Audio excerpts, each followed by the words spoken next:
哎，干什么呢？二位，我们是接了皇榜来的。洛兰觉得他是史上最凄惨的穿越人，开局就被婶婶逼着接了皇榜，赶着鸭子要嫁给那传说中的废柴王爷。等着吧，我进去通报。婶婶忙点头哈腰的用力搓着双手，显得特别急不可耐。洛兰只是冷冷的看着他，嘴角的不屑之情溢于言表。兰儿啊，这马上入冬了，你看这王府多好啊，这回你不会冷啦，在这好好的伺候王爷，王爷多活一天，你也就能多享一天的福。洛兰不屑与他说话，他只是看着那扇大门发呆。这里将是他生活的地方吗？一会儿功夫，那个侍卫出来了。喂，管家说了，你们先在王府后院等一会儿，一会儿他去通知常妃娘娘，他要亲自看过才行。都是要死的人了，有什么可挑剔的？真是麻烦。你在说什么？我告诉你，进了王府别乱说话，也别乱走动，消停等着，不然掉了脑袋，可别怪我们提醒你。听得这话，婶婶吓得脸色铁青，她忙不迭地点头应是。于是洛兰和婶婶被人送进了一间僻静的院子里。婶婶在院子里急得团团转，洛兰倒是淡定地坐在屋子里，一言不发。他不想和婶婶说话，一句话也不想说。要说不恨他是假的，但是他毕竟养了自己17年，这份情就用这1000两银子来了断吧。他们在这里等了一天，中午饭也没有人管，他们像是被人遗忘了一般。婶婶去问了几次，给的回复都是让等着。无奈，那就继续等着吧。直到傍晚时分，这位是常贵妃，还不跪下？听得这句话，婶婶忙不迭地跪下，并且对站在一边发愣的洛兰摆手。兰儿，快过来跪下。常贵妃打量了洛兰一眼，直接摆手。你们都出去，我和这位姑娘说几句话。洛兰来到常贵妃面前，照着在电视剧中看到的情节，屈膝行礼。贵妃吉祥。起来吧，你叫兰儿。小女子姓水，名洛兰。水洛兰，这个名字倒是很雅致。坐下吧，我有几句话要和你说。洛兰知道他要说王爷的事儿，他早已经做好了心理准备，所以他也没有客气。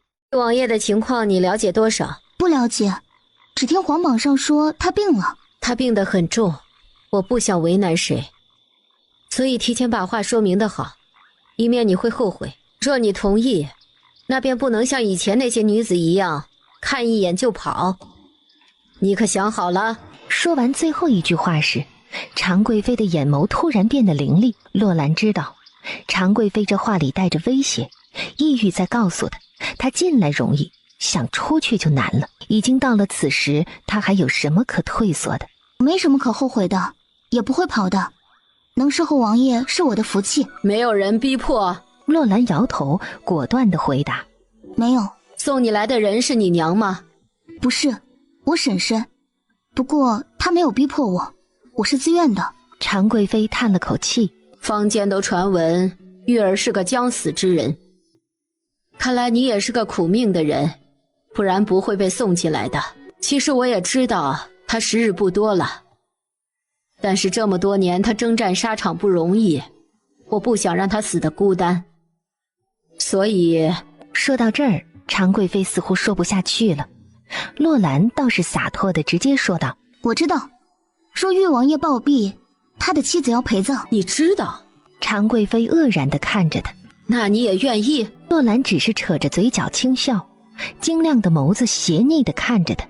或许他不会死呢。听得这话，常贵妃先是一愣，随即叹了口气。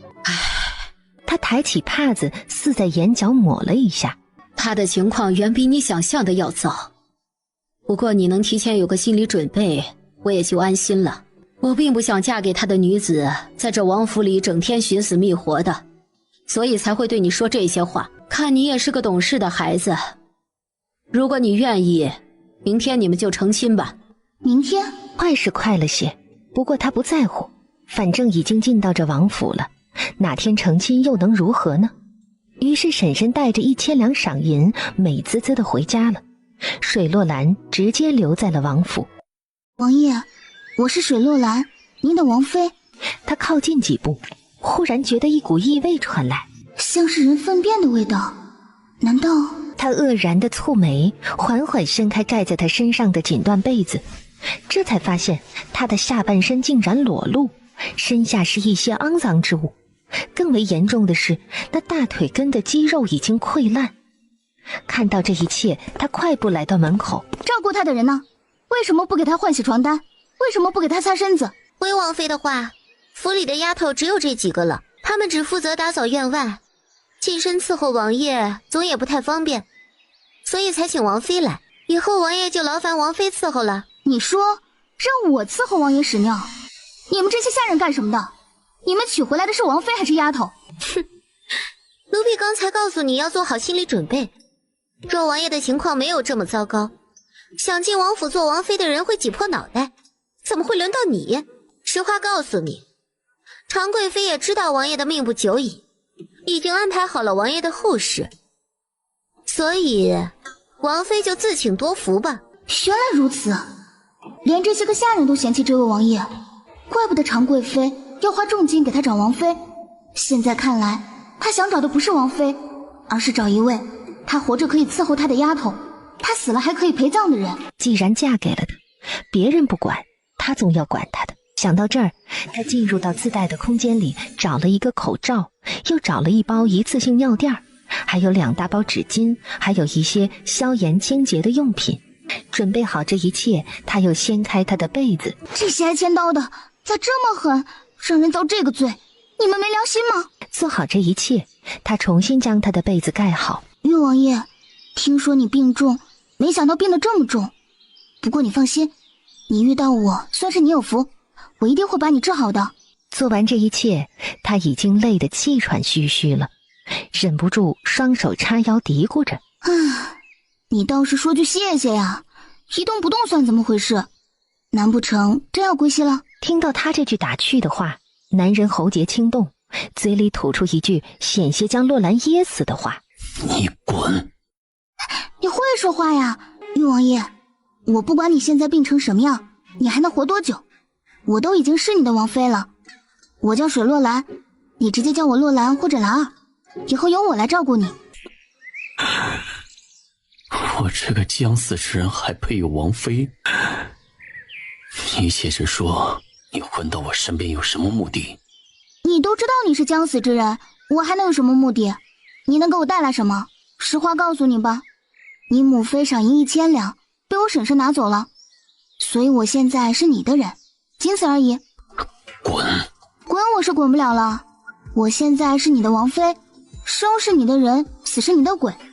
你若死了，我得陪葬，所以我不能让你死。你觉得我还能活？当然能，哼，为了我，你也得活。说完这话，他狡黠地笑了。前世他就是个喜欢挑战这种高难度医学难题的人。滚出去！让我死！让我死！求你，让我去死！给我一刀吧！我都已经这样了，还要如何？我死还不足惜吗？死当然不足惜，我会让你活着，活着折磨你。有本事呢，你就好好活着，然后站起来，再用你的双手亲自将我轰出去。你放心，我不会让你如愿的，你不会死的。现在我出去有点事，等我回来。安静一点，王妃来了。那几个丫头和家丁同时看向他，眼中带着不屑与挑衅，甚至连站着的姿势都带着不尊重。府里的人都在这吗？门外的侍卫是宫里的人，不归王府管，自然不用来。厨房里还有2个人正在做饭，也不用来了。管家有事也来不了，其余的人都在。此时洛兰的面前站着4个丫头，3个家丁，这偌大的王府竟然只有这么几个人，真是够寒酸的。去把管家请来，后厨做饭的活先放一放，也都叫来。管家说他在忙，没空。后厨的2位嬷嬷可是王府的老人了，没有人敢得罪。管家在哪儿？我亲自去请。他真拿自己当王妃了，不过是个陪葬品而已。就是，瞅他那趾高气扬的样子，他这个位置，我们想坐早就坐了。哪里还轮得到他呀？别理他，那个活死人不定哪天就死了，看他能嘚瑟几天。就是，还想找管家来听他训话，管家不找他麻烦都不错了。这几个丫头奚落的话悉数落入洛兰的耳中，看来今天不教训一下这几个丫头，她在这王府里别想立足了。不由分说，她将那根绳子从袖口中抽出来，对准刚才对她言语不敬的几个丫头用力抽去。王妃饶命，奴婢们知错了。哼，从今天开始，在这个院子里，我只会惯着王爷一人，其余的人谁敢对我和王爷不敬，休怪我这鞭子不长眼。妃在上，小人来迟，请受小人一拜。徐管家好大的面子，本妃今天第一天上任，你难道还有本妃3请才能来吗？小人不敢。徐管家的眼珠不屑地转了转，虽然心里不舒服，脸上却也并没有表现出来。不敢。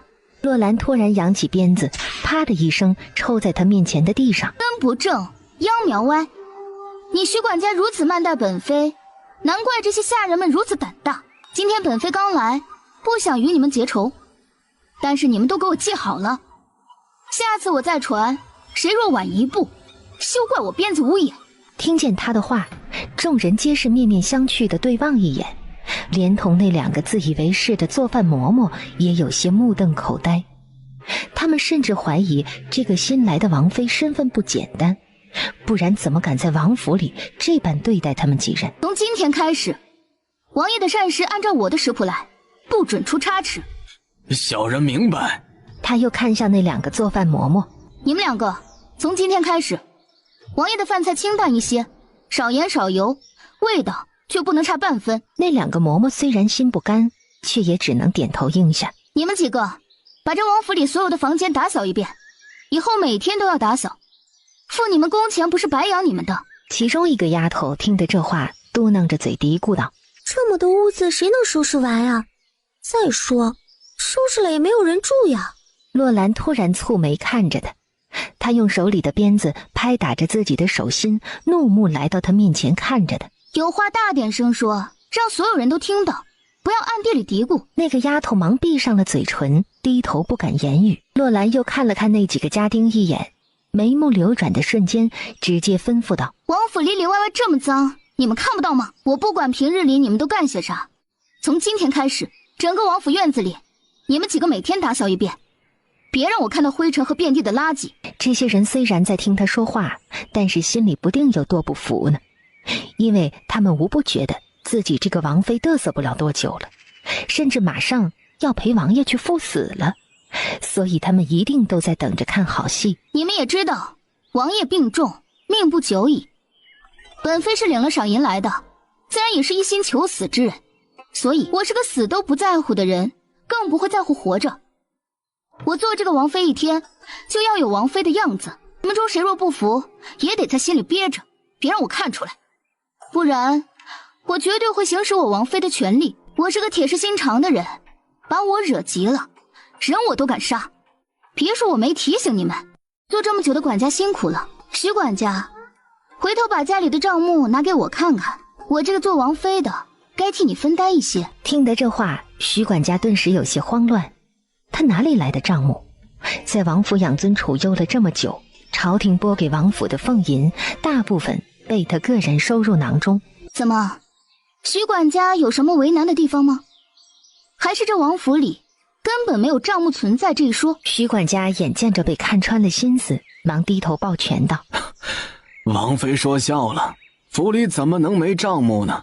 只是乱了一些，回头小人好好捋一捋，再交给王妃，不然怕王妃看不懂啊。虽然洛兰知道这一定是他的缓兵之计，但是他可以等，他不会像这些奴婢想的那样3天5天就死的。于是他挑眉轻语：好，那就给徐管家10天的时间，别说捋账，就是重新做都来得及。10天？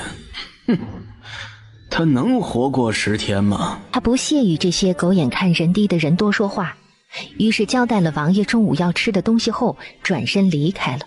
洛兰回到房里后，那股异味再次传来，他知道这个废柴王爷又尿了，来到床前，不由分说的准备去掀被子。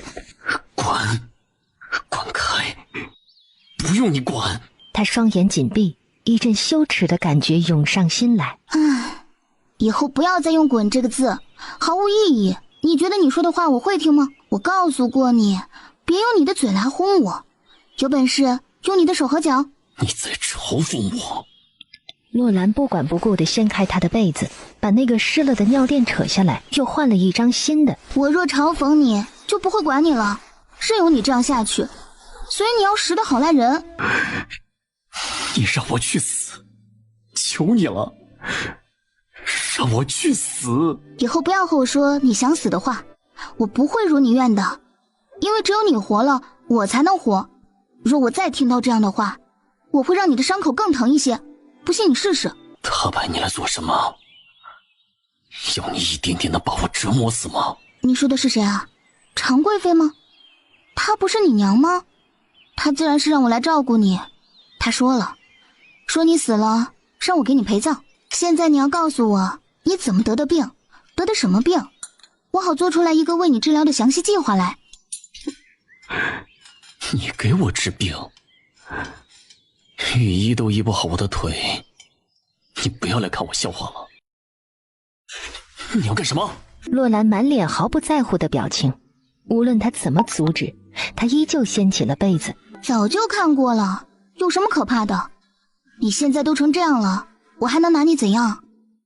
此时的男人已经羞愧地闭上了双眼，不敢面对的。你不用感到害羞，我一个女人都没有不好意思，你怕啥？实话告诉你吧，我呢虽然是农家女子，却也懂得一些医术。我不会看着你躺在这里等死的，不管是为了你还是为了我自己，我都会把你照顾好的。所以以后你不要对我又吼又叫的，因为毫无意义。我这个人脸皮很厚，而且我也没地方可去，所以我不会因为你的吼叫离开的。兰的眉头紧皱，他用力在他的大腿根掐了一下，男人脸上却没有一丝的变化。看来他的腿已经没有知觉了，也难怪躺了这么久能有知觉才怪呢。你这腿躺得久了，没有知觉很正常。等把这上面的溃烂治好，我再给你揉揉，兴许能好。他的话如沐春风般落入男人耳中，他的记忆中已经好久没有人对他这样温柔过了。你这病虽然很严重，但是你有意识，这说明你的内脏没有问题。只要内脏没有问题的病就好治，所以你要乖乖的配合我才行。他的话像极了一位母亲在哄孩子。久无人关心的冷玉突然瞪眼看着他，这个女人的一举一动都温柔至极，哪怕她是带着目的来的又如何呢？至少她没有表现出要害他的目的。对不起。哪里对不起我了？男人倔强地看着他，眼里带着一丝说不出来的神情。不管你是出于什么目的来到我身边，我都要谢谢你，给我换了干净的衣服，为我擦药。已经好久没有人这样管我了。说到这儿，他自嘲地笑了。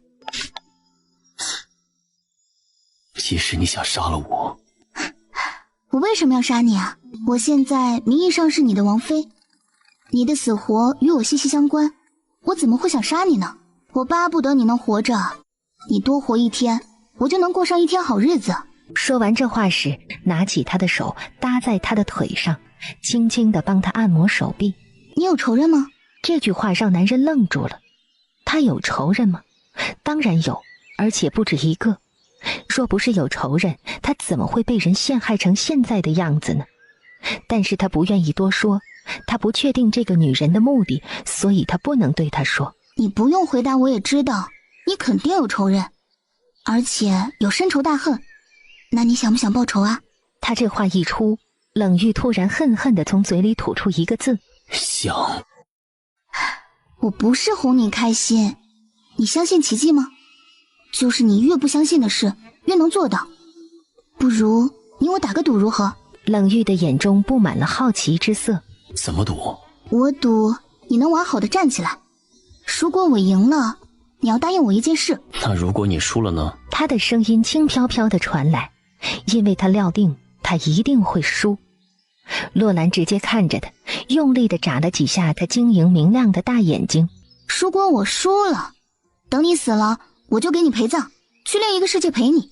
这个赌注够大吧？那里有些值钱的物件，你拿去，赶紧走，不要再回来。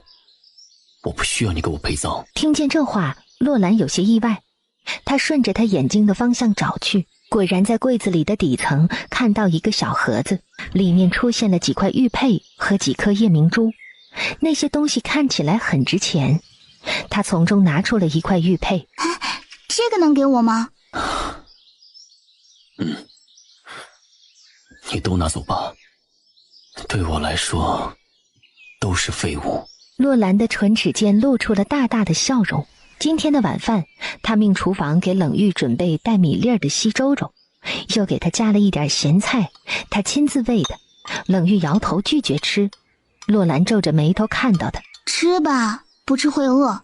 告诉你啊，过了这村可就没这个店了。他的话让他一愣，他觉得心中一沉，然后张大了嘴巴。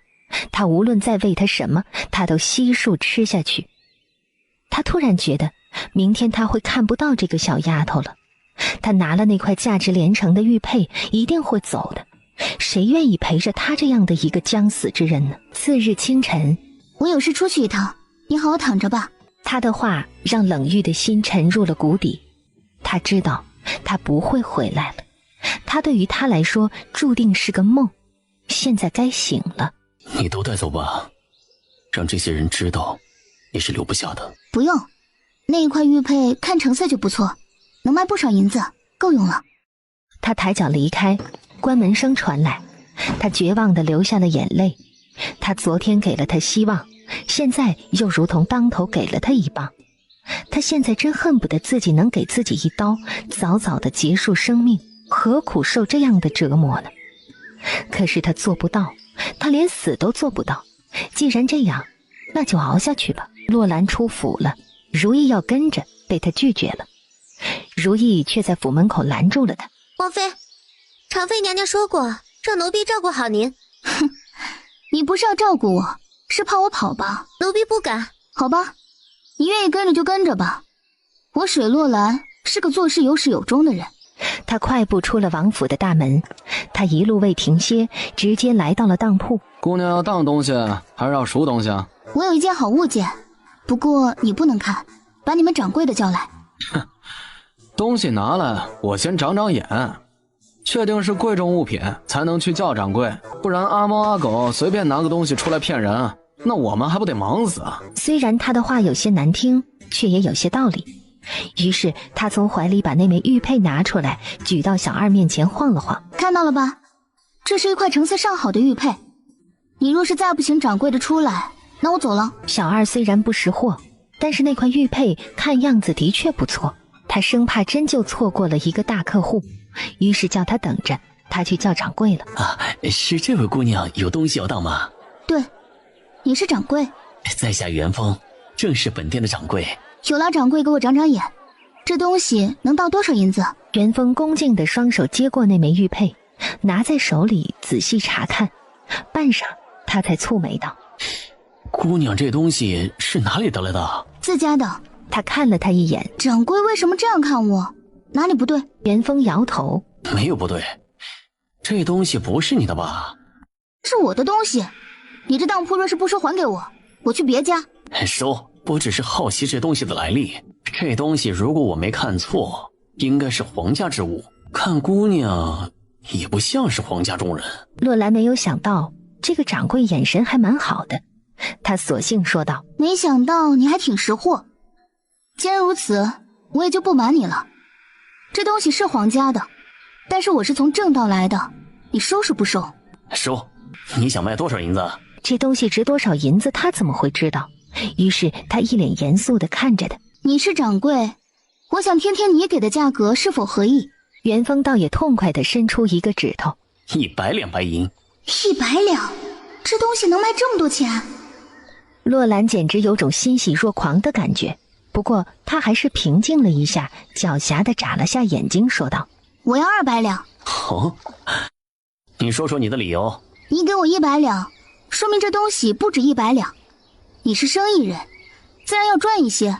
我还200两，你也绝对亏不上。再说这块玉佩，我将来要赎回去的，你不过是赚个保存的价格。我要的多，你赚的保存费也多。好，姑娘是个痛快人，那就200两，我给你最长的档期，档期1年。如果1年内你不来赎，那这东西就是我的了。一言为定，我只要10两现银，其余的要银票。两人一拍即合。洛兰并不想多耽误功夫，拿了银子签了当票。他拿着200两银票，高高兴兴地出门了。当铺门口，元丰看着他的背影，眼底布满深意。他回身对店里的小二道：“找个人跟上他，看看他去哪儿。”洛兰拿到了银子，打听了一下人牙市场的位置，便快步赶往那里。想要在偌大的王府里活下去，身边没有几个得力的人怎么能成呢？这也是他急于出府换银子的原因。这古代的穷人和罪人就像牲口一样，被人圈在笼子里，任由富人间来进行买卖。洛兰刚进入衙室，便有人过来搭话：“姑娘，买男丁还是女丁啊？我这啥样的都有，而且都是大户人家出来的。”洛兰打量了他一下，这人看起来很是猥琐，嘴角上那2撇小胡子尤是惹眼，精明的小眼睛里闪着阴险的目光。这种贩卖人口的生意，也就他这样的人能做吧。于是他问道：“有没有会些功夫的？要男丁2人，女丁2人。”哎呦，姑娘真是找对人了。这里刚来几个家里主人犯了罪被流放，奴才被卖来这里的，您过来瞧瞧。洛兰点头，带洛兰来到一处木笼子前，那里面坐着2个蓬头垢面的年轻女子，她们面色清冷，见洛兰来了，用冷冷的眼神看着他。虽然是丫头，却能在他们的眼中看出高傲的神色来。就他们俩了，多少银子？这2个小丫头会点功夫，而且你买了就是死期，一劳永逸，自然比普通丫头要贵。你给我20两就行。这时，笼子里其中一个丫头站起来，瞪着小胡子男人：“你骗人！上午来人问过，你还说每人5两，现在怎么涨价了？”小胡子男人顿时脸色铁青的拿着手中的皮鞭指着他：“再敢胡说，我抽你！”哎，行，20两就20两，放他们出来吧，把卖身契拿来。听得这话，小胡子男人自然是乐得合不拢嘴。男丁呢？哈哈，姑娘这边请。小胡子男人再次在前面带路。洛兰看了这2个丫头一眼，轻声地说道：“跟上我。”小胡子男人又带着他来到了一处铁笼子面前，那里面关着2个年龄不大的男人。他指着这2个男人说：“他们也是死契，这男丁比女丁要贵一些。不过看在你在我这儿买了多人的份上，收你25两。”洛兰打量着那2个男人一眼，他毫不犹豫地交给小胡子男人25两，从他那里拿了这2个男人的死契，然后带着4个人出了人牙市场。我不管你们以前叫什么，从现在开始，你们就是我的人了。我要重新给你们取名字。他看着2个丫头道：“你们2个就叫阿彩和阿红，你们2个就叫阿雨、阿后。从今往后，你们就是我身边的4大金刚。除了我的话，你们不用听别人的。走吧，现在跟我回家。”他回来了。如意猛地回头，当他看到洛兰时，眼中显然带着一丝欣喜。他以为他一定是跑了，他正在和徐管家汇报此事。徐管家见到洛兰时，也迎了上来：“哎呀，王妃这是去哪儿了？让奴才们好找啊！奴才们怕您一个人出门遇到什么麻烦呢？”哼，徐管家放心，我不会跑的。下次我再出门，你也不用满世界找我。你们都可以不管王爷，我不会不管他。这是我新请来的丫头和家丁，告诉厨房做饭带他们4个人的。以后他们4人只会服侍本妃和王爷，你们任何人不许指使他们，也不能欺负他们。告诫完这些人，未等他回话，他抬脚向院里而去。他实在是担心王爷，所以一步不想多停留。此时的冷玉躺在床上，心如刀绞。他知道他再次过起了孤寂一人等死的日子，他不知道这样的日子什么时候是头。他在房间里叫了一上午，也没有人进来。突然，门吱呀一声打开，那个温柔又熟悉的声音如阳光般传了进来。我回来晚了，对不起啊。他很意外，那个女人回来了。当他看到她真的出现在他面前时，他哑然，眼眶竟然泛红。他以为她走了，再也不要他了。这个女人究竟是个什么样的人呢？洛兰却来不及多想，直接帮他换了尿垫，又给他擦了擦大腿根，然后开始嘀咕道：我今天出去的时间有点长，被事耽搁了，下次不会了，再也不会让你踏着湿垫子了，是不是感觉很难受啊？冷玉冷眼看着他，你不是走了吗？为什么回来？我能走哪儿去？名义上我是你这誉王府的王妃，身份尊贵着呢，我会傻到离开这里去做一个乡下村姑吗？他再次冷笑。尊贵？伺候我这样一个废人，哪里来的尊贵？卑微至极。你知道吗？你那块玉佩换了200两银子呢，200两呀，够花一阵子了。不过你放心，我存了最长的档期，将来有钱了一定给你赎回来。他的话让冷玉愕然，他看着他。你去当铺了？对啊，那当铺的老板很好，原本他只给我100两，我要了200两。哼，我很厉害吧？他没有回应他，深邃幽暗的瞳眸布满一丝复杂的神色。半晌，他忍不住再问：我以为你不会回来了。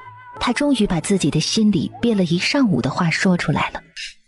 我说过，我要等你站起来轰我，我才会走。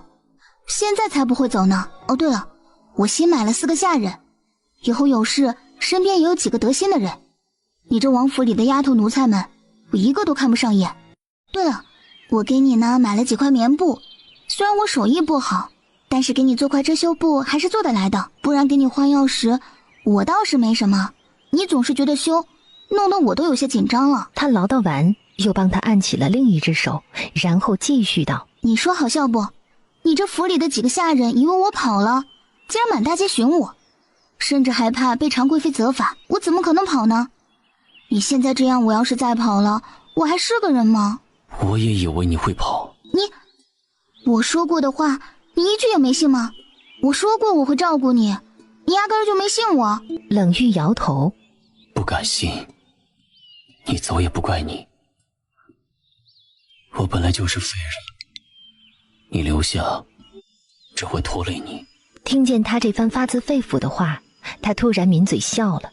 看来这个家伙不是无药可救之人，心地还是有几分善良的。他眼神中带着几分窃喜，俯身垂下长睫靠近他，低声呢喃道：那你想拖累我吗？他的话让冷玉呆愣住了。他不想拖累他，可是现在他说真的走了，他真的不知道自己还要遭受什么样的罪才能了却残生。虽然这样想，他还是倔强地摇头。不想，你走吧。我最后告诉你一遍，别再说让我走的话，不然我真的生气了。冷玉不语，洛兰又将脸靠近他几分，在他耳边轻声道：如果不想拖累我，就尽快好起来，等你站起来了，我会走的。说完这话，他站起身，将他的手放进被子里，然后又对他说道：你睡一会儿，今天中午饭别吃了，下午我会给你做一遍检查。既然你不愿意把你的病症说出来，我帮你查出来。冷玉并不知道他话里的意思，他也不想询问。现在自己这副样子，他爱怎么折腾随他的便吧。洛兰来到屋外，雨后彩虹站在门口，见他出来，躬身行了礼。他微微点头：阿彩、阿红，你们住在我隔壁的屋子里，我有事可以随时叫你们。阿雨、阿后，你们2个晚上住在王爷这边的耳房中。你们几个记住了，现在的王爷身有不便，你们也看到了，我这个王妃并没有什么地位，在这个王府里甚至连个丫头都不如。这也正是我要找你们来的原因。从今天开始，这府里的人谁胆敢在背后说王爷的坏话，立马给我惩治了，回头全算在我身上。王妃放心，既是王妃的人，自当听王妃的话。你们的死期虽然在我手里，但是我不会让你们一直伺候我，一年时间就够了。到时我会把你们的卖身契还给你们，还你们自由。听得这话，雨后彩虹4个人脸上顿时露出欣喜之色。多谢王妃成全。洛兰已经计划好了，只需1年，他便可以让这个王爷站起来。到时候，也就是他要离开的时候了。这4个人是他买来的，自然也应该还他们自由了。从现在开始，直到我从这个门里出来的时间，不要让任何人进来，也不要来敲门打扰我，知道吗？王妃放心，奴婢们一定寸步不离。冷玉正在眯眼打盹儿，听见脚步声，心中一阵欣喜。这是他最盼望的声音，也是他最想听到的声音。洛兰进来后，俯身下来，面对着他柔声道：现在开始，我会让你睡一觉，然后我替你检查一下。我毫无困意。你现在闭眼，我能让你迅速入睡。他这话，冷玉自然是不信的。不过他还是听话的闭上了眼睛。洛兰趁机从空间里取出来一支麻药，为了顺利的给他检查伤情，他必须在他麻醉的状态下进行。就在他最怕有人打扰的时候，如意匆匆前来，被阿宇拦住了。如意显然对这个丫头有些反感，她冷声道：常贵妃来了，要见王妃。阿宇却毫不客气地回复他：王妃谁也不见。大胆！常贵妃你知道是谁吗？她敢不见，真是一群乡巴佬。听得这话，阿宇突然咬紧牙关，抬起手腕，将如意的脖子死死地钳住，对他恶狠狠地道：再敢对我大呼小叫，我掐死你！阿红见状，上前对阿宇劝慰道：我们初来乍到，不要惹事，放手。阿宇这才将掐着如意脖子的手放开，然后用力将她甩了出去。如意一个趔趄，险些摔倒，随后在离他1丈远的地方指着他怒骂：你胆子太大了，你们真是太野蛮了，敢来王府里作威作福，我这就去告诉常贵妃。阿才有些担忧地叹了口气：那位常贵妃应该是个大人物，咱们怎么办呀？阿宇却满不在乎地冷哼：王妃买我们回来，救我们于水火，我们自然听她的话，哪怕是皇上来了，我阿宇也不会听的，我只听王妃一人的话。阿后见状也过来附和：阿宇说的对，我们哥俩在人牙市场时吃不饱穿不暖，是王妃把我们救了出来，还给我们买新衣服，还让我们吃饱饭，又不让我们干那体力活，我们自然只听她的话了。阿红皱了下眉头，轻步上前对他们几个人说道：不要吵了，王妃不让任何人打扰，自然有她的道理。反正事已经做下，管她去找谁告状呢？兵来将挡，水来土掩，死都死过了，还有什么可怕的？咱们一心为王妃，别人要怎样随便吧。这4个人说完话，又面无表情的像4大金刚一样屹立在门前，任一只苍蝇也别想飞进去。一会儿功夫，片子出来了，对照着阳光仔细看去，让他感到惊讶的是，片子上显示他的小腿里竟然有异物，2只小腿都有，而且看样子已经潜入到了骨头里。他脚踝处的大筋也已经呈现萎缩的状态。天哪，这太可怕了！还好他的内脏器官都没有毛病，想必他无法站立起来的原因就是腿里有东西取不出来。这过程有些麻烦，不过也不是没有办法，他这个医学天才还是能轻松应对的，只是需要时间。正等在前厅的常贵妃听见如意的哭诉，微胖的面容上顿时布满黑线。他在屋里做什么？奴婢不知，那4个人守在门外不让奴婢进，奴婢怕他会对王爷不利，所以赶来通知娘娘。娘娘还是去看看吧，王妃别是要对王爷做出什么不轨的事情来吧。娘娘啊，如意的话有些道理，王妃中午时从外面带回来了4个人，现在又让那4个人守门，他这一个人在王爷屋里，这要是做出了伤害王爷的事情来，那可怎么好啊？常贵妃的脸色很难看，她想去看看，可是她犹豫了。她的亲儿子，她有3年未见了，事隔多年，虽然她知道他已经病入膏肓，却也只是偶尔来看看的。也因为多年未见，她对这个儿子的感情也是越来越淡。好在自己在10年前又生下了个明儿，不然靠着这个儿子，自己在后宫的地位真的稳不住。有的时候他也在想，玉儿现在的状况，死了他也就安心了，那样就可以一心辅佐明儿，也不失为好事一桩。跟我去王爷的房间看看，这个丫头到底在搞什么鬼？说到这儿，他缓步向前，众人紧随其后。你们几人？这位是常贵妃，你们赶紧让出路来，不然治你们个以下犯上之罪。我们不认识什么贵妃，我们只认识王妃。王妃叫我们在这里守着，我们就在这里守着，谁也不能打扰她。阿后也挺直了脖子说：对，王妃说了，谁也不能打扰她。你们想见王妃，在这等着。常贵妃听到这话，脸色陡然变得铁青。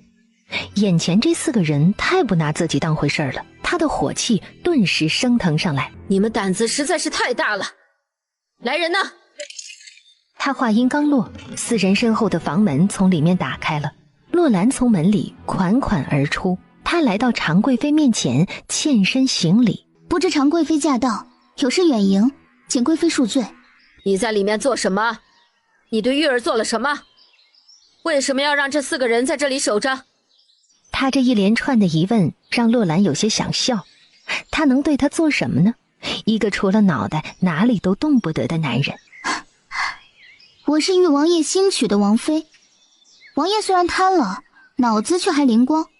我试过了，他身体一些机能也尚且能用。为了能做成王爷真正的女人，将来给他陪葬时也不至于名不正言不顺。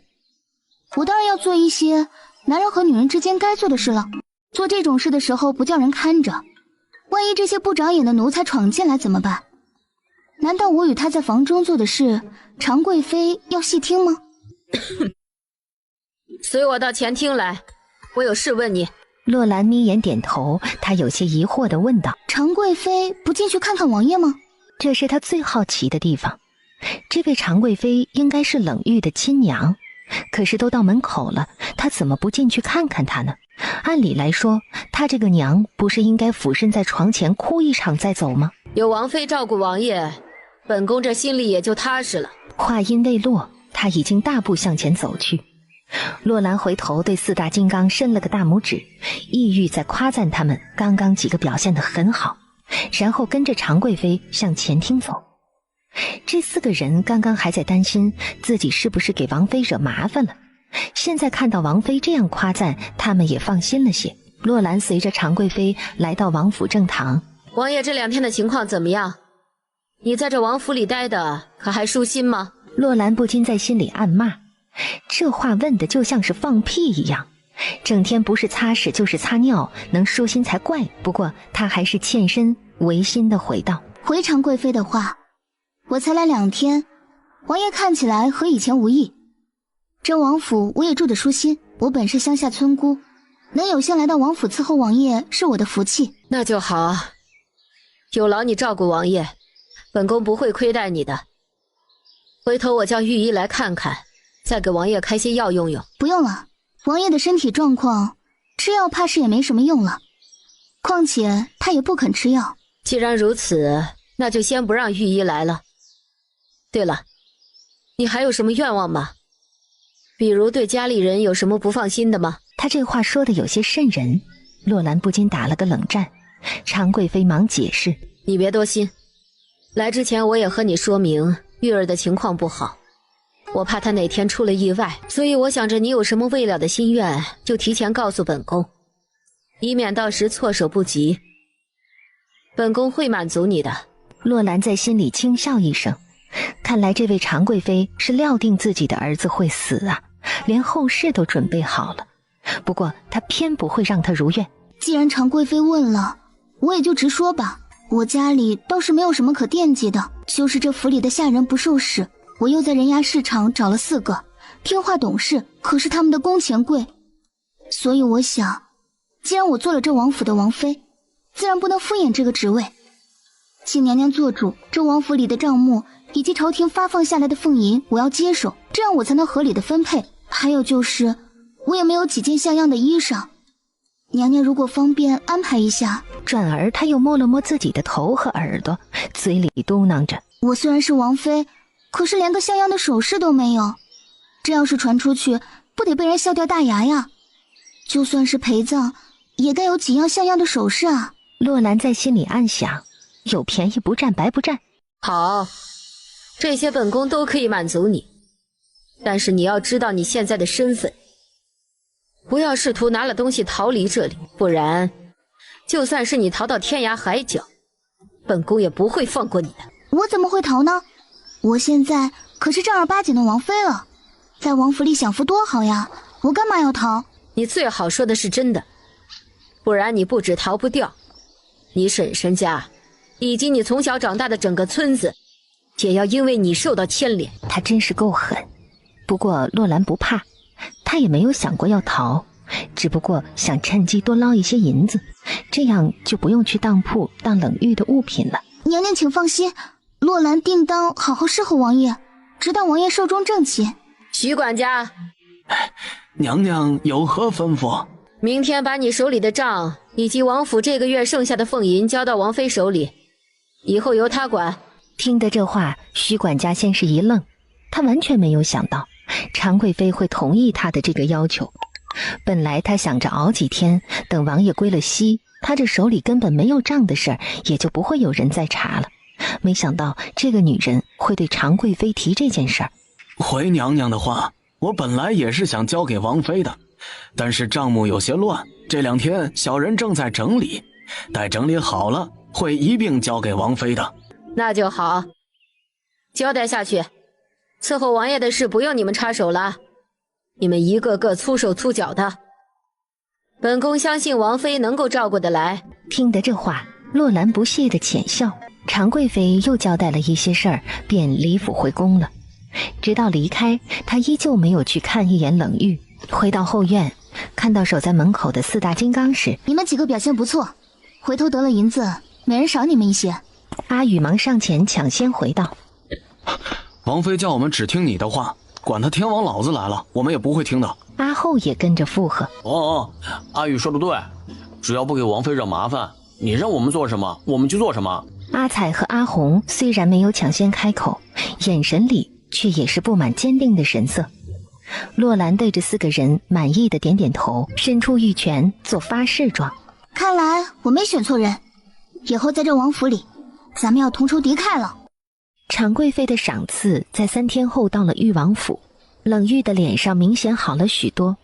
阿彩便在外面唤道：王妃，宫里来人了，还带来了好多的东西。听到这话，她欣喜地看向冷玉：你在这等着，我一会儿就回来。冷玉却冷冷地回道：不要他们的东西。为什么不要？洛兰皱着眉头看他：她是你亲娘，她连进屋看你都不愿意，要点东西怎么了？不要白不要。丢下这句话，他快步出了门。冷玉长长地舒了口气，看来还是自己太过于自负了。人都已经躺在床上，已经没了来钱的门路，别人给的东西不要，难道要他跟着他这个废人过这种吃不饱穿不暖的日子吗？王妃，这是常贵妃命老奴送来的，请王妃过目。洛兰接过礼单扫视一眼：白银100两，成衣10件，玉手镯2个，发簪、耳环各1件。这些东西虽然看起来不太值钱，但是那100两银子可不是白给的。他从那白银堆里拿出了一锭，递到了刘公公的手里。有了公公大老远跑一趟。刘公公自然是欣喜地接过银子，谢过后带着一众下人离开了。徐管家上前直接问道：王妃，这些东西我帮您收进库房中。不必了，阿后、阿宇，把这东西搬进我房里。他现在可信不着别人。对了，徐管家，账目情况怎么样了？你可要抓紧了。徐管家咽了口唾沫回道：明天差不多整理好了，我会给王妃送过去的。洛兰扯着嘴角看着他料定这位徐管家一定会交给他一份完美无缺、一点私心都没有的账目。不过他不在乎，他只需要让他们知道，他这个王妃来了，这个王府里以后的事儿，他们别想乱来。安置好那些东西，阿红也熬好了药。他端着药回到冷玉的房间时，略显兴奋地告诉他：告诉你啊，以后我们有银子了，宫里送来了100两，你这王府里的账目我也准备接管，到时候你想吃什么，我就叫这些下人给你做什么。来，把这药吃了。冷玉看着他脸上的表情，真不忍心叫他不要收他们的任何东西。可是现实最终战胜了他心里仅存的那一丝傲娇之色。王妃，这是王府最近半年的账目，之前的已经销毁了。之前的洛兰也不感兴趣，他伸手接过来，随便翻看一眼，便忍不住想笑。那上面竟然写着：王爷买药花掉15两，王爷买补品燕窝花掉35两，王爷买御寒的衣服花掉100两，王爷买被褥花掉50两。如此种种，洛兰不屑地将账本合上，看向徐管家问道：现在还有存银吗？没了。洛兰眯眼沉吟一会儿，随后问道：现在刚刚月中旬，存银没了。据我所知，王爷每个月可是有1000两俸银。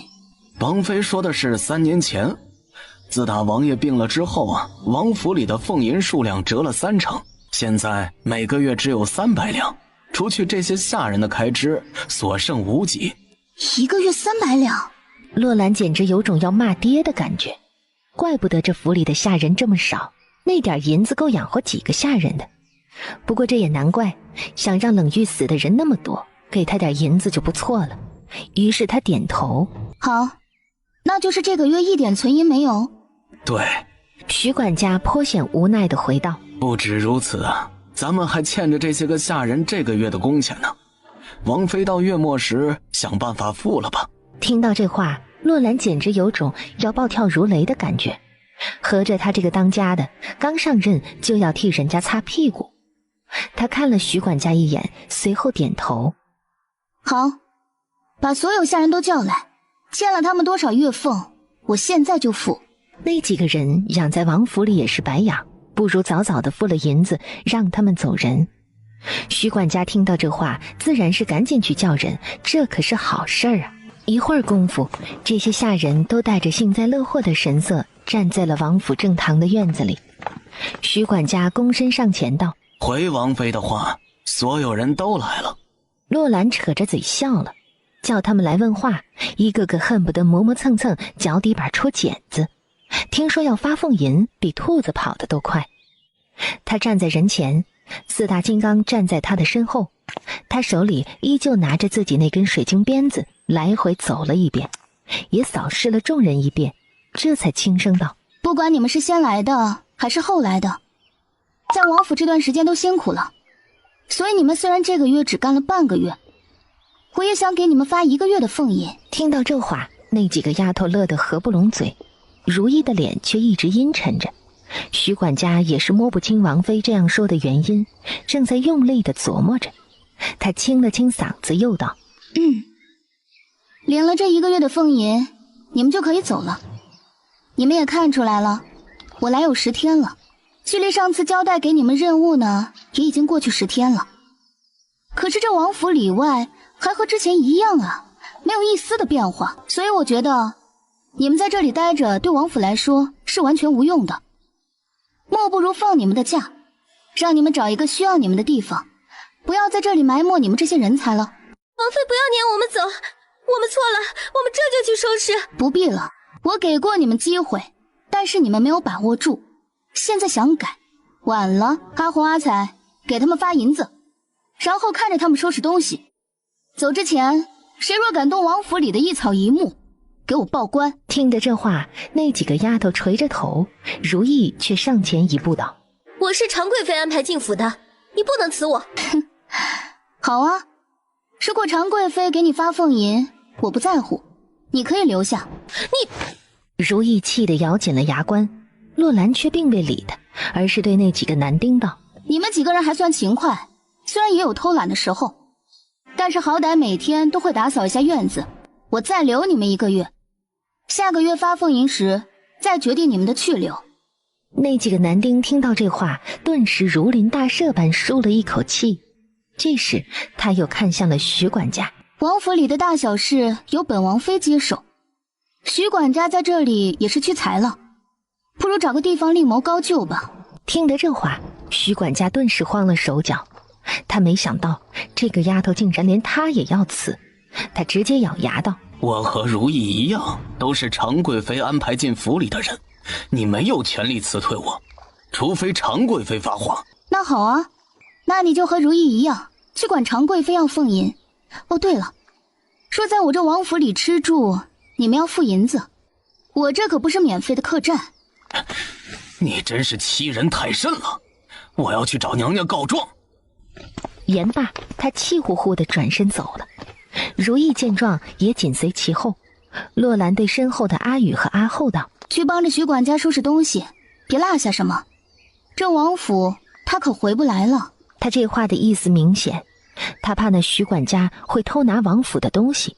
阿宇和阿后闻言快步跟上了徐管家。人都被轰走了，那两个做饭的厨娘怯生生地看着他，生怕下一个被撵走的就会是自己。洛兰看了他们二人一眼，随后轻声问道：你们两个是愿意留下还是愿意离开？我们自然是愿意留下的，我们二人在府里一直兢兢业业的，别人吩咐我们做什么我们就做什么，还望王妃开恩留下我们。洛兰扫视他们二人一眼，这两个人虽然也是常贵妃安排进王府的，却也并没有犯什么大错，而且年岁已高，将他们辞了，他真是有些于心不忍。于是他看着他们二人点头：好，再给你们1个月的时间，如果做得好就留下，做不好一并离开王府。多谢王妃，多谢王妃。4个丫头领了1个月的俸银走了，徐管家去找常贵妃告状了。如意跟着徐管家一起去了，剩下的3个男丁做事情更加的勤快了。厨房中的2个婆子也是洛兰让做什么他们就做什么，一点都不含糊。洛兰又命阿彩阿红去人牙市场买了4个丫头回来。这偌大的王府没几个下人怎么成呢？这洗衣服收拾卫生的活儿总要有人来做。喂，院子里有个人说他是太子，还带来了一群人要见王妃。太子？太子不就是冷玉的哥哥吗？那个陷害他的人，他还敢来？他扯着嘴角笑了，随后摆手道：哼，请太子进来。一会儿功夫，走进来一袭白衣手拿折扇的男子，他身边跟着一位年纪尚轻身着墨绿色长袍的男子。这2人进来后，洛兰蹙眉，他可没见过太子，他身边的人想必也是位皇子。他坐在正手之位未动，眼睛犀利地扫着堂下的2个人。太子皱着眉头看着他，冰冷的眼神里带着不屑。见他坐着未动，气焰顿时嚣张起来。本太子驾临，你怎么还坐着一动不动？看不到吗？洛兰挑眉看着他，脸上出现惊恐之色。太子，刚才下人来报说太子来了，我还不信呢。你怎么有空来裕王府？您这身份高贵，这污浊晦气之地还是少来，不然哪一天裕王爷真的归了西，您不会做噩梦吗？听得这话，太子的脸色顿时变白了。你这个不知天高地厚的女人，敢这样和本太子说话，活腻了吗？他身边的男子见状，忙劝慰他：大哥，第一次得见他不认得你很正常，别和他这个女人一般见识了啊！本太子已经做过自我介绍了，他还这样和本太子说话，明显是受益于人啊。洛兰在心里冷笑：哼，看来这位太子殿下是来找茬的。反正我和冷玉已经被外界认为是必死之人，得罪了这个太子又能如何？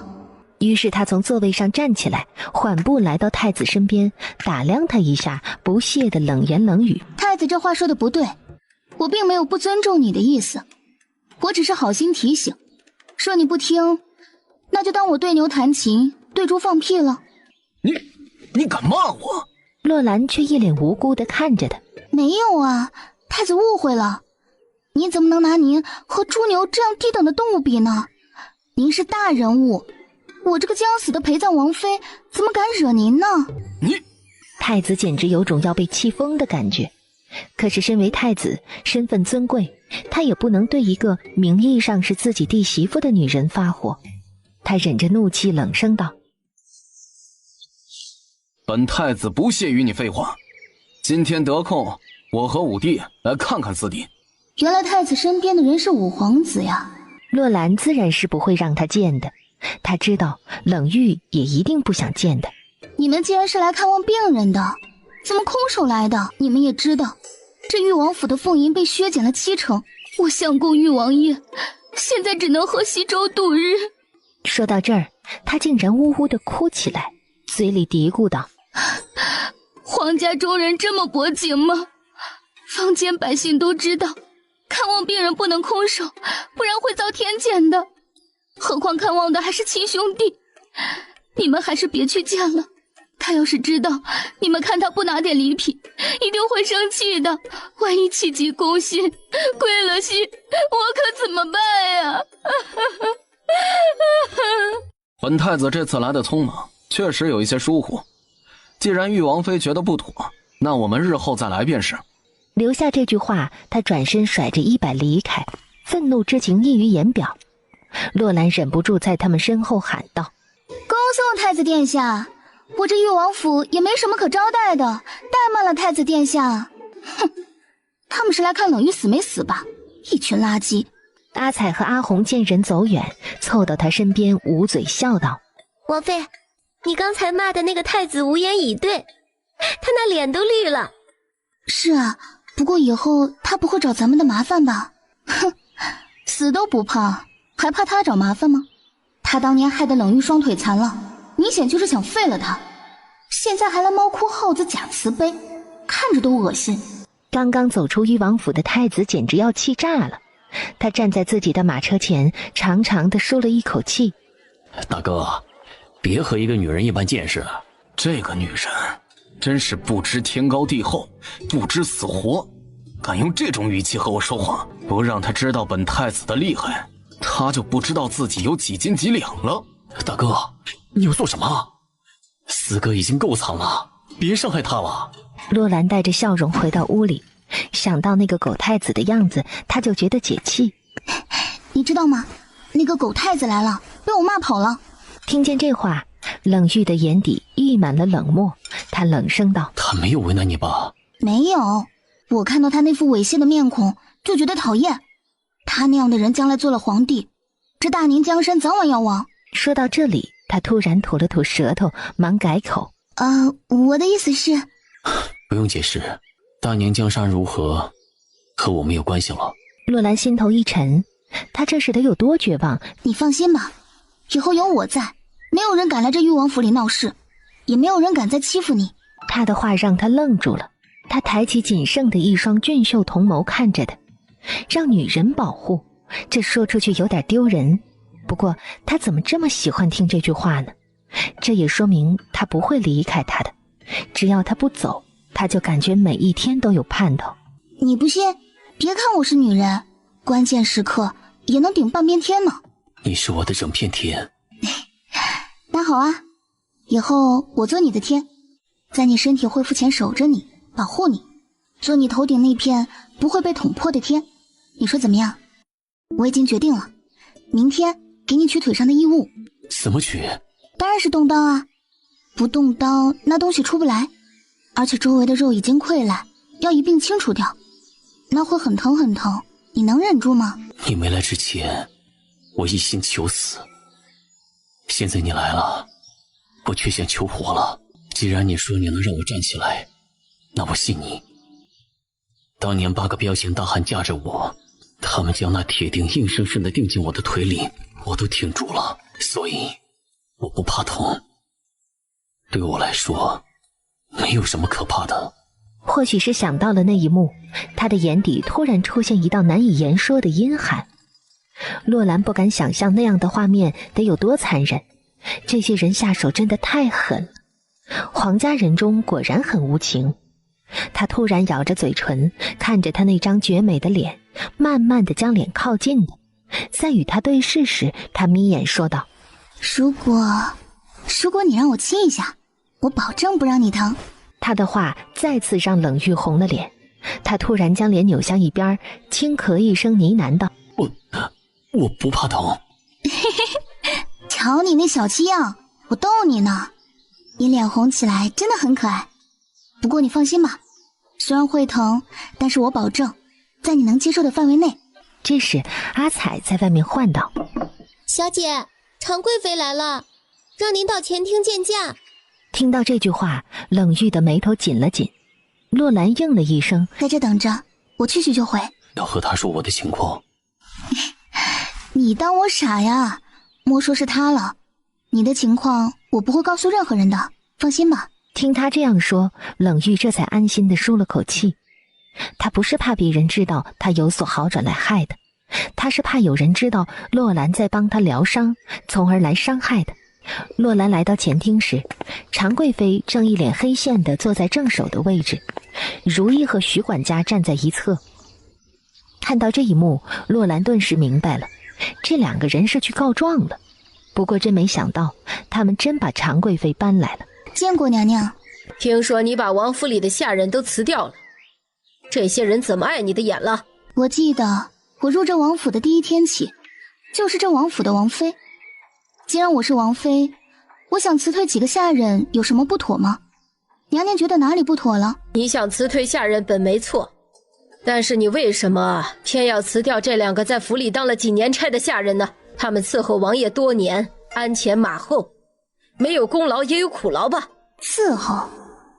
洛兰突然觉得这两个字很刺耳，他看了徐管家和如意一眼，扯着嘴角轻蔑地笑了。哼，伺候。如果让别人知道他们那么伺候王爷的，怕是会让人笑掉大牙吧。如果娘娘不介意听听我来时王爷的样子，那我也不怕多费几张嘴皮子。听他要开口告状，徐管家直接冷声道：王妃这话是什么意思？王爷本来就不能动他，府里的下人们每天给他换洗几次也是如此。你来时不过正巧他尿了，你给换的，你总不能拿这点小事来说事吧？如意也在那儿附和道：徐管家说的是，奴婢一直尽心尽力地照顾王爷，若非如此，王爷也不会还完好的活着。怎么到王妃嘴里，我们都白忙活了？王爷一直躺着，身上难免有褥疮，连御医都没有办法，我们下人能有什么办法呀？这两个家伙嘴真快，他未等开口，他们直接封上了他的嘴。他低头浅笑，随后看向常贵妃，冷声道：既然娘娘觉得我辞退两个下人有错，那我就是错了。反正这个王妃我也做够了，伺候一个摊子屎尿谁愿意啊？让他们回来吧，我走。你家里拿了本宫1000两银子，你来王府不过10几天，你想这么容易就走？哼，真是太异想天开了。娘娘此言差矣，我不想临阵脱逃。可是如果我这个王妃辞退两个下人，娘娘都要干预，那我这个将死的王妃也做得太过憋屈了。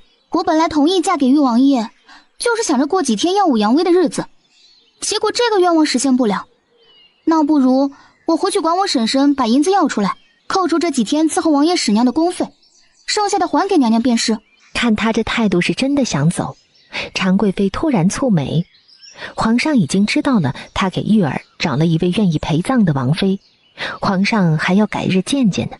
现在如果让他走了，他去哪儿再找一个呢？于是他冷声威胁道：既然你觉得徐管家和如意不受用，那本宫带回去便是。但是你也别妄想离开王府，这裕王府你进来了，就别想再出去。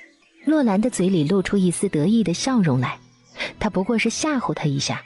那个冷玉貌美如花，他怎么舍得离开呢？再说他现在走了，他的希望真就没了，打死他也不会走的。他却佯装委屈的欠身行礼道：多谢娘娘体恤。说完这话，他挑眉看了如意和徐管家一眼，脸上布满得意的神色。常贵妃带着气鼓鼓的徐管家和如意离开了，他照例没有去看冷玉一眼，照例没有多关心他一句。看来冷玉说的对，他巴不得他早点死呢。直到他回到房间里，冷玉才迫不及待地问道：他有没有欺负你？没有，他不过是带着徐管家和如意来兴师问罪的，被我几句话打发了。他那么绝情，你如何用几句话打发的？我告诉他，要是让那两个人回来，我就离开这里。他这话一出，冷玉的脸色顿时沉下来。洛兰赶忙解释：我其实是吓唬他的，我说过不会离开你就不会的，放心吧。听见这话，冷玉的脸才算是恢复了一些正常。他现在感觉自己特别的依赖的，特别害怕听到他说要离开这里的话。他叹了口气，轻声道：如果此生我能站起来，我一定拼了命去证明自己的清白。为了你，我没有别的意思，我也并不想拖累你。你想离开这里，随时可以。从此后，你要对我负责，我是你的女人了。以后无论你变成什么样，不要再说撵我走的话。我洛兰决定，这辈子在你身边，因为我喜欢看你这张绝美的脸。他前半句话说的严肃，后半句话说的调皮。你不会嫌弃我吗？我是个坛子，也许会弹一辈子。无论你变成什么样，我洛兰不会嫌弃你。所以，为了我，你也要站起来。他的话让他突然红了眼眶。他能在这个时候对他说出这样的话来，他觉得自己贪得值了。见他落泪，他忙用手去拭去，嘴里忍不住嘀咕着：大男人怎么这么爱激动呢？兰儿。柔软的声音从他嘴里流淌出来。他第一次唤他的名字，洛兰正在为他擦泪的手顿住了，嘴角轻笑，扯出一道完美的弧度。兰儿，我冷月再次发誓，若我能站起来，定不负你；如若不然，天打雷劈。不许胡说，不用发毒誓。如果有一天你真的站起来了，即使你不喜欢我，我也不会怪你的。不，我冷玉若有负于你，愿意走天谴，下地狱。好啦，咱们俩这是在干嘛呢？怎么弄得这么伤感？既然你认定我了，那以后凡事都要听我的。我明天再给你取腿里的异物，今天晚上让厨子给你煮排骨，你吃点补补身子。不，我不吃荤腥。洛兰抿着嘴笑了，他知道他怕自己若吃荤腥拉便便会很臭，所以拒绝吃荤腥。但是为了他的尊严，洛兰没有揭穿他，而且撅着嘴巴佯装生气的样子别过头去。哼，刚刚还说听话呢，怎么现在就不听了？我生气了。我吃还不行吗？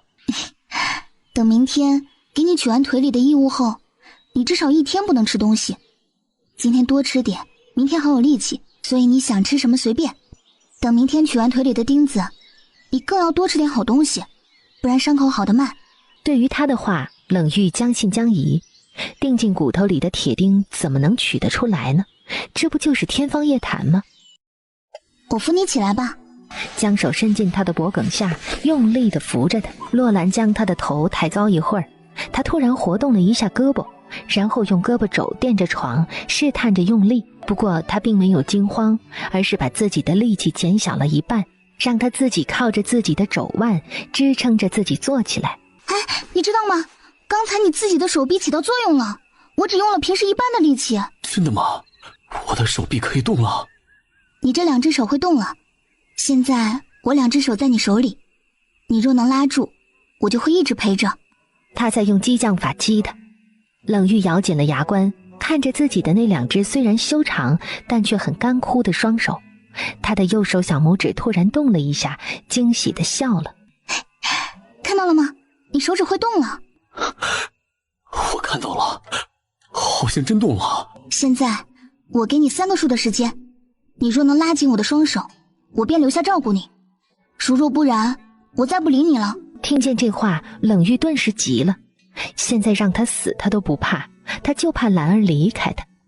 于是他咬着嘴唇，紧闭着双眼，心中默默地在用力。双眼看着他，红唇轻启，缓缓道：1、2、3。他嘴里刚吐出这个3字，突然感觉一双大手将他的玉手包裹住，顿时一股莫名的安全感涌上心头。他突然落泪了，是感动的。这个男人会动了，他精心照顾的男人手指会动了。他兴奋地任由自己的眼泪滑落。冷玉睁开眼睛看着他，松开他的一只手，笨拙地去帮他擦泪。他将身子前倾，他不想让他太累，但是又很想让他为自己拭泪。别哭。他从心里吐出这2个字，洛兰却扑哧一声笑了。真好，我这段时间的努力没有白费，你的手会动了，真好。兰儿，谢谢你。如果不是你，我想我会死，会死的卑微，会死的屈辱。是你救了我。别这样说，我说过，我救你是为了救我自己。你若死了，我不是还得陪葬吗？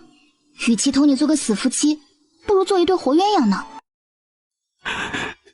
真好，我做梦都想摸摸你的脸，现在能摸到了，真好。兰儿，我就像一颗被人抛弃的棋子，任人践踏，任人蹂躏。是你重新燃起了我活下去的希望，我真的不知道怎么对你才好。那你要答应我，将来你站起来时，像个人一样堂堂正正的站起来时，你要娶我，风风光光的娶我，让全世界都知道，我洛兰是你冷玉的女人。兰儿，我冷玉发誓，若有我站起来的一天，定要娶洛兰，让她成为天下最幸福的女人。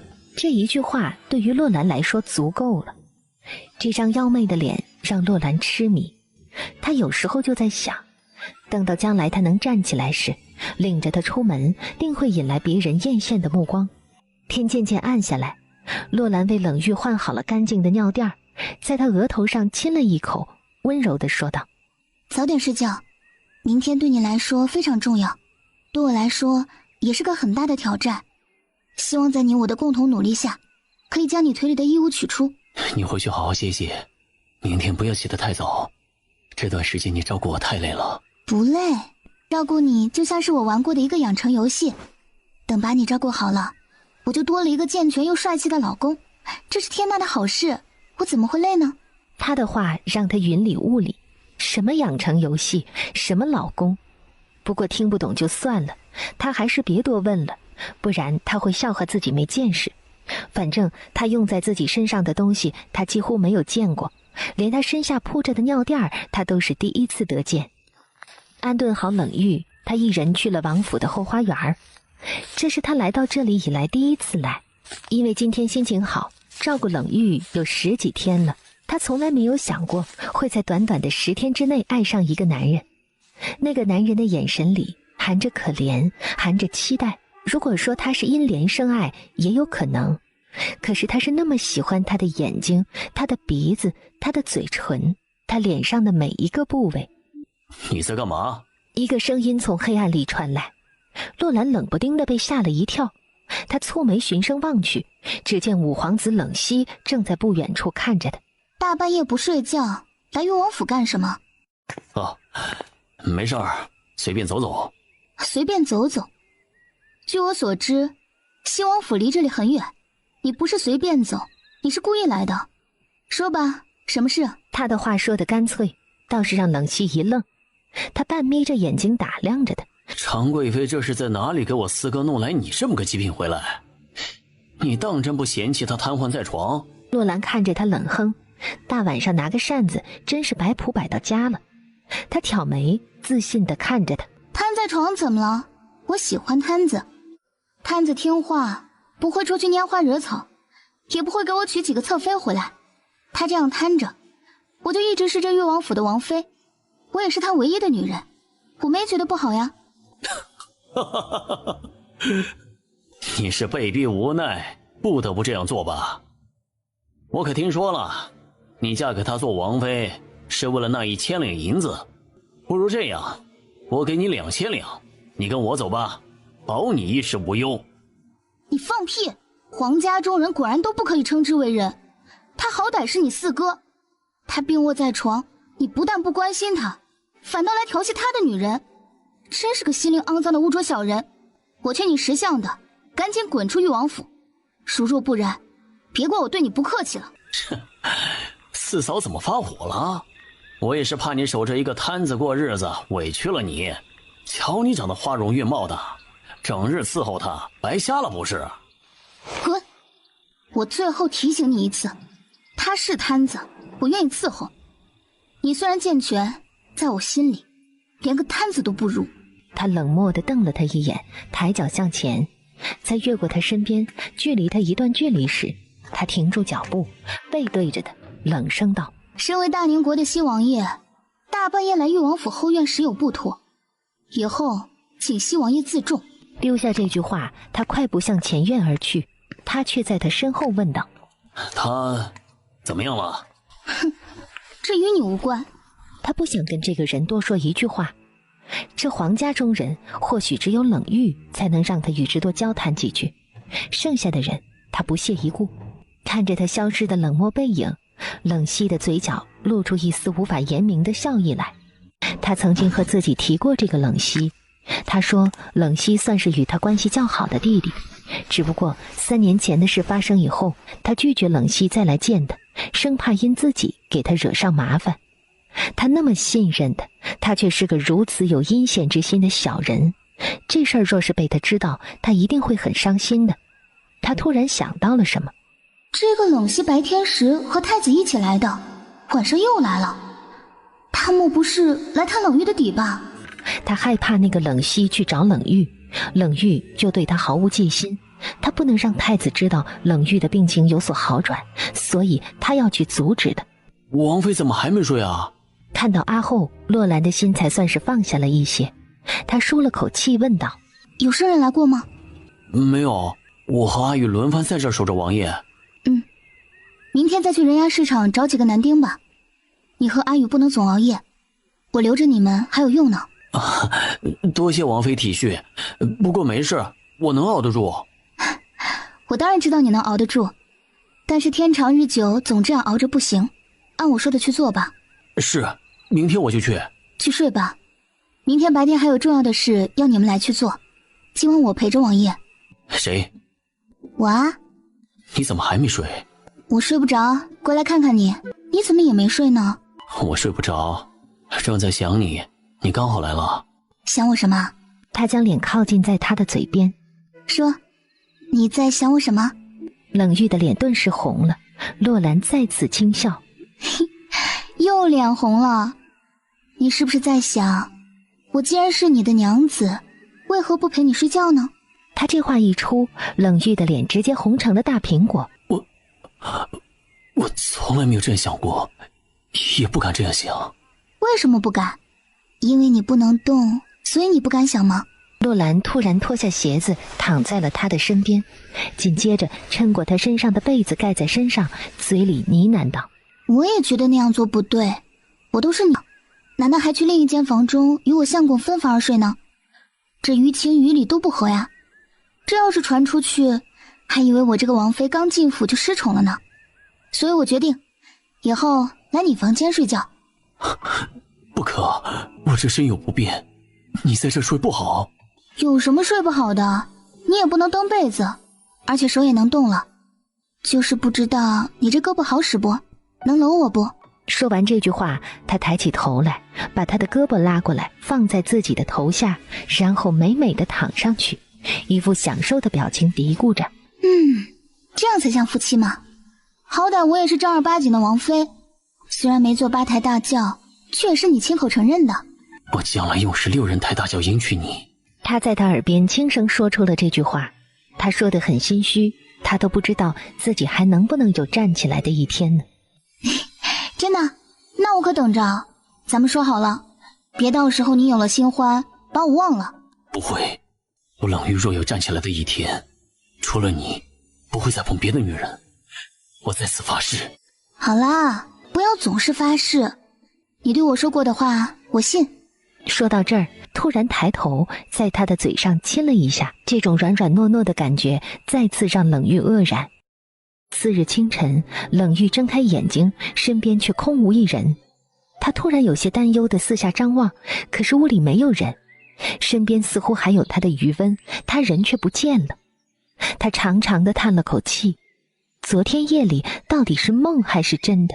这时门吱呀一声打开，洛兰那如百灵鸟般欢快的声音传了进来：今天是个好日子，吉祥的事儿都能成。等等等等，看看这是什么？这是火炉。还想着给你一个惊喜呢，谁想到你认识啊，真没意思。见他不高兴，冷玉偷笑一声说道：重新来一次。洛兰这才抿着嘴笑了，他清了清嗓子，再次将火炉举起来。等等等等，快来看看，这是什么？没见过。你装的一点也不像。好吧，不逗你了。今天早饭你不能吃了，待会儿我要给你做个手术，将你腿里的东西取出来。不过你放心，我不会让你有饿的感觉，我会给你身体里打营养的。他的话让他迷茫，什么手术，什么营养，他一窍不通。不过他还是重重的点头。都听你的。洛兰将火炉放在椅子上，说完这话，他从身边的木头箱里拿出提前从手术室里取出的点滴瓶和点滴管，开始兑药。先给你埋个针，可能会有点疼，但是能忍住。我不怕疼，再疼一些也没事。我知道你不怕疼，但是我会心疼。他的话温柔如水，让冷玉那颗冰封已久的心突然如烈火般燃烧起来。想着他的话，他的嘴角扯出一丝苦涩的笑容来。可是不容他多想，一会儿功夫，困意袭上了心头。洛兰看着他熟睡的样子，温柔地笑了。好好睡吧，今天对你来说很重要，对我来说也很重要。你我以后能不能幸福，全看今天了。说完这话，他为他掖好被子，越过屏风，穿过正堂，来到门外，对站在门口的四大金刚面色严肃地说道：今天是个非常重要的日子，你们在此守着，我大概天黑才能出来。在此期间，你们其中的任何一个人都不要离开，而且无论谁来也不能让他进来，哪怕皇上也不行，记住了吗？记住了，王妃请放心。中午如果饿了，叫人把饭菜送过来吃，不用管我。在我没出来前，谁也不要叫门，明白了吗？王妃放心，我们明白了。交代好这四人，洛兰站在门口，看着天空，双手合十，嘴里低声祈祷着：老天爷保佑，今天的手术一切顺利。他腿里的钉子是铁的，容易生锈，嵌进去的时间又太长，现在周围的肉已经溃烂，所以他要小心又小心才行。他小心翼翼地为他的腿部消了毒，按照上次 CT 片子上显示的位置，在他的腿上开始动刀，手术刀熟练地在他的手里来回翻滚。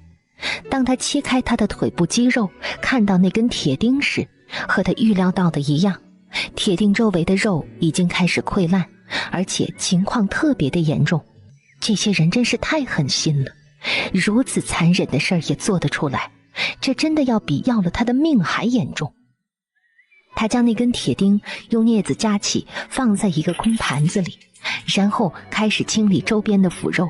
一边清理，洛兰的眉头一直紧锁着。这些腐肉看来要好长时间才能养好呀。直到天暗下来，他的这台手术才做完。他刚舒了口气，他的血压却突然降低，呼吸也在慢慢的减弱。依据洛兰多年的经验来判断，他这是术后感染了。可是自己这台手术小心又小心，怎么会感染呢？冷玉，你一定要挺过来，你还要去找残害诬陷你的人算账呢，你不能就这样死了。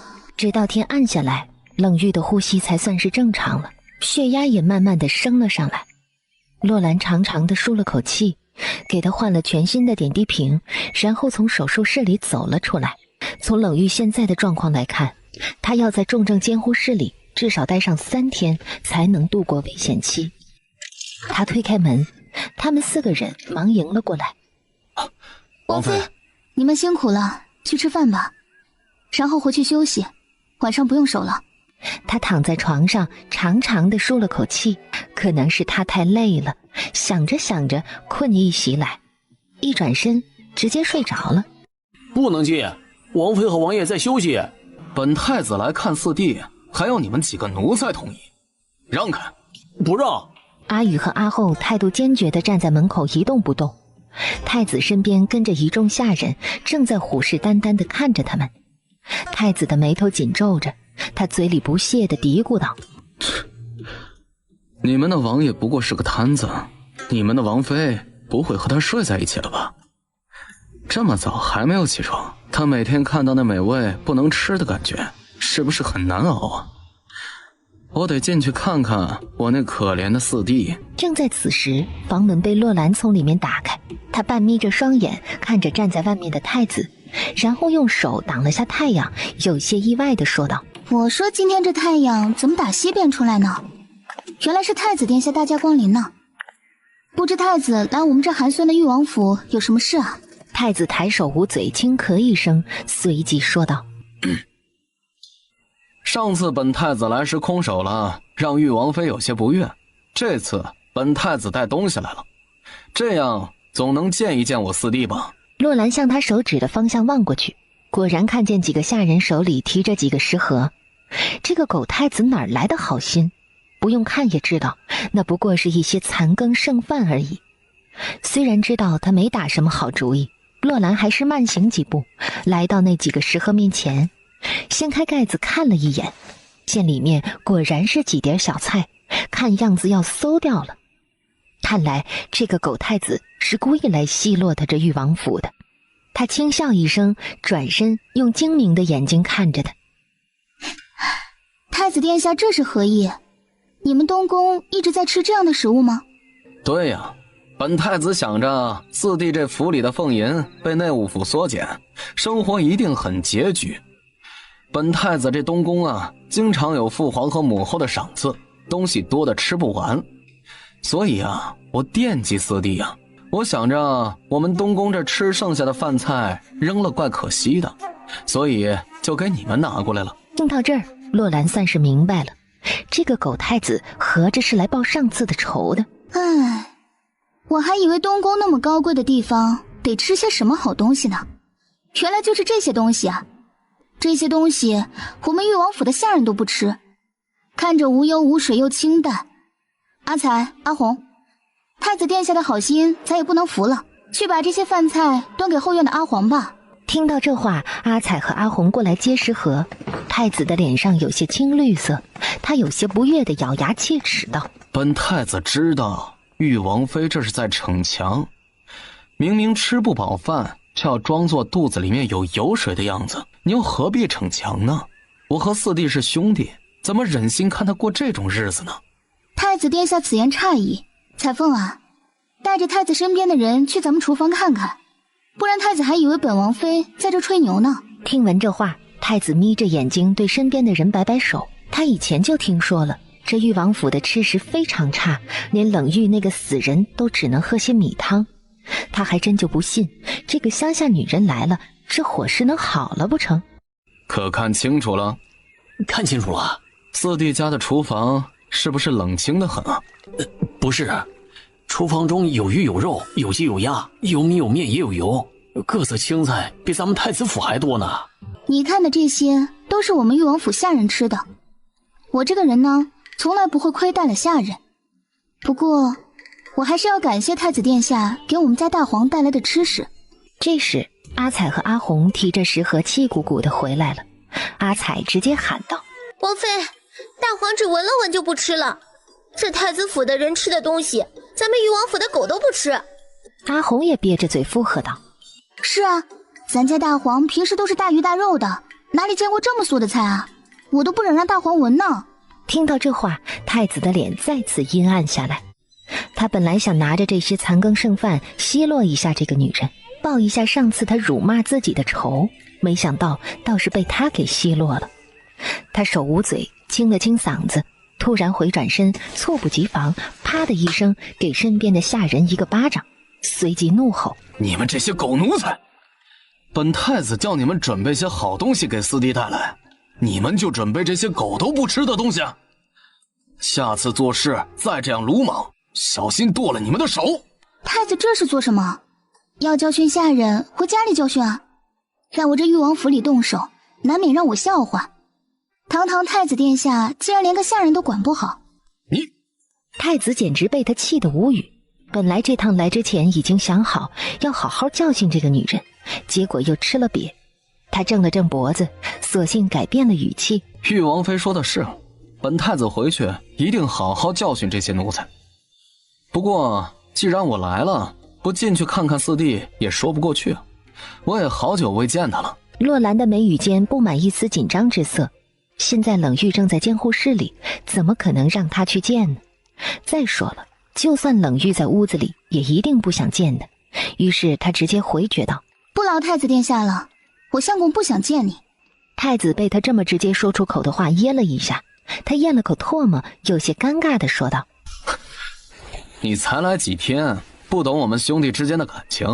他说不想见我，那是怕我见了他的样子难过。男人之间的事情，女人不懂。言罢，他便准备硬闯。洛兰直接冷声道：太子殿下。他回转身，冷冷地看着他。男人之间的事我是不懂，但是我们夫妻之间两情相悦，无话不说。他喜欢谁不喜欢谁，想见谁不想见谁，早就告诉过我了。他第一个不想见的人就是你，请回吧。说完这句话，他对阿宇和阿后道：送客。太子的眉头皱成了一条直线，他没想到自己这个太子竟然被这个女人像撵狗一样往外撵。据说她是个乡下女人，按照他的想象，这乡下女人都是木讷又老实的，这个女人怎么看也不像个乡下女人。不过现在容不得他多想，阿宇和阿后已经来到了他的身边，对他躬身行礼，做出了手势。太子咬紧了牙关，不止这个女人无礼，连他身边的这些下人也无礼，也不知道他在哪儿弄的这些狗奴才。于是他冷冷地看了洛兰一眼，冷哼一声，甩着衣袖离开了。王妃，他是太子，以后会不会找我们麻烦呀？我们誉王府已经惨到不能再惨了，还有什么麻烦可找？可是事实就是，太子从誉王府出去后，便直奔内务府。内务府的张大人一直是他的人，见他来了，自然是点头哈腰的迎上来。太子殿下驾临陈州内务府，有急事儿？誉王府的俸银是按照本太子所说的克扣吗？是，3年前便缩减到了30%。太子的眸色突然布满疑惑。既然如此，1个月300两俸银，那誉王府也只够吃糠咽菜的，哪里来的大鱼大肉？他皱紧了眉头，又道：这个月开始停了誉王府的俸银。这不妥吧？若是被皇上发现，臣恐怕……无碍，誉王府另有生财之道，不需要俸银。若是被父皇发现，你只管这样说就好。张大人虽然有些为难，却也不敢违背太子的意思。誉王爷毕竟传言快死了，他还是讨好太子比较重要。冷玉在监护室里待了3天，好歹是度过了危险期。洛兰也跟着熬了3天3夜。冷玉是被疼醒的，麻药劲儿过了，他感觉自己的腿疼得不行。他刚嘶了一声，洛兰便警觉地醒过来。他看着因伤口太疼，脸部已经扭曲变形的冷玉，慌忙问道：是不是特别疼啊？冷玉忍着剧痛，咬牙摇头：不疼。从医药箱里拿出止痛药，快速地兑好药，然后在他的屁股上扎了一针。你这是什么？让你止疼的，一会儿就好。果然，他话音刚落，冷玉突然感觉到刚才疼得他生不如死的地方真的不疼了。我睡多久了？3天。你3天没睡，对不起，让你受苦了。瞧你那傻样，我告诉你个好消息，你腿里的铁钉被我取出来了。说话间，他起身去桌子边把放着铁钉的托盘拿到他的面前，他用镊子将那铁钉夹起来送到他的眼前。干嘛？就是这东西在你腿里待了3年。看到这2根铁钉，冷玉突然握紧了双拳，牙齿也开始咬得咯咯作响。洛兰忙将托盘放下，过来安慰他：你别生气，我就是想让你看看，早知你会生气，我就直接丢掉了。别丢，别丢，给我留着，我要永远记得这2根铁钉给我带来的伤害。我知道你恨这些人，但是你现在不能动怒，因为你的腿伤还需要养。我从你腿上割下来，至少得有30两的肉，这些肉够你补好久了。冷玉突然抬起冷峻的眸子看向他：我真的能站起来吗？他又一次提出了疑问。洛兰抿着嘴，轻笑着点头：能，但是要等。以现在的状况来看，至少还要卧床半年才行。真的吗？再有半年我就能站起来了，是真的吗？夜半时分，冷玉感觉自己腿部的伤口又开始疼起来，疼得他大汗淋漓的，却还在努力的控制。疼得受不了时，他用力的咬住被子，生怕自己喊出声音将他惊醒。他想让他多睡一会儿。他就这样熬到了天亮，直到自己精疲力尽。洛兰睁开眼睛时，他正扭曲着脸，闭紧双眼，咬牙切齿地扭动着自己的腰身，只有这样动一动，才能分散一下腿疼的感觉。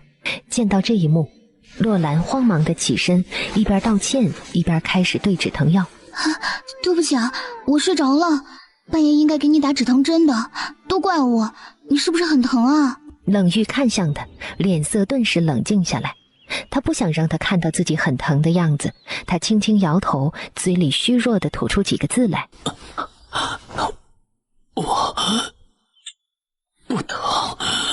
洛兰一边给他打止疼针，一边责怪道：不疼才怪，不是告诉你此时或者你疼时叫醒我吗？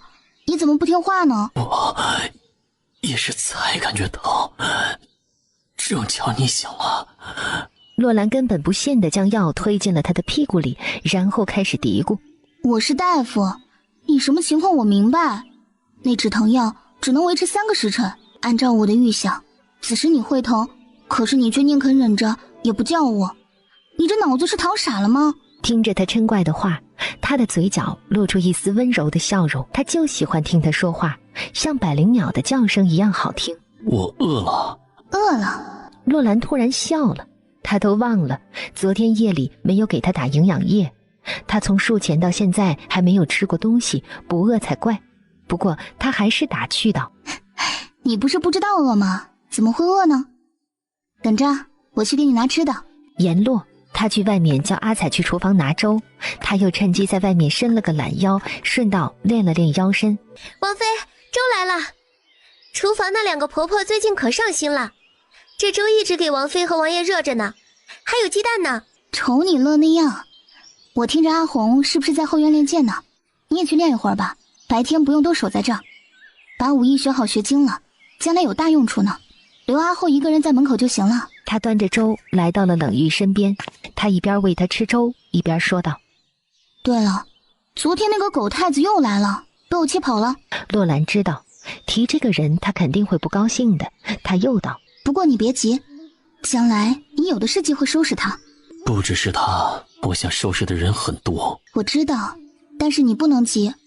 对了，我前几天还看到西王爷了。提到西王爷，他的脸色好了许多，他苦着脸说道：他是与我最亲近的人，也是我最信任的人。洛兰实在不忍心打击他，他只能抿着嘴点点头，但是也不忘间接地提醒他：再亲近的人在利益和时间面前都会有所改变的，所以不要对别人抱太大的期望。他暗有所指，他却不明所以。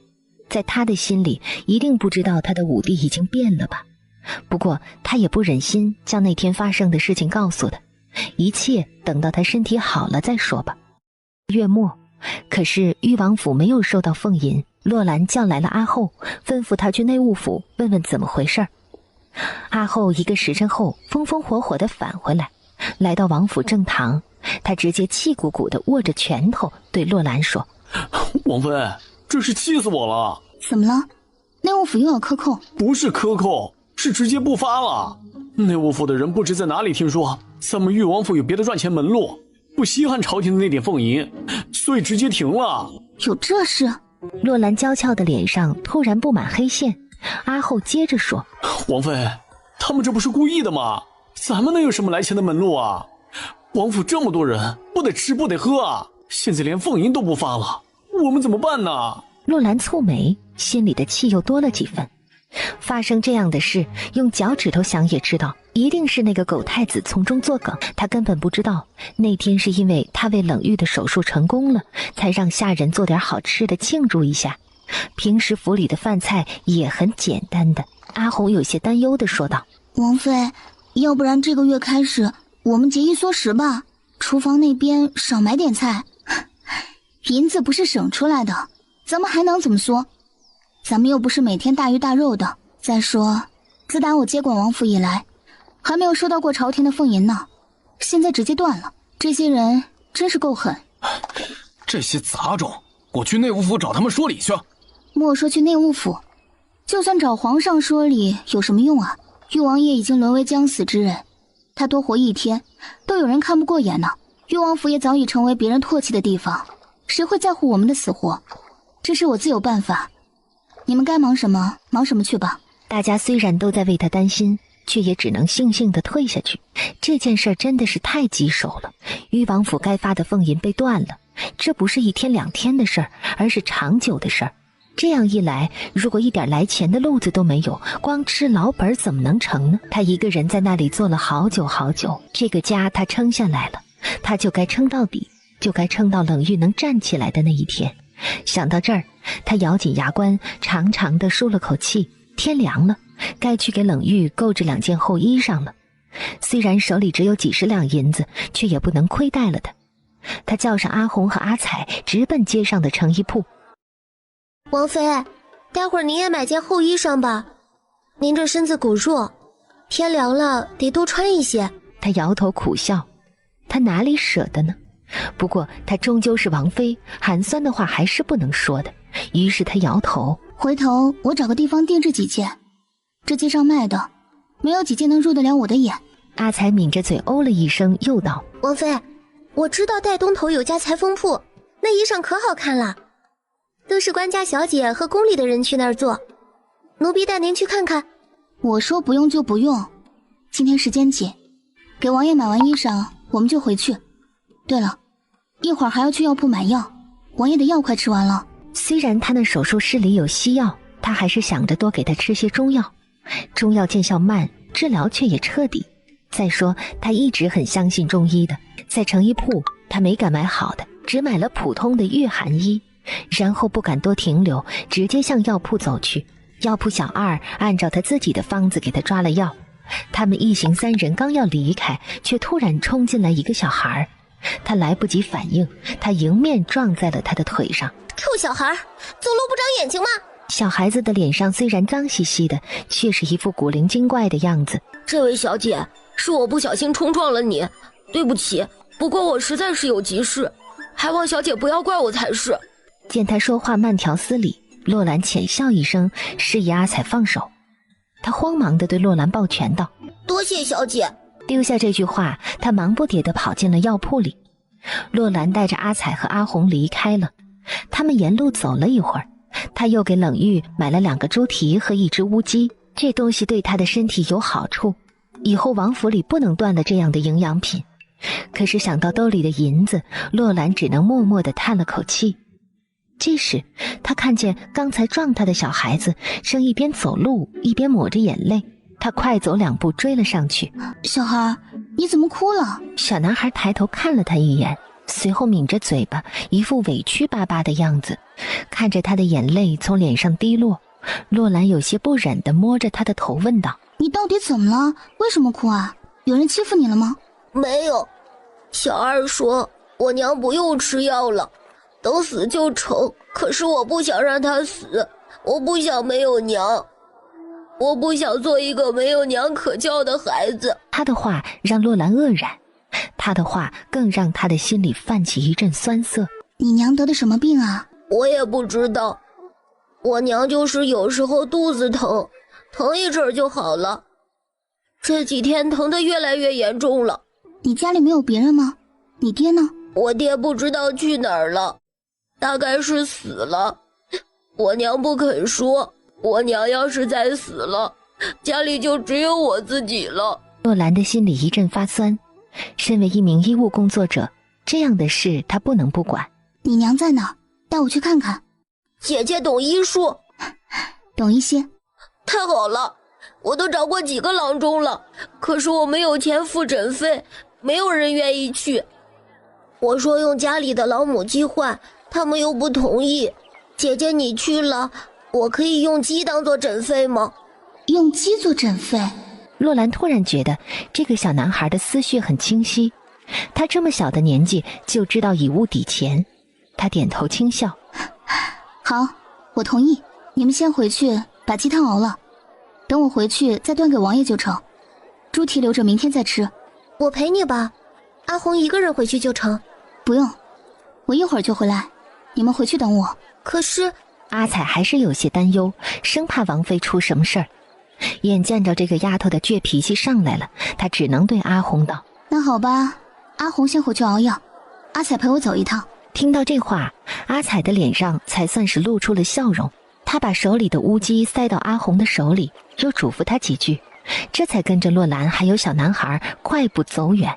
小男孩路上时告诉洛兰，他叫小智，从小没有见过自己的父亲，母亲替人缝缝补补挣些银子贴补家用。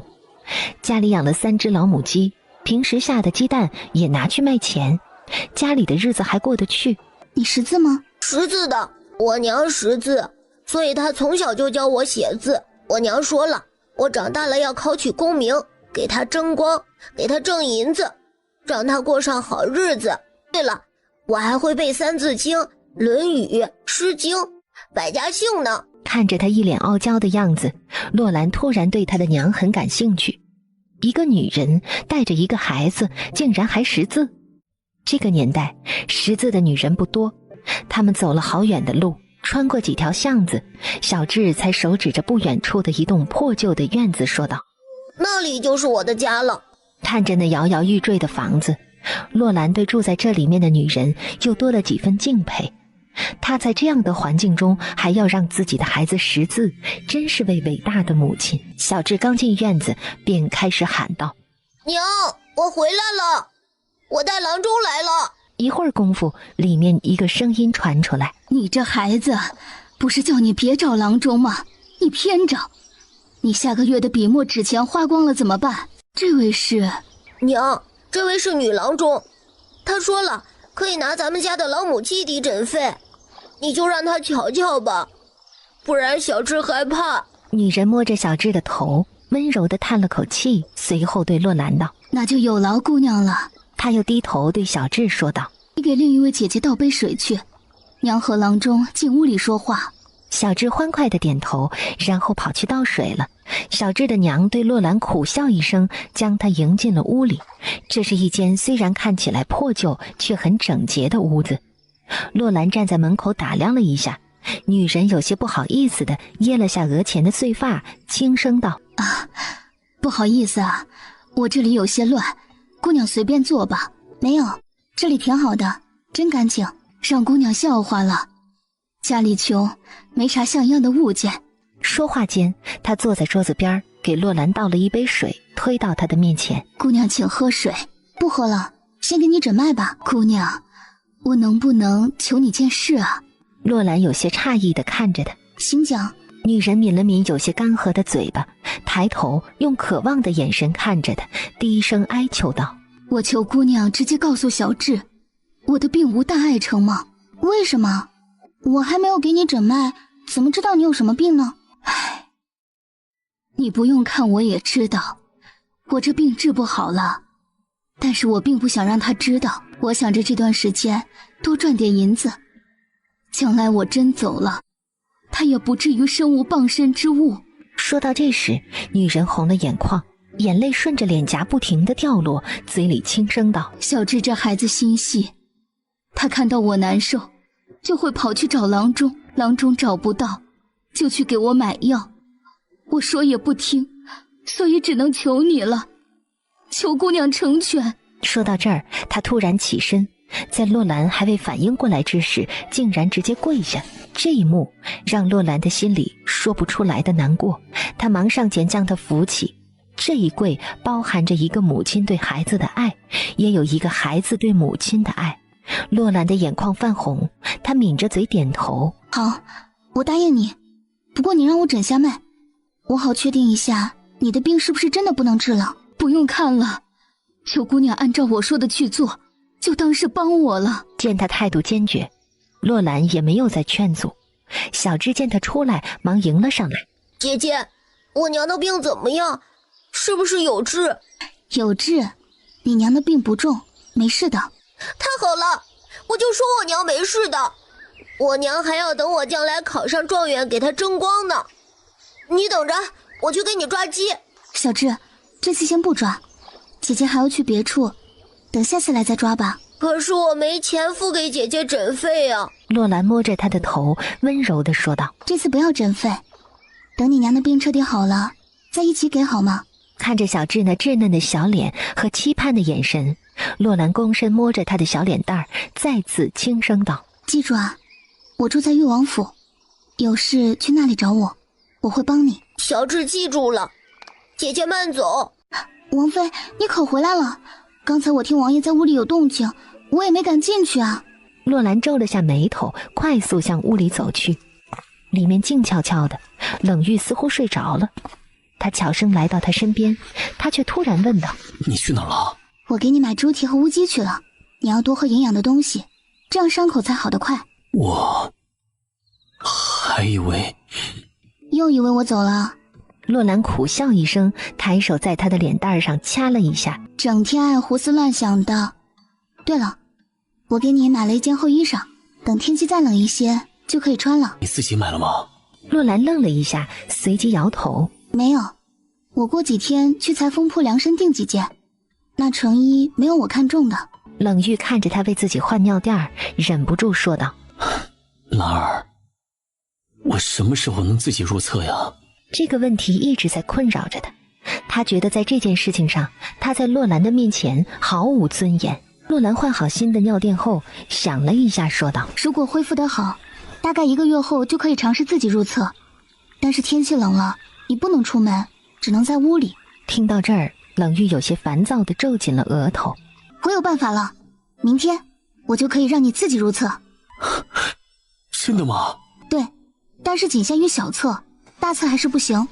你的腿上不能乱动。”冷玉虽然有些失望，却还是满脸期待地看着他。“那就好，兰儿，辛苦你了。”次日安顿好冷玉，洛兰手绘了一张图纸交给阿宇，吩咐他去城中的贮铜房，按照他图纸的样子做出一个夜壶来，送走了阿宇。厨房里的张婆子来了，他欠身行了个礼：“王妃，上个月剩下的存粮不多，家里米面油都没了，还有一些调料也该买了。”真是屋漏偏逢连夜雨，眼看着手里已经没有多少银子可用了，这又快断粮了。洛兰蹙眉问道：“要多少银子？”“如果要买够1个月吃的，大概要150两。”“150两？”洛兰倒吸了一口凉气，刚才给阿宇拿走3两，现在可用的银子只剩下13两，这只够维持3天的。“我知道了，一会儿我叫阿红把银子给你送去，买回来后你直接把账目交给他过目就行。”张婆子弯腰行了个礼，应下后退了出去。洛兰第一次觉得生活这么难，偌大个王府在外人看来气派无比，谁又能想到府里的人连吃穿都成问题了。正在这时，彩凤匆匆地跑进来，大声疾呼道：“王妃，外面有个小孩找你，他说他叫小智。”“姐姐，快救救我娘，她要疼死了！”“怎么回事？你慢慢说。”“我娘正在吃饭时，她又开始肚子疼了，疼得死去活来的。她说让我来找你，她要见你。”洛兰突然有种不好的预感，她对身后的阿彩道：“你去王爷门口告知王爷一声，我有事出去一下，一会儿就回来。”说完这话，他扯着小智的手，急匆匆地出了门。当他们到小智家时，洛兰已经上气不接下气了，小智却丝毫看不出来累。他急不可耐地拉着洛兰的手向屋里跑，嘴里叫嚷着：“姐姐，快点儿，我娘怎么不出声了？”洛兰也很急，她只来得及在院子里双手撑着膝盖喘2口粗气，便随着小智跑向了屋里。当他看到床上正在呻吟的女人时，顿时有一种悲凉的感觉袭来。“娘，姐姐来了，姐姐来了！”听到这话，女人强撑着身体坐起来，她脸色苍白，似乎已经是精疲力尽了。“你哪里疼？指给我看看。”女人手指着自己的小腹，嘴里有气无力的半眯着眼睛呜咽道：“这里疼。”洛兰对小智说道：“扶你娘躺下，我给她看看。”“姑娘，我知道你来自大户人家，你是好人，算我求你，我要是不行了，你就让小智留在你身边，给他口饭吃就行。”娘，我哪儿也不去，我就在家待着，我就陪着娘。小智，乖，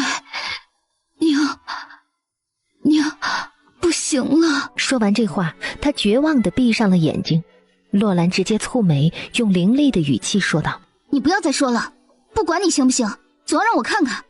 小智，扶她躺下。”小智听的这话，忙不迭地扶着女人躺下。出去等着，如果娘走了，你就认下这个姐姐，从此后跟着她，听她的话，知道吗？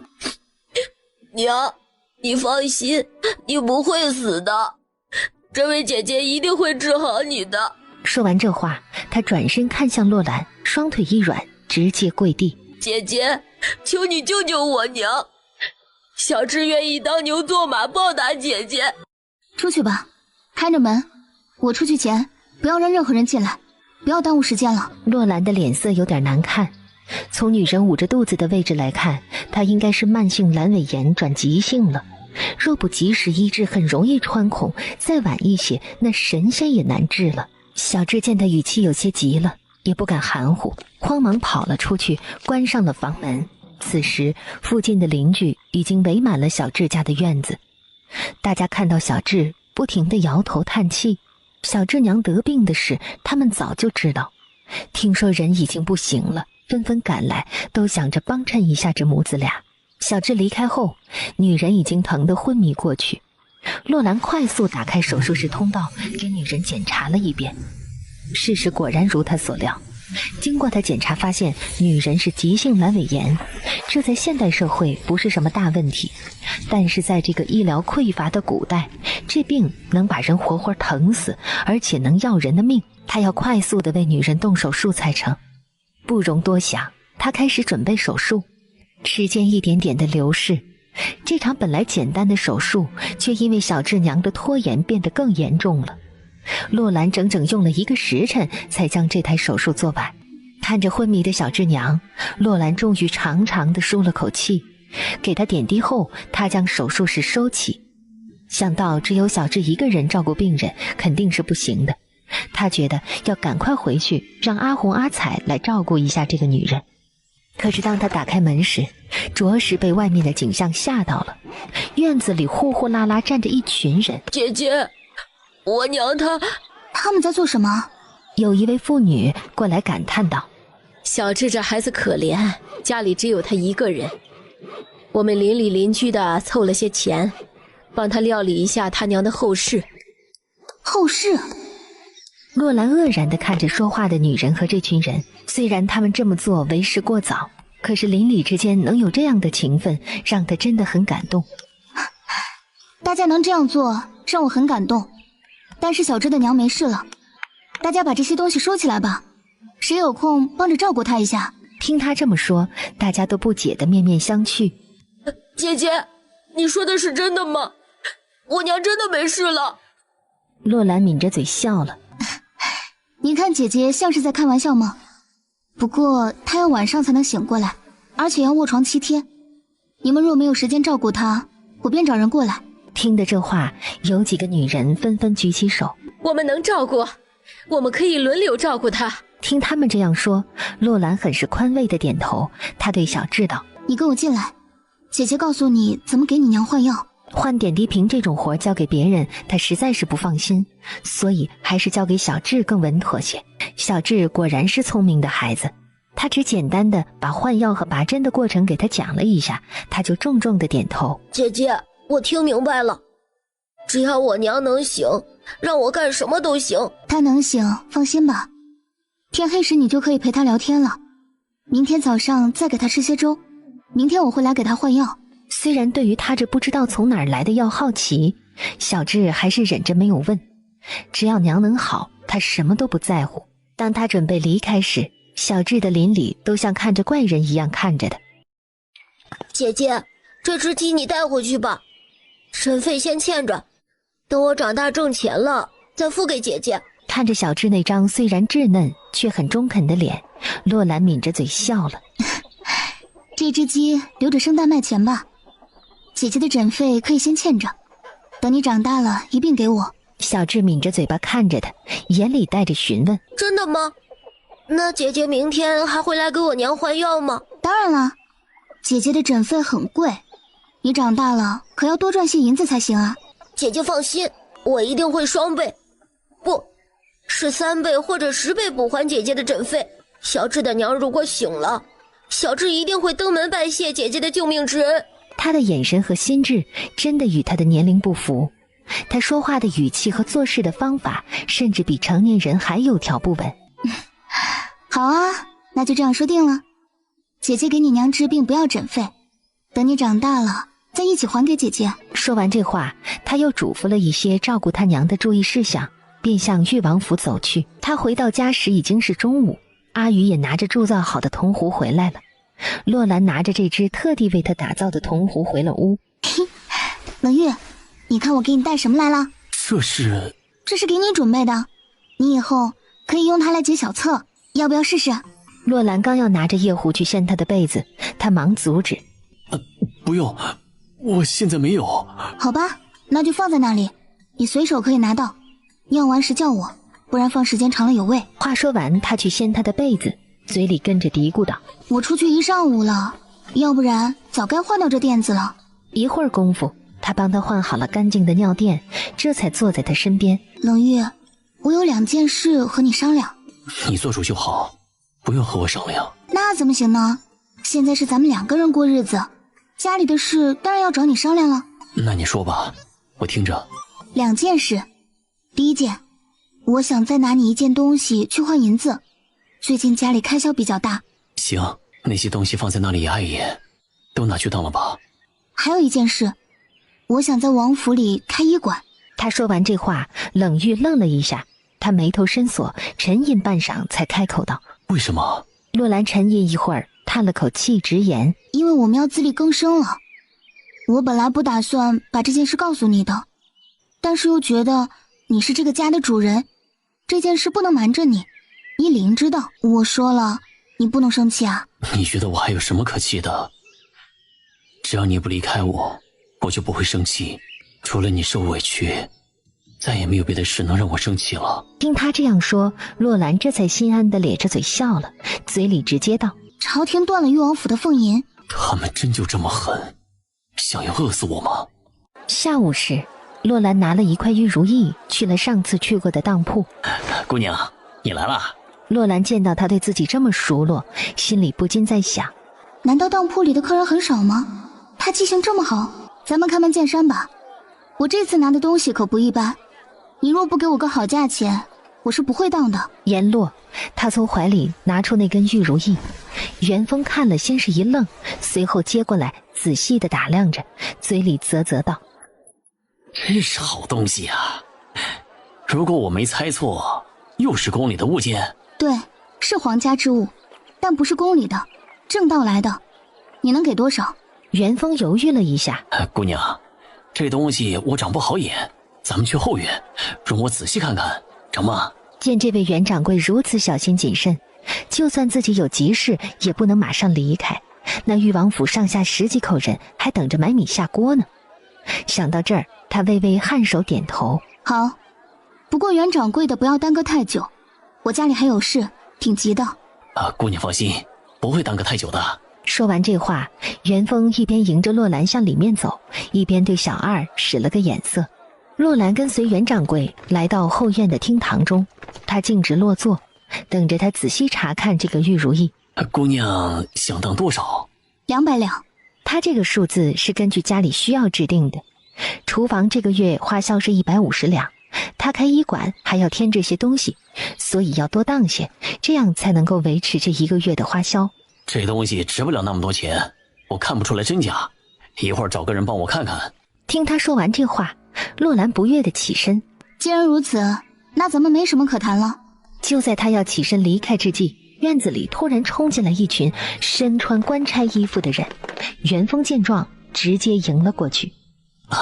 胡师爷，本官接到举报，说有人在私自倒卖来路不明的皇家物品，就是你吗？洛兰听他这么说，算是明白了。感情这个袁掌柜去报了官了，怪不得他要拖延交易的时间呢。哼，胡师爷是吧？倒卖皇家物品怎么了？我自家的东西我不可以倒卖吗？这大宁国的律法中哪条哪款说过倒卖自家物品违法了？哼，倒卖自家物品？你哪来的自家物品呢？你当本官是3岁小孩吗？来人呐！眼见着这个胡师爷要动手了，洛兰提高声音怒吼道：我是玉王妃，你们谁敢动手？你说你是玉王妃，谁信呢？我还说我是皇上呢，得有人信算呢。放肆！你敢冒充皇上？你可知道这是什么罪？呸呸呸！本师爷现在在问你话，你莫要转移话题。你快说，你怎么证明你就是玉王妃呀？如果今天你不说出来，那就别怪我拿你回顺天府问罪了。听到这话，洛兰有些急了。他倒是不怕进顺天府，他怕冷玉找不着他会着急，所以今天无论如何他都要回去才行。你若不信，可以跟我回玉王府，府里的下人都认得我，只是到时候可别怪我对你不客气。嘿嘿，玉王府本官就不去了，本官还有公务处理。说到这儿，他从元丰手中将那个玉如意抢回来，嘴里冷声道：这个物件本官先替你收着，等你什么时候能证明你是玉王妃，本官再还给你。走吧，收工。听得这话，洛兰简直有种遇到了强盗的感觉。这哪里是官差，明明是明抢嘛！这位胡师爷他在心里记下了，还有面前的这个袁掌柜。王妃不要动怒，小人实在不知啊。哼，没关系，今天的事我记下了，他日定当双倍奉还。出了当铺的大门，这时元丰追了出来。王妃，以后你再有东西拿来，袁某自当。不必了，没有以后了。袁家当铺，你有为生意人的本性，我当的是物品，你赚的是当银。像你这样用别人的东西讨好官家的人，生意长久不了。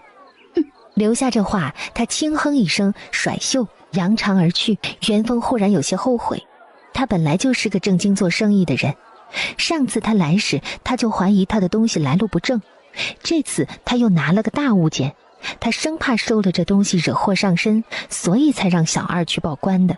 走在回去的路上，洛兰的心情有些差，失了一个玉如意，银子没有当成，还惹了一肚子气。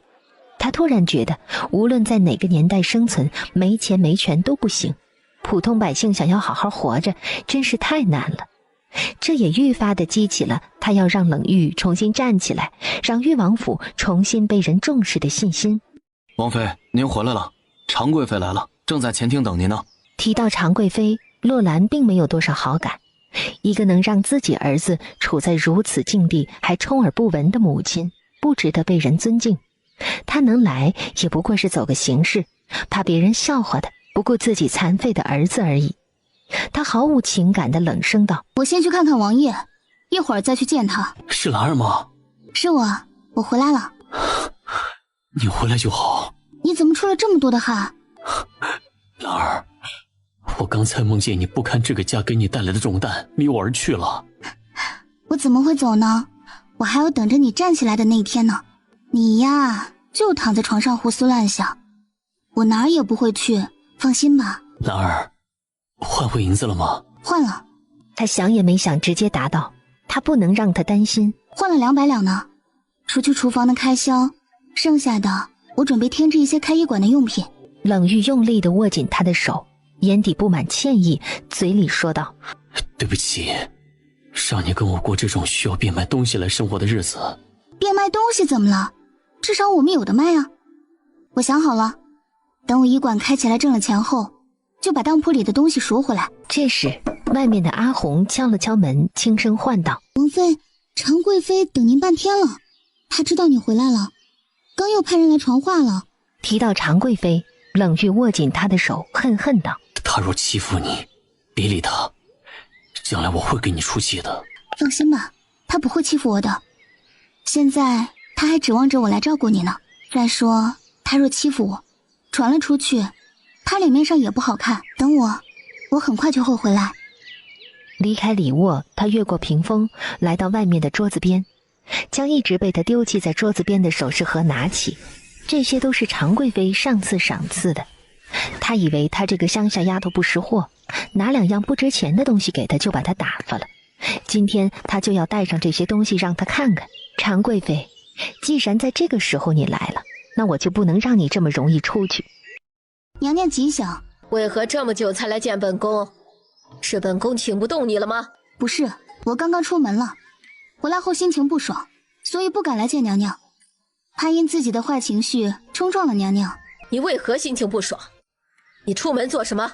王爷想吃桂花糕，我去给他买，不但没买到，反被店家奚落，说吃得起桂花糕的人都是些权贵人士，还不卖给我，说我一看就是个土得掉渣的丫头。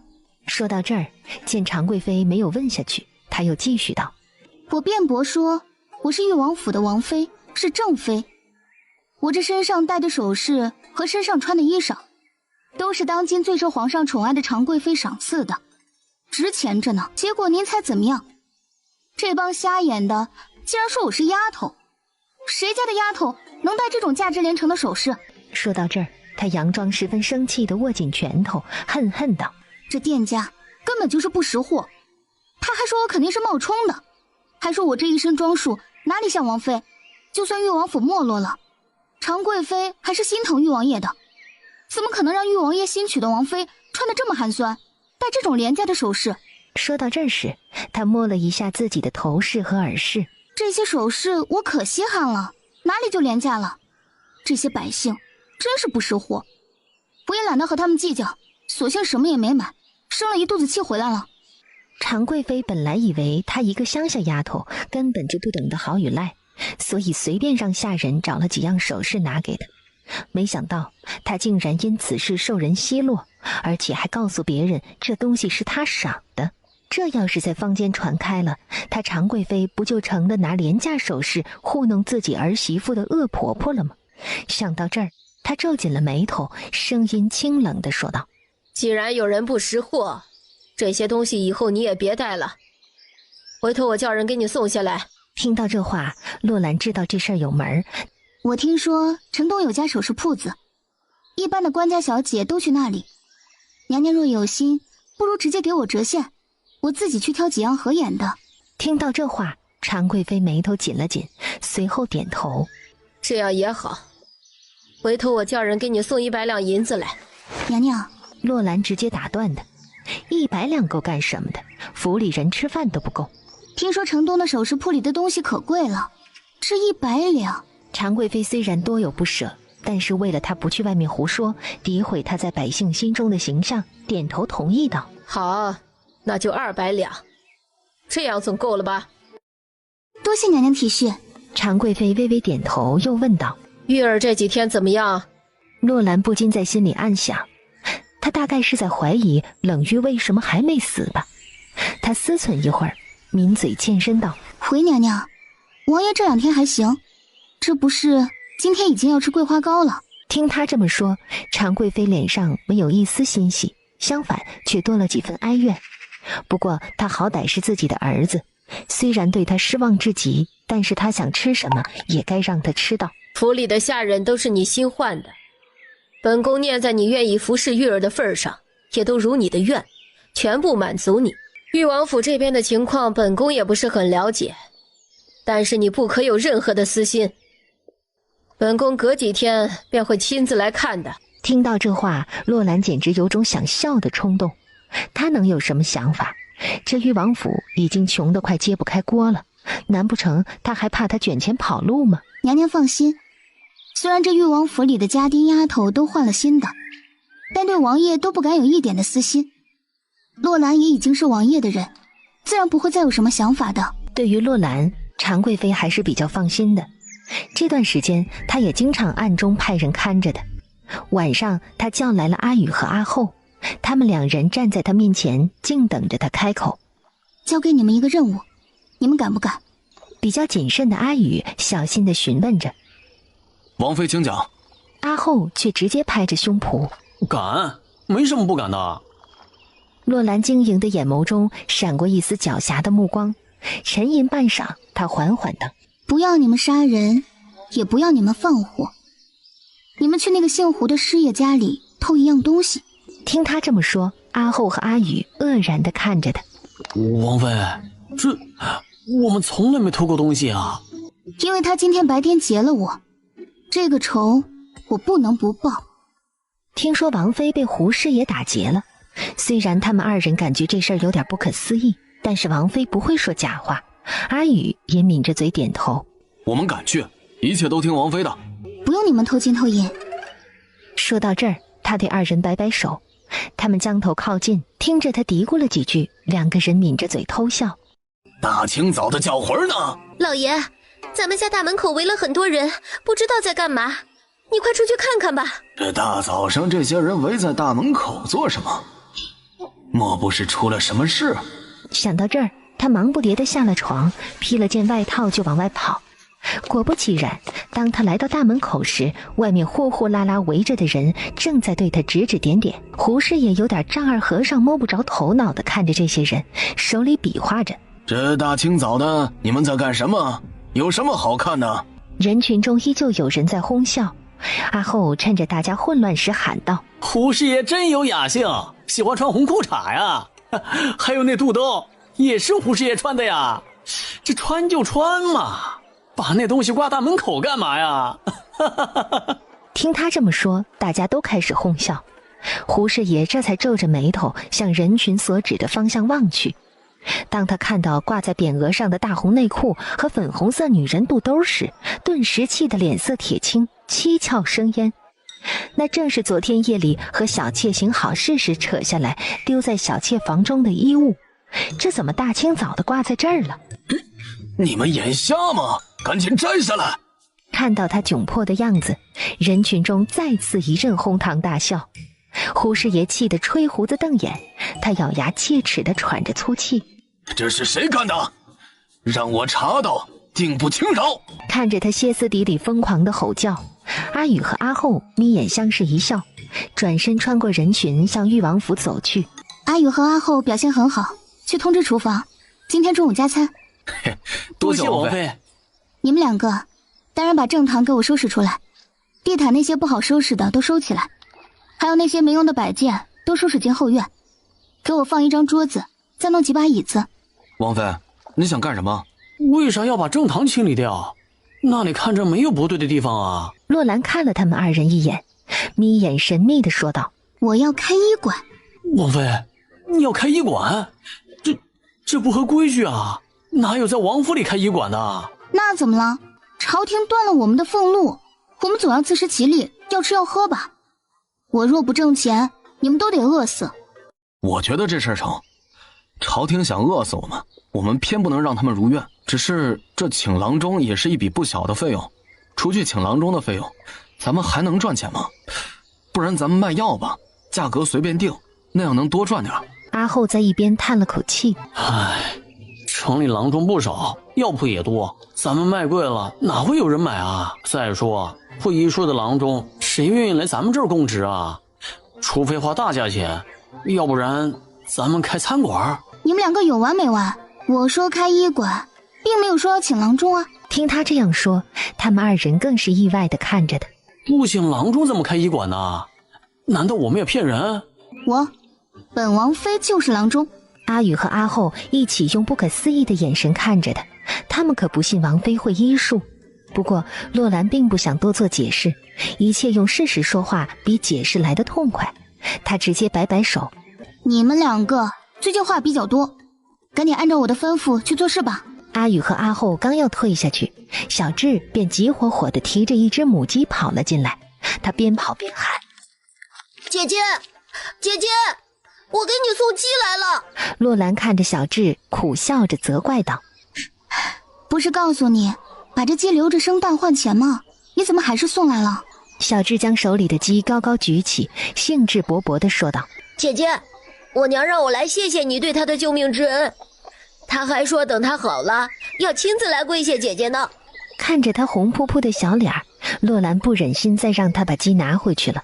阿宇，把鸡送去厨房，晚上给王爷做鸡汤。阿宇将母鸡接了过来，洛兰又对小智道：“我刚准备去给你娘换药，你就来了，那咱们就一起走吧。”他前脚带着小智离开，阿宇和阿后便开始嘀咕：“王妃真懂医术？”阿后抿着嘴摇摇头：“不知道，王妃说会，估摸着错不了。”洛兰的医馆在3天后开业了，他在大门口显眼的位置立了块寿匾额，取名为回春堂。匾额上挂着红绸子，门口处又挂了2挂鞭炮。各位父老乡亲，从今天开始，裕王府又名回春堂。本人水洛兰，既是裕王府的裕王妃，又是这家医馆的坐诊郎中。大家身边的亲人朋友，若有疑难杂症，不妨来找我。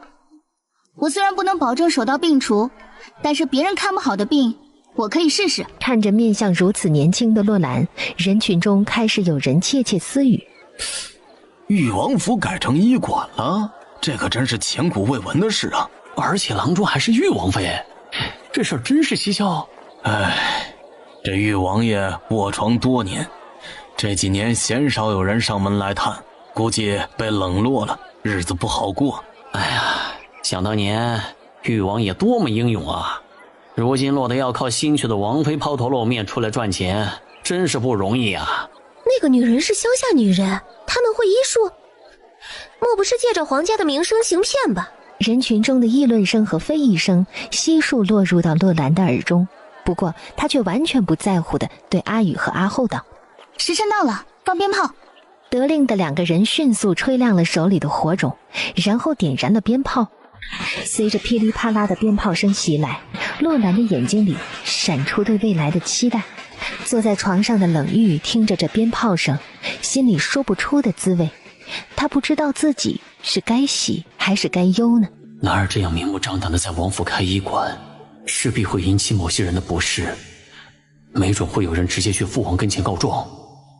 虽然父皇不会为难兰儿，却难保那些心存恶意的人不从中作梗。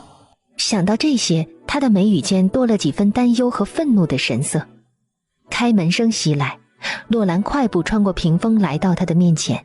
你听到鞭炮声了吗？那是希望的开始，就像你的腿一样。冷玉抿着嘴笑了，他并不想打击他。开在王府的医馆，会有几个百姓敢来呢？他轻声道：“兰儿，万事开头难，你不要抱太大的期望，不然会很失望。”你不要打击我好不好？你应该支持我才是。兰儿，我怕你受委屈，而我也不能帮你。洛兰眯着眼睛看着他，温柔地笑了。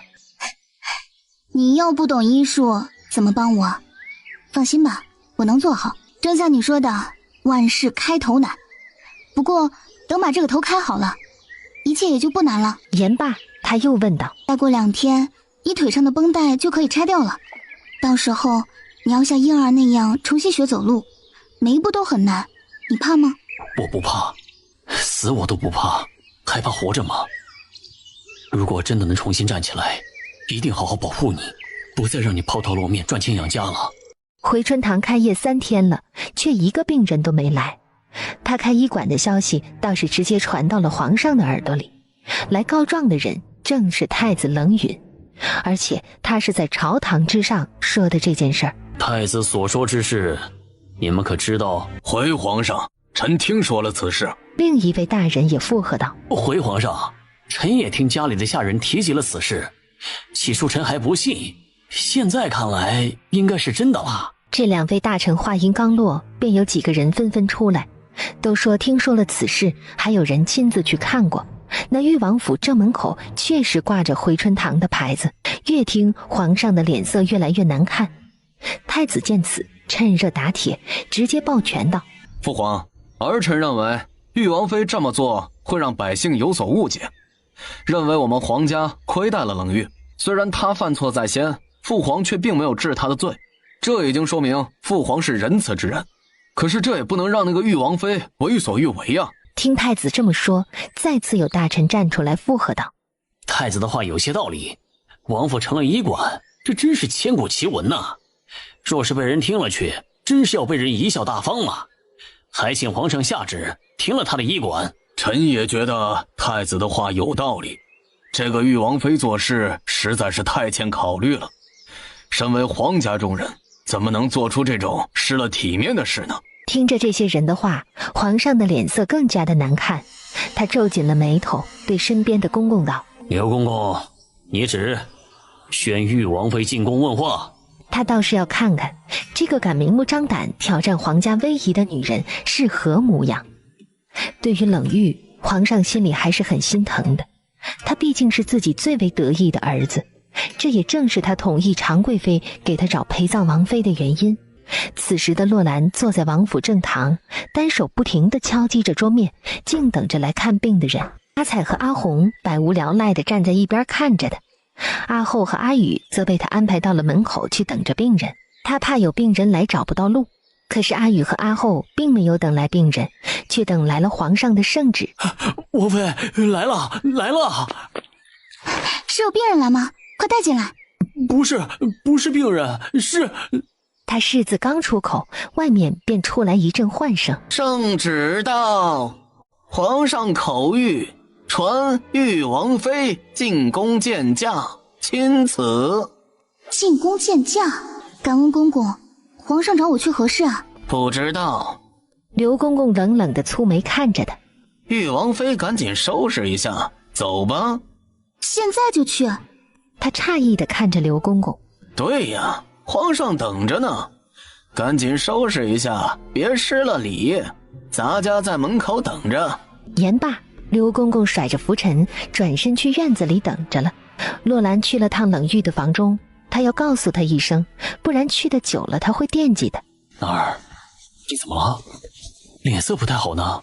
洛兰并不想瞒着他，他蹙眉看着他，带着疑惑问道：皇上宣我进宫见驾，你说能有什么事啊？听到这话，冷玉刚刚还晴空万里的脸突然就溢满了黑暗。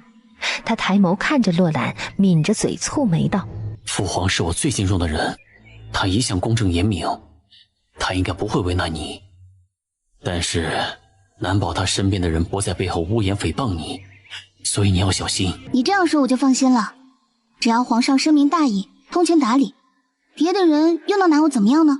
你带上阿彩和阿红吧，不要一个人进宫，我不放心。他的眼里突然多了几分担忧，他反握住他的手，眼底深处的担忧之色尽显。放心吧，我连你这个将死之人都能救活，还有什么事能难倒我？我若中午赶不回来，会让阿后和阿宇来给你送吃的。你现在的样子可以见人了。不，你不回来，我不会吃喝，我谁也不见。你呀，怎么像小孩子一样任性呢？我万一回来晚了，你要饿肚子不成？看不到你，我便不会饿。那好吧，我尽量午饭前赶回来，你累了就躺下睡一会儿。兰儿，等等。怎么了？早去早回。知道了，我只是进个宫而已，被你弄得像生离死别似的，我一定尽快回来。玉王妃水洛兰给皇上请安，皇上吉祥。皇上听见他的话，抬头半眯着眼睛和蔼地说道：起来吧。谢皇上。他站起身，垂手而站，按照刘公公的指引，静等着皇上开口。沉默一会儿，皇上开口道：抬起头来。洛兰深吸一口气，慢慢将头抬起。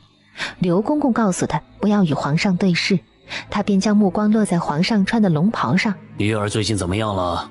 洛兰不知道他该对皇上说实话，还是对他说假话。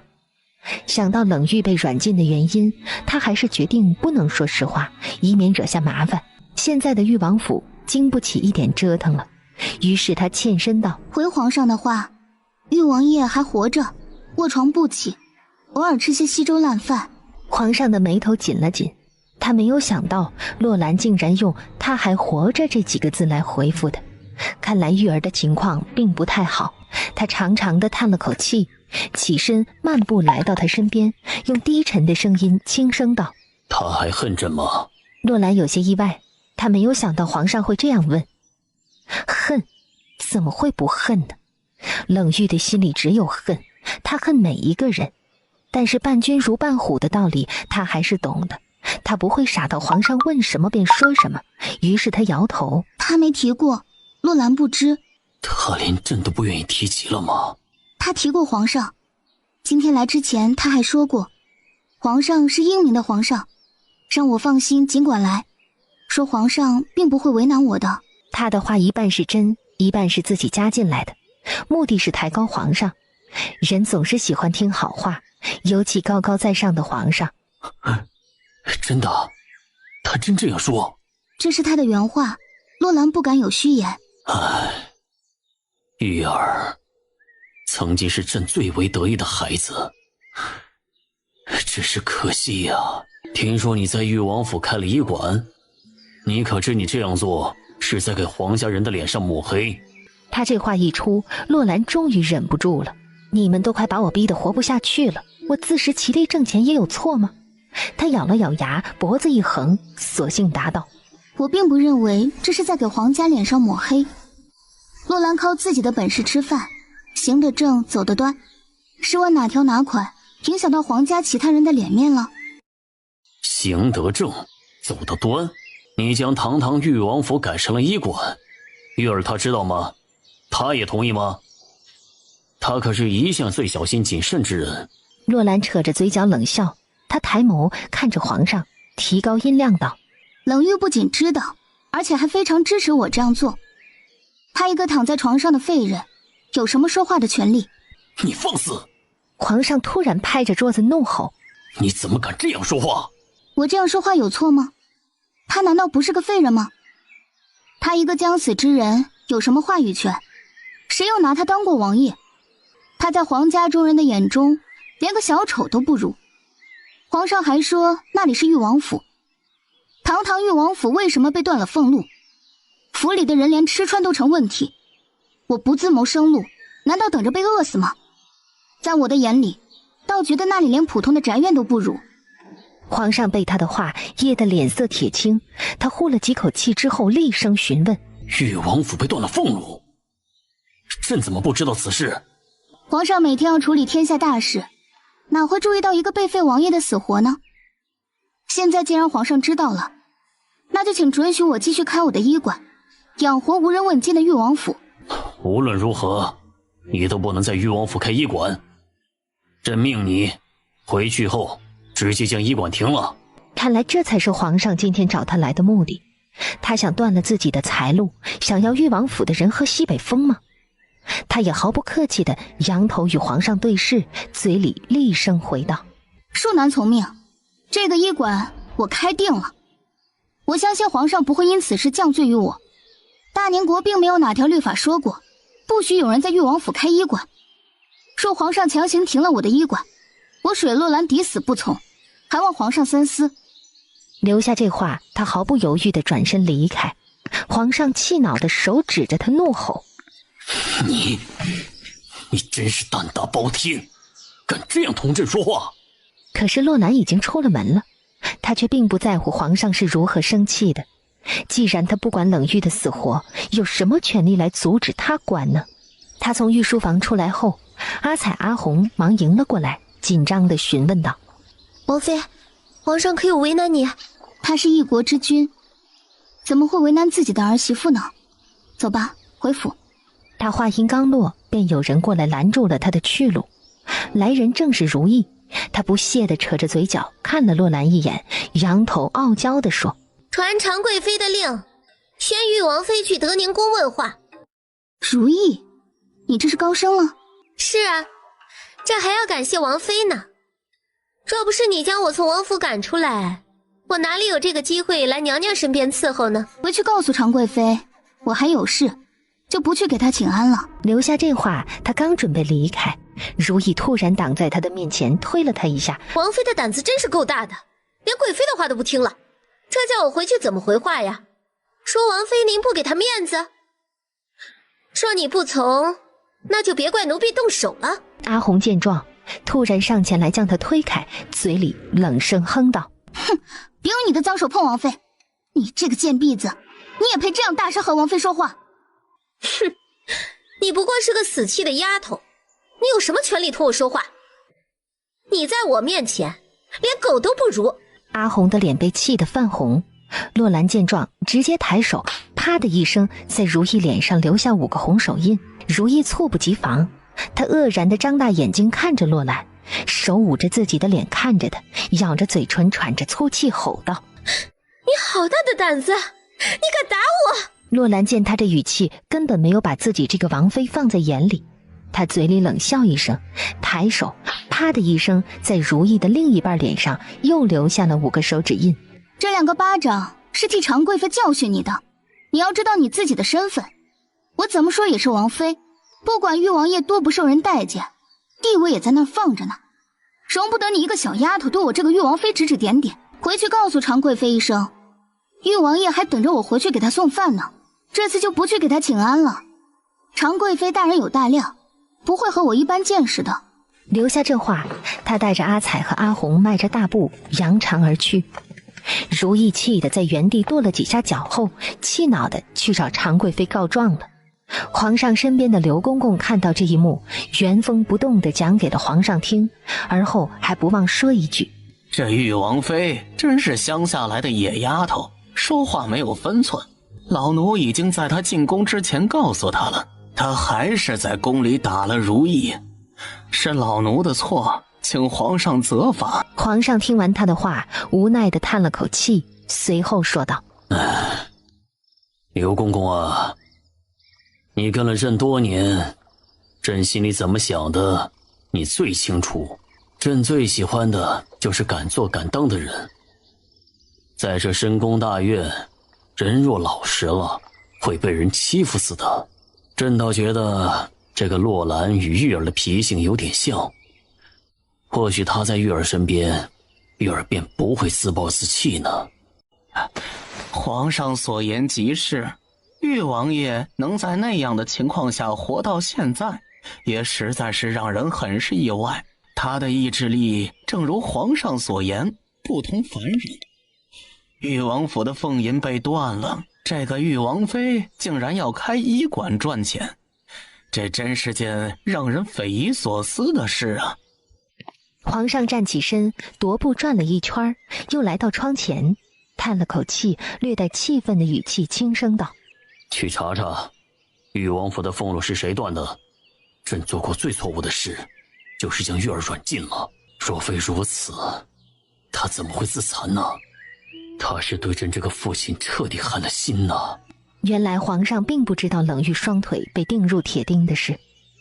冷玉双腿瘫了之后，他收到的回禀是，玉王爷深感对不起皇上，自断了双腿的脚筋，从此卧床不起，以此来赎罪。这怎么能怪皇上呢？还不是玉王爷一时糊涂，做下那等有失体面又险些伤了皇上的事。若非如此，皇上又怎会忍心将他治罪呢？提起这事儿，皇上似乎苍老了许多，他叹了口气，似是在自言自语地说道：“其实朕最中意的人也是他，他为什么就等不得呢？唉。”原来皇上一直认为他真的是惦记着这个皇位，真的要弑父，所以虽然心里惦记着他，却也在记恨着他的野心和要弑父的狠心。洛兰3人来时，宫里派了马车，回去时马车没了，他们只能步行了。走在路上，阿彩忍不住嘀咕道：“这宫里的人真是小气，干嘛不能派一辆马车送咱们回去呢？”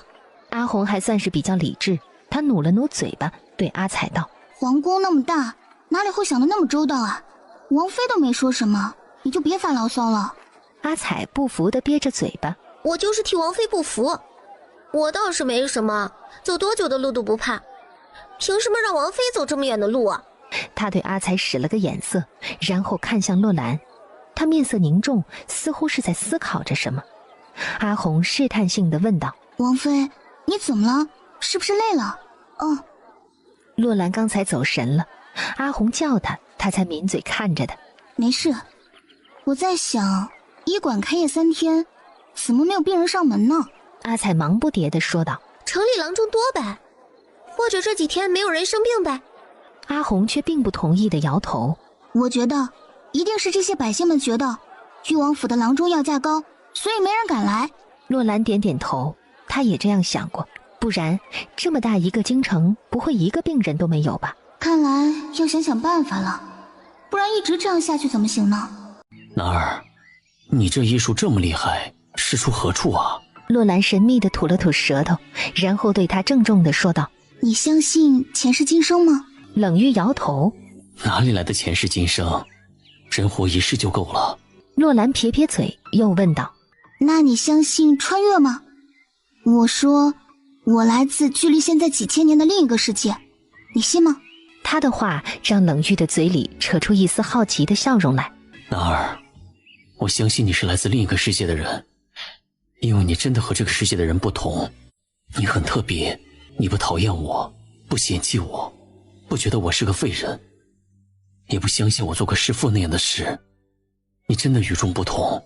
说到这儿，他又落寞地低下了头。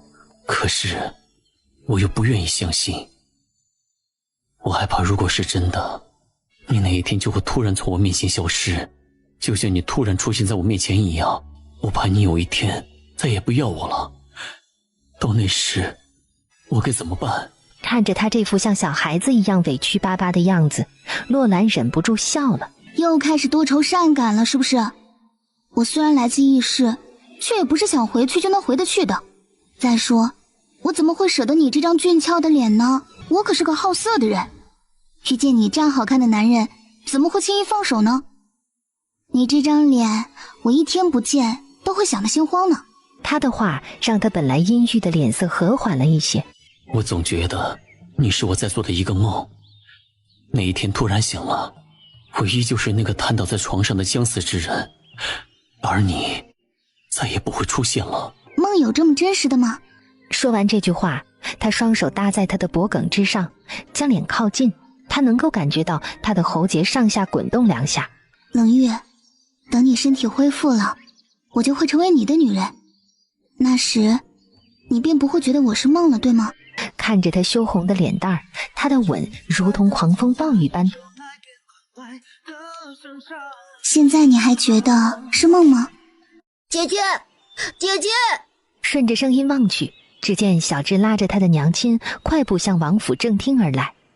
洛兰忙对雨后彩虹摆手道：你们去忙吧。说话间，小智和他的娘已经来到了洛兰的面前。洛兰刚要起身迎过去，小智的娘突然跪地，小智也随着他娘跪下来。你们这是做什么？怎么进屋就跪啊？出什么事了？我今天是来跪谢王妃的救命之恩，如果没有王妃相救，此时我早已经被埋进土里了，所以请王妃受我们母子一拜。言落，他们母子2人重重地在地上磕了一个响头。听闻这话，洛兰忙过来扶起小智，又扶起他，嘴里责怪着：哎，在我这里不兴这个，不用跪，有事说事就好。我们有事。小智娘的话让洛兰一愣，她只是客气一下，她怎么就真有事儿了？不过她还是痛快地应道：有事说吧，我和小智这孩子有缘，只要我能帮得上的，一定倾力相帮。听得这话，小智娘忙对小智道：快点给王妃跪下。小智听见这话，突然跪地，当当当地磕起了头来。洛兰有些丈二和尚摸不到地看着小智，又抬头看看小智娘，有些不悦地问道：你这是做什么？怎么总是跪啊跪的？有话好好说不行吗？作为新时代的女性，她当真不喜欢别人跪在自己的面前，她甚至觉得有种罪恶感。小智娘这才扶起小智，欠身说道：王妃，我来时和小智说好了，反正我们母子俩身无旁骛，我们想留在王妃身边，我们要报答王妃的救命之恩。我们能干活，我们什么也不要，只要给我们一口饭吃就行。我能洗洗涮涮，小智能打扫，我们不会吃闲饭的。小智娘的话让洛兰一阵愕然，她怎么还来个以身相许了？她这王府里养这几个下人都成了问题，哪里还需要人手呢？见她在考虑，小智拉着她的手，仰头祈求道：姐姐，求你了，我们真的不会给你添麻烦的。我能干活，我可以砍柴，还可以挑水，你就让我们留下吧。看着这张稚嫩的小脸，洛兰真不忍心拒绝的。她抬头对小智娘郑重其事地说道：如果你们需要一份差事，我可以让你们留下；如果你们仅是想报恩，那请离开。我不喜欢勉强别人，也不喜欢别人用这样的方式给我压力。不是，小芝娘见他的声音变得严苛，赶忙摇头。我们家那房子是租的，昨天房东来要租金了，我把所有的银子都给他了。现在我和小芝走投无路，无家可归了，希望王妃收留我们。你早这样说就完了吗？不过你们若想留在我这里，不能行此大礼，我这里的下人都不兴这个。我们记住了，多谢王妃收留。我和小芝能干活，你让我们干什么都行。你叫什么名字？我叫柳妹。如果有个女人喜欢你，你会不会离开我？听他这么质问，他撅起嘴巴，将头扭向一边，嘴里嘟囔着：你问这话没心。见他在逃避回答，洛兰也有些不悦。怎么没心了？你正面回答不就好了？他突然转头看着他，厉声喝道：我冷玉如果敢喜欢除了兰儿以外的女人，那就让我承受五马分尸之刑，让我生不如死，让我腿里被人钉进1万个钉子。哎呀，好了好了。洛兰听他发的毒誓，想到他腿上被人钉进铁钉时残忍的样子，浑身开始发抖。他忙用手捂住他的唇，轻声责怪道：以后不要发这样的毒誓，我相信你。冷玉的脸色这才好看了许多。正在这时，阿彩来叫门了。王妃，来病人了，来病人了！听到这话，洛兰有些兴奋，来病人了，这可是他医馆开张以来的第1个病人。他忙不迭地应了一声：我知道了，我马上来。相公，我有病人了，我可以赚钱养你了。说完这话，然后快步地离开。洛兰来到前厅医馆时，看到一个年轻人带着一个老头坐在他的医馆中。他来到桌子边坐好，然后放好脉诊，对2人询问道：哪位要看病？年轻人指着那个一脸黑线的老头：我爷爷看病，他最近老是头晕眼花，呼吸困难。老人家，把手伸过来，我给你号脉。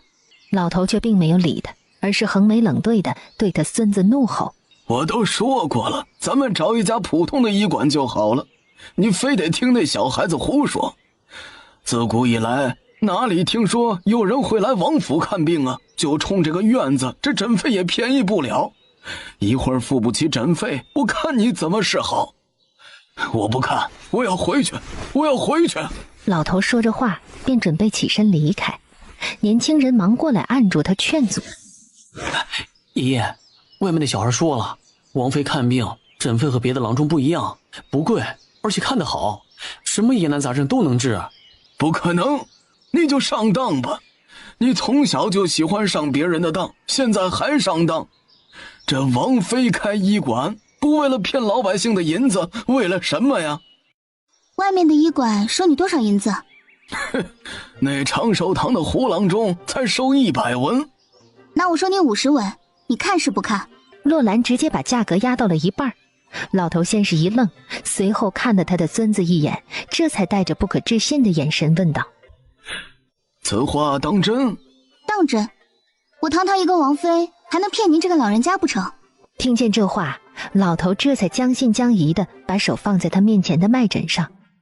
洛兰将中指、食指、无名指搭在老头的脉搏之上，诊过脉后，又从他的医药箱子里拿出了血压仪，对老头的孙子示意道：把你爷爷的袖子撸起来，内衫也要撸起来，露出皮肤。听到这话，那老头突然抬手捂住自己的胳膊，厉眉质问：你要干什么？我这老头子一把年纪了，你要当众对我老头子不敬？对于这愚昧的古代人，洛兰真有种无法沟通的感觉。这普通的血压仪能把他吓成这副模样，也真是服了。老头的孙子显然也对他手里的血压仪有些好奇，他小心翼翼的低声询问：王妃，叫我水郎中。水郎中，你这是什么东西啊？我们咋没见过呢？我怀疑你爷爷血压高，这是测压仪，整个大宁国找不出来第2个，你当然不认得。他那东西啊，不定带着哪股子邪气。我不看了，我回家，我回家。说话间，他猛地站起来，却突然感觉头一阵眩晕，紧接着他捂着头直接栽倒在地。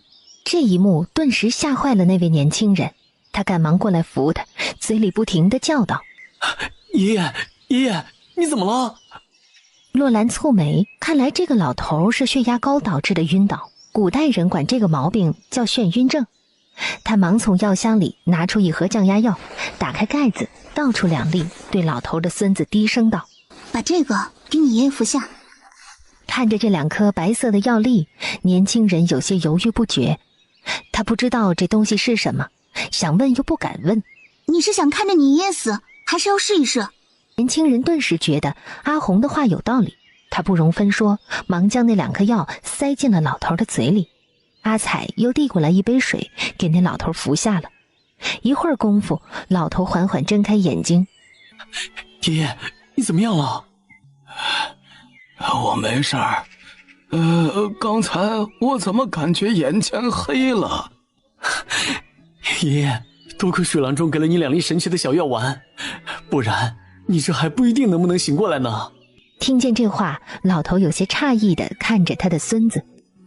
真的？我还能骗你吗？你刚才还对水郎中大吼大叫的。被自己的孙子数落，老头有些不好意思地挠了挠头，然后由他孙子扶着站起来。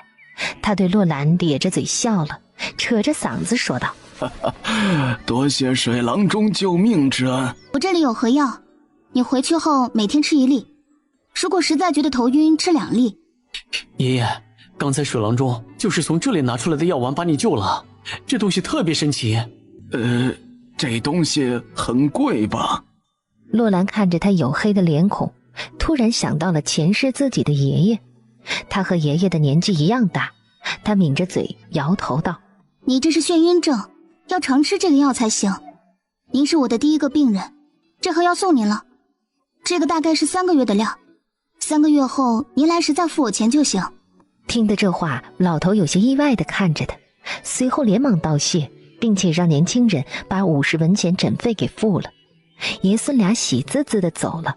王妃，你干嘛不收点银子呢？那个老头开始明显对你的医术不信任，你救了他，应该多收他一些银子才是。1盒药而已，要想生意做长久，还是希望拉一些老主顾的。说到这儿，他突然不解地看着柳妹。刚才那个老人家说的小孩怎么回事啊？是这样的，小智见咱们这里没有病人，便去拉客人了。拉客人？洛兰愕然地看着他，这又不是饭馆，他怎么知道谁是病人呢？昨天晚上他和我说，他准备去城中各个医馆门口观察，看看谁像病人就去拉谁。听见这话，洛兰突然觉得小智真是个聪明的好孩子。虽然去抢别人的生意的手段有点卑劣，为了生存这么做也没什么。正在这时，阿后又在外面喊：“来病人了！”这个下午，洛兰突然忙碌起来，直到傍晚他才有功夫歇一会儿。王妃，喝口水吧，你今天够忙了。今天开张了，忙碌点我高兴。柳妹在一边打着算盘，洛兰忍不住嘲笑着。今天下午总共来了6个病人，有一个大娘看着可怜，没收她诊费，其余5人诊费250文，卖了3盒药赚了150文，是不是这个账？柳妹看着他，不好意思的涨红了脸。王妃记性真好，是这么个账。第1天上工，我想多复核几遍，怕出差错。王妃，咱们开门做生意，你不能心软。那个老太太虽然看着可怜，可是你也应该收点诊费啊。而且你还送了她1盒药，这不是倒搭吗？做生意要放长线钓大鱼，而且这些人的口碑远比自己出去拉人要好得多。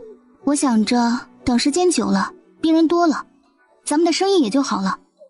到时候卖药加诊费，收入一定很可观。小智今天功劳最大，你去告诉厨房给他加个鸡腿吧。柳妹闻言收了算盘，高高兴兴地去厨房了。她一杯茶下肚，小智才蹦蹦跳跳地跑了回来。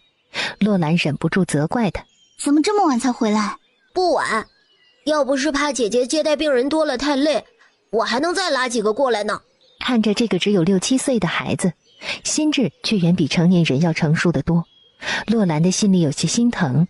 “去吃饭吧，我让你娘给你加鸡腿了。”听到有鸡腿吃，小智惊喜地看着洛兰：“真的吗？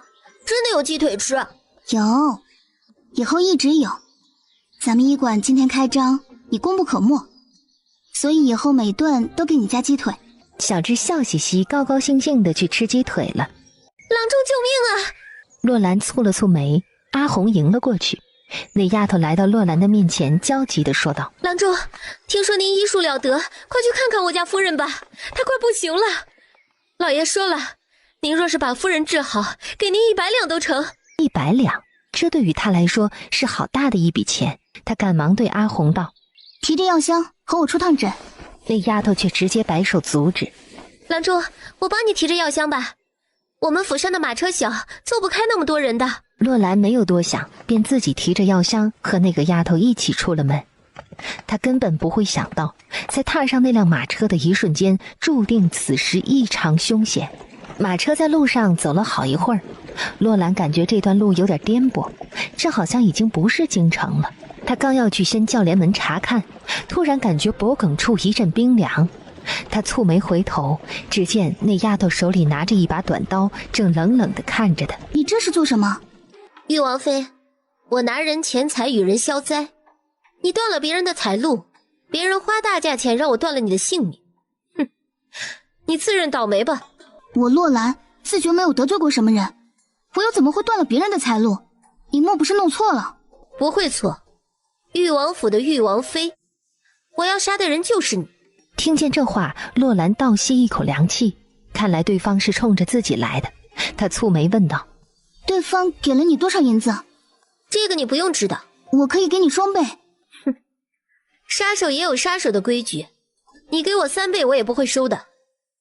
洛兰扯着嘴角轻笑：那你动手吧，不过动手前，作为郎中我提醒你，你鼻头发红又干燥，呼吸急促，经常咳嗽，夜半也会起来咳嗽一阵，而且伴有呼吸困难。我推断你的肺部有病，气管有病，哮喘严重，你要早些医治，不然会贻误病情，随时会有生命危险。哼，你休要骗我，信不信由你，你自己什么样的身体你自己最清楚。你年纪轻轻的，现在不医治，后悔就晚了。话落，他半闭着眼睛暴毙说道：该说的话我说完了，要动手随你吧。丫头的身子向前抻了抻，她紧咬着嘴唇，用力地平息自己有些紧张的气息，然后准备动手。突然她的手臂垂落，手中的短刀应声落下，她捂着胸口用力地咳嗽着。马车在此时停下，外面马夫的声音传来：阿离，你没事吧？小妹，小妹，你没事吧？阿离的呼吸声忽然变得急促起来，他翻着白眼，用力的大口喘着粗气。洛兰忙对车夫道：赶紧把他抱下车，车里太闷了。车夫虽然对他的话将信将疑，但是也知道他是郎中，看着自己的小妹呼吸困难，他生怕她一口气上不来憋过去，赶忙按照洛兰说的将丫头抱下了车。洛兰也紧跟着下了车。把她平放在地，你离开一些。马夫按照洛兰所说将丫头平放在地上后，赶忙后退几步，不过他的目光一刻也不敢离开，生怕洛兰会害他妹妹一般。这个丫头的哮喘病看起来很严重，洛兰从手术室拿出一瓶前世时他研发的专门针对哮喘肺病的药，他快速拿出针管将药对好，刚要给那丫头注进肌肤里，车夫快步过来阻止他，嘴里呵斥着：你在干什么？你让开，不然你妹妹随时都有毙命的风险。听见这话，车夫犹豫了一下，叹了口气，向后退了几步。他大概也知道自己的妹妹情况很不好，她这次比每次都严重，如果不及时医治，真的有可能会憋死过去。洛兰将针管扎进丫头臀部的肌肤里，然后将她的衣裳整理好，坐在一边静等着。一会儿功夫，女孩突然长舒了一口气，然后睁开了眼睛。马夫见状，快速跑过来，将她的头抬起，担忧地问道：阿离，你怎么样？你没事吧？哥，我没事了，又让你担心了，对不起。别这么说话，咱们家就咱们兄妹俩，你若是出了事，叫我怎么办呢？我怎么对得起父母的在天之灵呢？丫头终于缓了过来，她慢慢坐起来。马夫抬头看向洛兰，对她冷声道：你今天救了我妹，我谢谢你。你走吧，我不杀你。你妹妹这病由来已久，这次我恰巧赶上，将她救了。那下次呢？你这话什么意思？我的意思是，你妹妹必须接受我的治疗。我们没钱医治，不然何至于要走上这条路？说到这儿，马夫的脸上一阵苍白。洛兰看得出来，这兄妹俩很缺钱的样子。他想了一会儿，直接问道：杀了我，这是你们的第一个活？不错，只要给钱，我们什么都干。我要挣钱救我妹妹。不过，看在你刚才救了我妹妹的份上，我们这趟活算是白结了，回头还要付给人家双倍的酬劳。哥，我们没有钱付给那些人了，不如直接杀了这个女人吧。住嘴！刚才如果不是有她在，你这会儿早憋死了。现在就算是让咱们用性命去偿还，也不能再杀了她，大不了自断手指来偿还。哥，你不能再断手指了。上次你为了我去和人家打赌，已经断了一根手指，你若再断，我索性死了算了。小妹，你不可胡说。听着这兄妹俩的对话，再看看这天色，洛兰有些无奈地阻止道：我听出来了，你们兄妹俩现在最大的问题就是这位姑娘的病情。如果你们相信我，给我3个月的时间，我不敢说可以将你妹妹的病彻底治好，但我可以保证让她犯病的次数减少许多。听到这话，马夫突然跪倒在地。王妃，如果你能治好我小妹的病，让我做啥都行，让我当牛做马，让我死都成。哥，你别求他，我们刚刚还要杀他，他怎么可能好心救我？他一定是想借机骗我们跟他回去，然后再去顺天府告状，治我们的罪。你起来吧，你妹妹不相信我，你跪死又能怎样？实话告诉你，她这病在大宁国除了我，无人能医治。阿离，你这病已经拖了这么多年，我们哥俩走了无数个地方，看了无数个郎中，你这病却越来越严重了。既然玉王妃说可以医治好，哥信她，你也要信哥的。哥可以去当牛做马去赚诊费，只要你听话。哥，我不治了，我们没钱医治了，我也不想看你再为我受苦了。我们找个地方好好过日子行吗？若哪天我真的死了，你就把我埋了，让我去另一个世界找爹娘。我们不要再这样下去了，我真的累了，真的累了。说到这时，阿离那双冷漠的眼中突然噙满了泪水。想到这一路走来经历的事儿，他实在心疼他的哥哥。阿离，是哥对不起你，哥哥就算是拼尽全力，就算有最后一线希望，也要试一试。你听哥的话好吗？刚才玉王妃用的那个神奇的东西，哥见了，只一针下去你就好了，不然你每次犯病都要过个2、3天才能好呢。所以，咱们试试吧。看着这兄妹俩在这一番苦情，洛兰这颗心再次软了。他悠悠地说：行了，我不要钱，免费给你妹妹医治。你若觉得过意不去呢，就在玉王府做点杂活，这样总成了吧？你说的是真的？怎么不是真？玉王府的情况你们不了解，现在玉王府是姥姥不亲，舅舅不爱。我这刚开了医馆，倒也缺几个打杂的。你们若愿意就留下，不愿意我也不勉强。你们商议一下，我在车里等你们。他看得出来，这兄妹俩并不是那十恶不赦的人。如果稍加引导，或许可以弃恶从善。只是那个叫阿离的姑娘有点不太相信他而已。他已经把该说的话都说了，话已至此，他们若实在不信，他也没有办法。坐在马车里，他想起了冷玉。现在快到中午了，他该回去给他送饭了。一会儿功夫，阿离掀起轿帘门钻进了马车里。他红着脸对洛兰道：我和我哥商量好了，暂且信你一次。反正我们也一直过着东奔西跑的日子，若这次上了你的当，那就自认倒霉。你们并没有杀我，也没有伤我，就算我把你们带去顺天府，那又有什么意义呢？我不知道，我们一路走来，与人打架，与人争执，我们不相信这个世界上还有好人。回京城的路上，从阿离断断续续的话语中，洛兰知道他们去京城最有名的医馆长寿堂看病。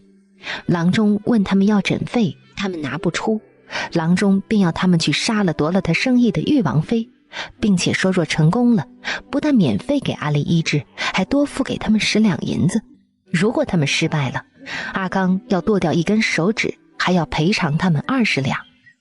听到这儿，洛兰明白了，看来是小智去别家医馆门口拉客，引人不满，所以有人想找他的麻烦，但是动手杀他灭口，这招可真够狠的。洛兰不禁在心里暗吸了一口凉气，知道这些以后，他不禁在心里冷笑。王妃，此行可还顺利？站在洛兰身后的阿离和他的哥哥阿刚有些拘谨。洛兰点头道：还行，这是阿离和阿刚，一会儿你给他们安排住处，他们要暂时在咱们这里住下。对于这2个人，阿才有些丈二和尚摸不着头脑。他不明白王妃出一趟诊怎么就带回来2个人呢？不过他还是赶忙应下，之后带着他们到王府的别院中。洛兰回到王府之后，直接命阿后将小智叫回来。现在医馆里已经有2位病人在等着他了，他不想让小智再去冒险到别人家医馆门口拉人去。阿后走后，洛兰为这2位病人诊了脉，又给他们拿了些药，然后嘱咐他们回去后怎么服用。病人前脚刚走，阿后后脚便急火火地跑了回来，一边跑还一边惊呼：王妃，不好了，小智不见了！听到这话，坐在一边的柳妹一时情急，忙跑过来质问：小智怎么了？他早上还好好的，怎么会不见呢？不知道啊，我去长寿堂门口找人，别人说看到一个小孩子被2个人强行带走了，不知道带去了哪里。听闻这话，洛兰突然有种不好的预感。那长寿堂的掌柜连他这个王妃都敢杀，别说小智一个孩子了。想到这儿，他面色凝重地对阿后道：让阿宇在家守着王爷，把其余的人全部叫到前院来。言罢，他又对阿彩道：去叫阿离和阿刚兄妹俩，这事兴许他们能帮上忙。一会儿功夫，除了阿宇以外，所有的人都站在院子里。洛兰将阿刚、阿离叫到了厅堂中，他看着他们2人，面色凝重地说道：小智丢了，他是个可爱又聪明的孩子，这件事一定与长寿堂有关，所以我希望你们能帮我。王妃，你不但不记恨我们兄妹俩要杀你之仇，还收留了我们，还要替阿离治病，这份情我们记下了。所以你有事尽管说，只要我们做得到的，一定会去做。好，我要你们回到长寿堂去复命，然后打探一下小智被他们关在了哪里，或者他们把小智怎么样了。说这话时，他的心里一沉，他不想看到不好的结果，如果那样，他一定会让那些人血债血偿的。成，可是他若问起您来，我们怎么说？洛兰皱眉沉吟一会儿，从头发上将常贵妃赏给他的一只发簪拿下，递到阿刚的手里。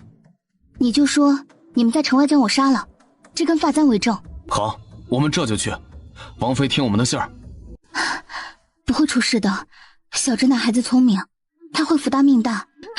为了小智，我背井离乡，只求能将他养大成人。若他真出了什么事，我也不能活了。别这样，他不会有事的。话虽然这样说，洛兰心里也有隐隐的不安。就算小智聪明，他毕竟也是个只有6、7岁的孩子，有人想害他，就像捏死一只小蚂蚁一样容易。柳妹突然抿着嘴唇，眼神严肃地看着他。如果今天找不到，明天我们便去报官。报官没用的，府衙的人不会帮着寻人。你放心，我就算劈死也会找到小智的。听他这么说，柳妹突然忍不住嚎啕大哭起来。她的心情洛兰理解，哪个做母亲的都不希望自己的孩子出事。洛兰只能轻声地安慰她。整个下午，柳妹都在哭。洛兰一边在心里祈祷小智没事儿，一边劝慰她。晚上时，派出去的人都回来了，看着他们一个个蔫头大脑的样子，洛兰便知道小智一定没有找到。现在只有寄希望在阿刚兄妹俩的身上了。直到这时，他才忽然想起，今天光想着安慰柳妹，竟然忘了给冷玉送饭了。他匆匆交代阿红照顾柳妹，又让阿彩去厨房吩咐厨子做饭。他也快步去往冷玉所住的院子，一天都没有见到他了。这家伙一定是急坏了。推门而入的瞬间，他听到了冷玉的喘息声。他忙不迭地越过屏风跑过去，只见冷玉正跌坐在地上，双手撑着身体想站起来，却几次跌坐。这一幕让他的心里很难过。我不小心，我其实对不起，我太笨了。你不是笨，你是太笨了。言落，他咧嘴呵呵笑了，冷玉也跟着笑了。他的笑容真好看，若是只看这张脸，谁能想到他是一个瘫在床上的男人呢？他们面对面而坐，洛兰忍不住责怪他：你要下床做什么？我想试试我能不能走。我若会走路了，你就不用这么累了，我也可以随时跟在你身边了。你今天没回来，我要急死了。对不起啊，今天让你饿了一天，我实在是担心小智。小智怎么了？他出什么事了？他丢了。为了咱们的医馆能有生意可做，他去长寿堂拉病人，同行是冤家，有人看他不顺眼，将他抓走了。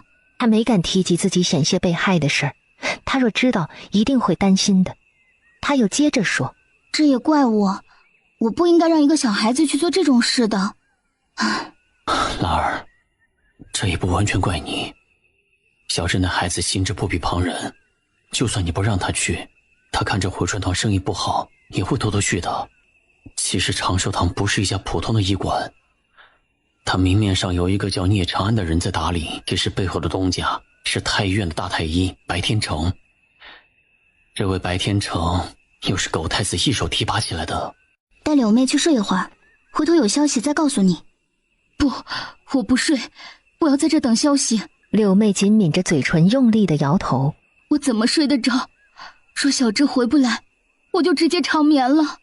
说到这时，她的眼泪开始静悄悄地流下。她虽然努力控制自己不出一点声音，却让人看了更加的心焦。几个人就这么坐着等着。洛兰想好了，若是到亥时阿刚兄妹俩还不回来，他就不能再等了。这间偌大的厅堂此时寂静异常。亥时未到，外面传来一阵急促的脚步声。阿离喘着粗重的气息，跌跌撞撞快步来到众人的面前。王妃，救我哥，我哥被他们关起来了，他冒死将我救了出来，让我来报个信儿。小智就关在长寿堂的后院，那里有个柴房，今天晚上他们要动手杀。洛兰忙过去为他诊脉，好在他只是跑得太快，加上他本就有哮喘病，导致呼吸不畅，这才晕倒的。洛兰俊俏的脸上突然有些苍白，现在不止小智有危险，连阿刚也有危险。看来这件事与他想的一样，果然不容小觑。他赶忙让阿彩、阿红将阿离送回了房中，他则站在原地沉吟着该怎么办。柳妹突然过来，拉着他的手臂，急切地追问：王妃，我们怎么办？我们怎么办？小智会不会有事？他们要杀了小智吗？洛兰微眯着眼睛，紧咬着嘴唇。半晌，他对刚刚送阿离返回来的阿彩和阿红道：你们两个去衙门报官，就说长寿堂里有刺客死人了，把这个拿着给府衙的捕头。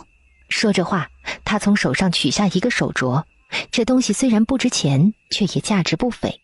他又看向了阿后：你去把阿宇和家里的男丁都叫起来，每个人分发个盆子，每条街派个人去敲，就说城里来强盗了，让大家赶紧起来，然后把大家引到长寿堂门口。王妃，这是为何？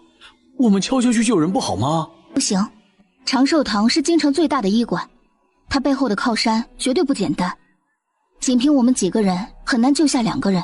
那官差呢？他们拿了好处，说话间就会到的。哼，官差拿了好处也只代表他们会去，他们并不会正直到来帮我们这些普通人的。据我所知，那长寿堂背后可是有大人物在撑腰。你们这是在做什么？阿宇站在人群中喊道：听说土匪躲进了你们长寿堂的后院，我们要进去看看。听见这话，那小伙计有些丈二和尚摸不着头脑地看着众人。你们胡说什么？我们长寿堂里安静的很，哪里来的土匪？他话音刚落，便听见府里传来了打斗和喊叫声。阿宇见状，对着人群喊：“大家抄家伙，打土匪了！”言落，大家一拥而入，直接将那个不明所以的小伙计挤到了门旁。他嘴里惊呼着：“你们这是强盗啊！怎么半夜闯门呢？来人啊！来人啊！”此时的长寿堂后院里不知为何突然着起火来，而且火势很旺。冲进来的百姓们不明所以的四下查找土匪的线索。洛兰对阿宇使了个眼色，阿宇一个快步来到柴房门口。裕王府的南家丁和阿后也一起跑了过去，几个人准备去撞柴房的门。住手！洛兰眉头紧蹙，如果不趁乱打开那道门，一会儿就没时间了。阿宇和阿后等人得到他的命令后，一起用力，在聂长安等人赶来时撞开了那道门。透过微弱的月光看去，洛兰看到那柴房的地上蜷缩着2个人，那正是阿刚和小智。他忙不迭地想冲进去，却被赶来的人拦住。你不能进！你们让开！今天我要把人带走。这里是长寿堂，是我聂某的府邸。你们带着这么多人冲进来，算怎么回事儿？听到这话，在场的百姓才明白，原来没有土匪，是面前的几个人故意将他们引到这儿来的。正在这时，阿红和阿彩才带着府衙的人姗姗来迟。洛兰心里明白，他们来和不来没有什么区别，府衙的人不过是个幌子罢了。这次带头来的是顺天府的捕头张元，这个人看起来年纪不大，眉宇间却多了几分英气。他来到人前，开口质问：“这是怎么回事？哪有刺客？”张大人，这2个人是我裕王府的人，却被人带到这里，他们这种行为和土匪刺客有什么区别？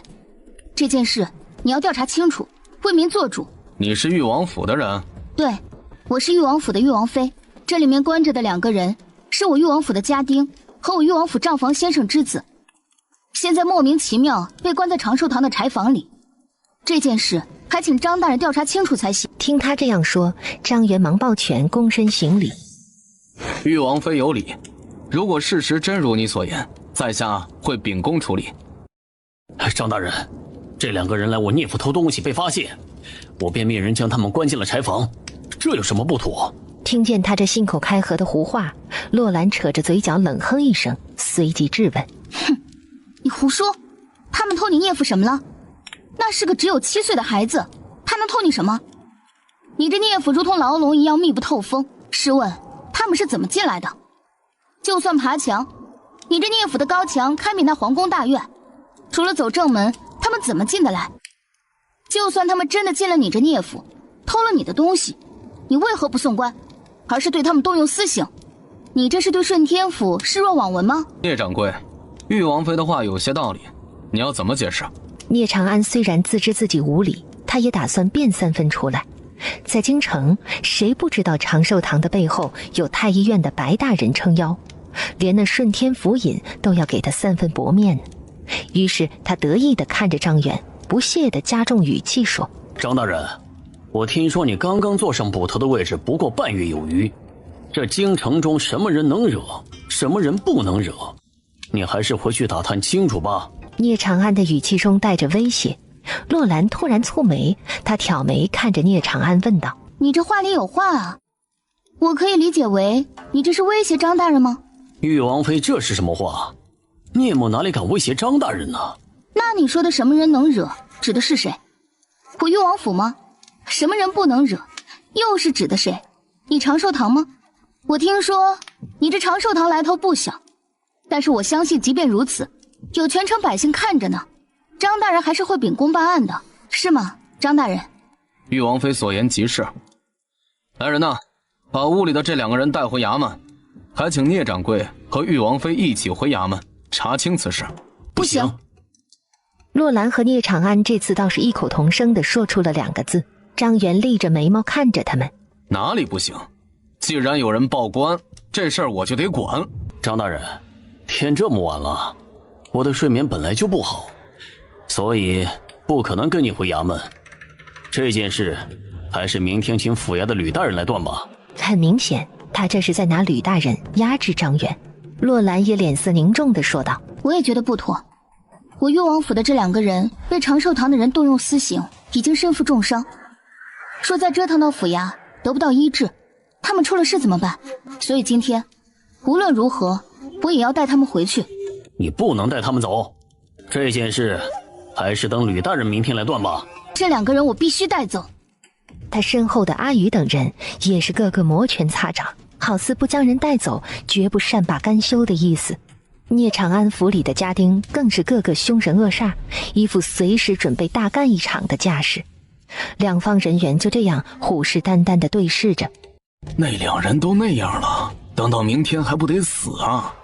就是，他们一死可就死无对证了，他们这小偷的罪名也就坐实了。哎，这吕大人呢，是长寿堂的座上宾，就算他们活过明天，结果也不过如此。哎，是啊，有理有什么用啊？听着百姓们的议论声，张元突然蹙眉，不由分说，直接说：既然如此，这件事就等到明天由吕大人来审。念及这2人伤得太重，现在由玉王妃将其带回先行医治。不行，这2个人来我聂府另有目的，若被他带回去，他偷着放走了怎么办？聂掌柜放心，在这件事没有澄清之前，我是不会善罢甘休的。我越王府的人不是可以任由别人随意踩踏的，他们今天受过的罪，我洛兰一定会替他们双倍讨回来。哼，这样最好。有人敢来我聂府作恶，我聂某人也一定不会善罢甘休的。说完这话，他冷冷地看了张元一眼。张大人，你若敢放他们回去，可别后悔，好自为之吧。若不是有这些百姓在，他一定会指着他的鼻子告诉的。他们的吕大人见了他都要点头哈腰的，他一个捕头竟然如此没有眼色。张元却毫不在乎地蹙眉道：多谢聂掌柜提醒，我张元行得正，走得端，没什么可后悔的。言落，他看向洛兰：玉王妃，带着你的人回去吧，明天早点来衙门。多谢张大人。阿宇和阿后等人见状，赶忙进屋把小智和阿刚扶起来。洛兰看着遍体鳞伤的2个人，咬牙切齿地看着聂长安，真是禽兽不如，连这么小的孩子也下得去手。你敢骂我？我怎么敢骂你呢？我只骂人。聂长安不由得得意地用鼻子冷哼：哼，这还差不多。现在升堂，堂下的人所谓何事，一一道来。在下聂长安，系长寿堂掌柜。今天我要状告玉王府的玉王妃，她指使她府里的人来我长寿堂偷东西，被我抓住，她却在半夜时分带人强闯我的府里，将人带走。她这是明目张胆的纵容手下人作恶呀！吕大人可要为我做主啊！玉王妃，你即是皇亲国戚，为何会做出如此有失礼德的事啊？不怕被皇上知道治你的罪吗？吕大人，你这样问案似乎不符合规矩，你总要问清事情缘由再下定论吧。我听你话里的意思，仅听聂掌柜一面之词就定案了。聂掌柜说他来告我，我还说我来状告他呢。他擅自将我府里的人强行带入他的府中，对他们进行严刑拷打，逼迫他们承认是我指使他们进到长寿堂偷东西的，这是典型的动用私刑，这在大宁国是不被允许的，还请吕大人主持公道才是。你胡说！你休要在吕大人面前污蔑我，我怎么会动用私刑呢？我聂长安在京城行医多年，行得正，走得端，怎么会做出此等下作的事呢？聂掌柜的话在理。长寿堂在京城中可是响当当的医馆，是百姓们最为信任的医馆，怎么可能做出你说的那种事情来呢？吕大人，昨天夜里你府里的张捕头亲自带人去的长寿堂，他亲眼看见了我玉王府的2个人被长寿堂的人打伤，你可以叫他出来问话。那个张元因故被辞退了，这会儿回家种地了，他的证言不可信。被辞退了？洛兰蹙眉看着吕大人和正在得意的聂长安，他知道这一定是聂长安搞的鬼。张捕头想必熬了很久才熬上了捕头的位置，因为这点事儿被革了职，看来这顺天府真是个黑暗的地方。好，既然如此，那就请后面的百姓们说说，你们昨天夜里是否见到这2个人重伤，躺在长寿堂的柴房中？在这样的情况下，百姓们哪里敢作证呢？大家纷纷低头窃窃私语，但就是没有一个人肯站出来。这时，阿后带着誉王府的一众家丁挤到了人前。我们可以作证，昨天夜里，小智和阿刚被关在长寿堂后院的柴房中，回去时已经奄奄一息了。你们是什么人？吕大人，他们都是誉王府的人，他们一定是串通好的，还请大人明察。哼，真是岂有此理！你们同是誉王府的人，你们的证言自然不可信。还有没有其他证人呢？不用你们作证，我自己来证明。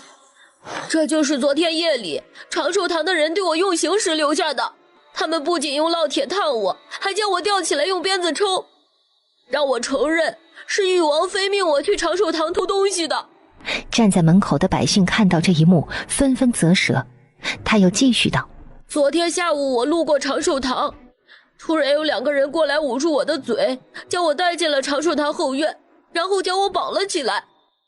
他们问我是不是誉王妃让我去长寿堂偷东西的，我说不是，他们就开始打我。言罢，他又挽起了自己的袖子，这是被他们用鞭子抽打过的地方，还有这里。边说他又脱下了自己的裤子，这本该洁净的屁股上满是鞭痕。看到这一幕，洛兰的眼眶泛红，她握紧拳头，微闭着眼睛，不敢去想当时小智是怎么忍过来的。百姓们也跟着摇头叹气，纷纷对小智表示出同情的语气来。我只是路过长寿堂，并没有要进去的意思。我不知道他们为什么非要诬陷我是去偷东西的，而且还非说是誉王妃让我去的。我不承认，他们就往死里打。说到这里，小智开始低头轻声抽泣起来，那样子委屈极了，让人看了心疼。小智说的没错，我当时去找小智的，仅仅在长寿堂门口和看门的说了2句话，就被人抓了进去。他们对我一顿毒打，让我承认是誉王妃让我去偷东西。这没影的事儿我不能说呀，我不说他们就打我，往死里打。说到这儿，这个7尺男儿竟然掩面哭起来。他们打得太疼了，当时我就在想，如果能让我痛快的去死，总比这样被打要好得多。听到这里，外面的百姓开始议论纷纷。这时有大胆的人率先喊了出来：他们说的没错，昨天夜里我跟着去看热闹了，他们的确被打得很重。对，我也看到了，我可以作证。我也可以作证。我也可以作证。越来越多的百姓愿意出来作证。聂长安的脸上一阵青一阵白，吕大人也有些不知所措的蹙眉。半晌，他才重重地拍着惊堂木怒吼：安静安静！聂掌柜，你说他们进你长寿堂偷东西，可有证据啊？我长寿堂的人可以作证。洛兰上前一步冷哼道：哼，刚才吕大人说过，自己府里的人不可以做证人，所以你的证人也不会奏效，是吧，吕大人？誉王妃说的对，自己府里的人不能当证人。你还有没有其他的证人啊？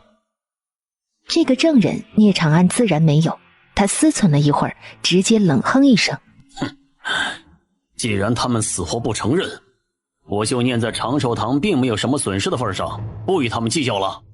你不与我计较，我还要找你讨要说法呢。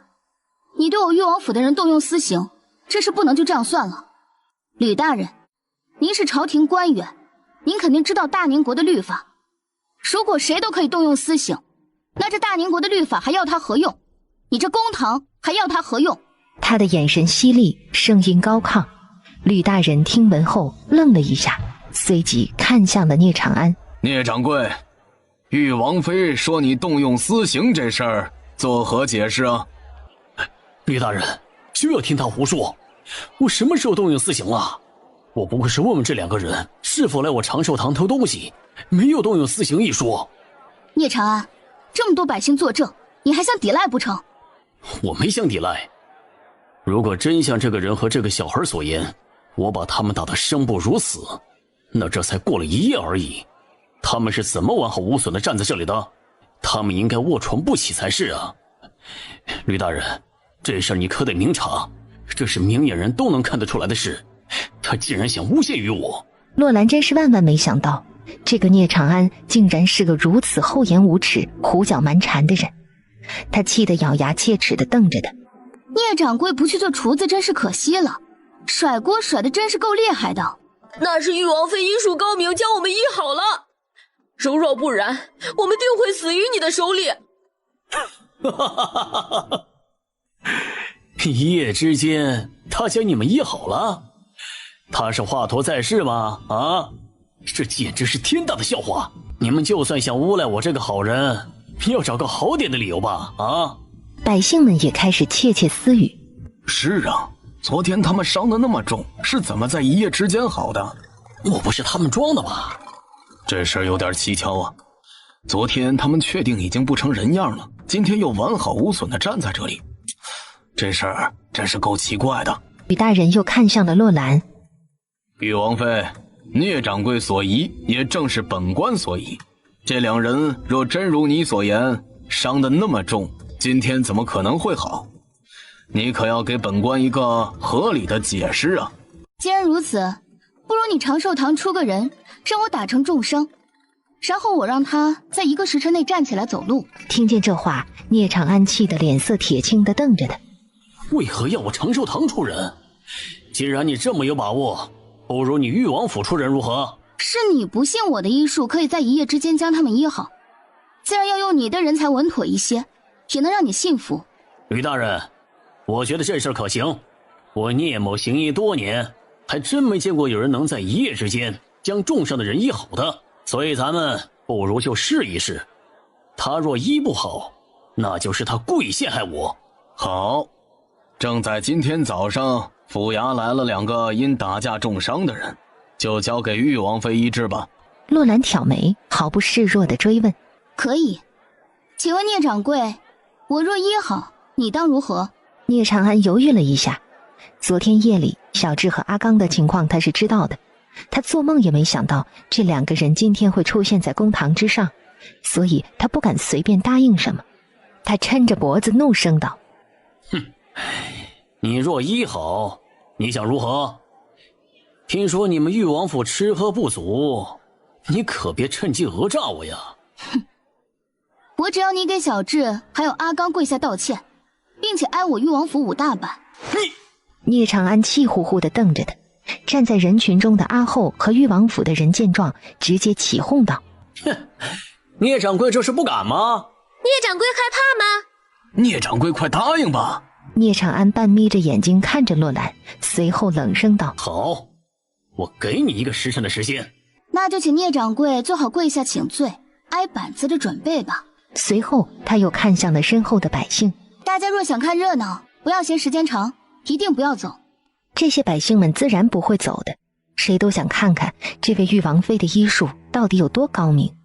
大家也想看看这场赌局最后谁输谁赢，到底是玉王妃因陷害聂掌柜被治罪，还是聂掌柜因为动用私刑而对玉王府的人下跪赔罪。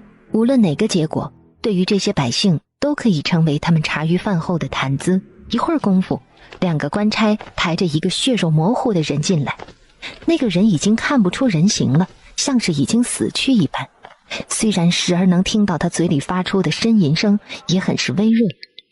这个人的情况远比昨天夜里小智和阿刚严重得多。看到这一幕，聂长安对吕大人和胡师爷互相点头后，得意地笑了。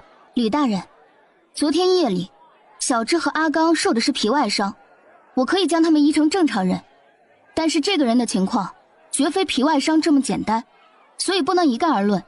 玉王妃，你若将这个人医好，对本官查案也有很大的好处。不如这样，本官替聂掌柜做个主，卖你个人情。你只需将他医醒，让他能说话就成，并不需要让他站起来走路。虽然听起来这位吕大人是在替他考虑，但是他知道吕大人这是故意的。他特地让胡师爷找了个重伤的人交给他，目的很简单，就是想让他输。不过他是不会让他们如愿的，这个公道他一定要讨回来。他看了这个重伤人一眼，轻声说道：我需要一处安静的房间，不需要帮手，请吕大人行个方便。他将这个人移入了手术室中，然后迅速地为他点滴上他前世发明的神经肽醒脑剂。这种药物对脑损伤患者有奇效。看着药物一点点滴入他的血管内，他又为他清理伤口，但是只发现他的左肩膀上有一处很深的刀伤，除此之外再没有看见别的外伤。他又用消过毒的纱布帮他包扎好伤口，现在就静等着醒脑剂在他身上起作用，然后促使他尽快醒过来。看着那点滴一滴一滴地流入进他的血管里，洛兰嘴角上扬，露出一丝欣慰的笑容来。他不禁在想，看来连老天爷都在帮他。这个看起来血肉模糊的人，给人的眼观貌似很严重，其实他伤得并不重。时间慢慢流逝，这个人的呼吸渐渐变得平稳，脸色也有些泛红。等他醒来的间隙，洛兰拿出了消毒湿巾，帮他慢慢地清理掉脸上的血渍。他的面容露出来后，洛兰不禁感慨，这个人看起来年龄不大，也就15、16岁的样子，面相中带着些许的稚嫩。看他身上的锦缎穿着，也不像是大街上的叫花子，想来也是富贵人家的孩子。也不知道是谁这么狠心，将他伤成这个样子，说是他的父母知道得有多心疼啊。约摸着又过了1刻钟的功夫，点滴瓶里的醒脑剂终于打完了。洛兰将点滴拔下来，手臂一挥，那间手术室瞬间消失了，这里又恢复如常。洛兰蹙眉看着躺在床上的人，按照时间来推算，距离1个时辰还有1刻钟，也就是说，这个人要在短时间内醒过来才行。小伙子，你能听到我说话吗？小伙子，你醒醒！一会儿功夫，男孩真的在他的召唤下，将眼睛裂开了一条缝。当他看到面前的洛兰时，眼睛里闪出了一丝讶异的目光，他更是有些愕然地看着他，嘴里踌躇着，轻声问道：仙女姐姐。听见他的称呼，洛兰忍不住想笑。这个小孩子倒是挺会说话的，一开口就叫他仙女姐姐。他轻笑着点头：对，我是仙女姐姐。你现在还感觉晕吗？头还疼吗？哦，不晕也不疼。我这是在哪儿啊？你真的是仙女姐姐吗？你这是在府衙后院，你受伤了，你知道吗？受伤？我怎么会受伤呢？是谁让我受伤的？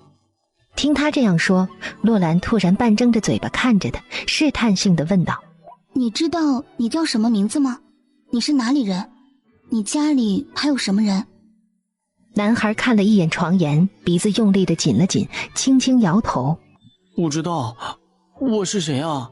完了完了，感情这个小伙子这是因为脑袋受到重创失忆了。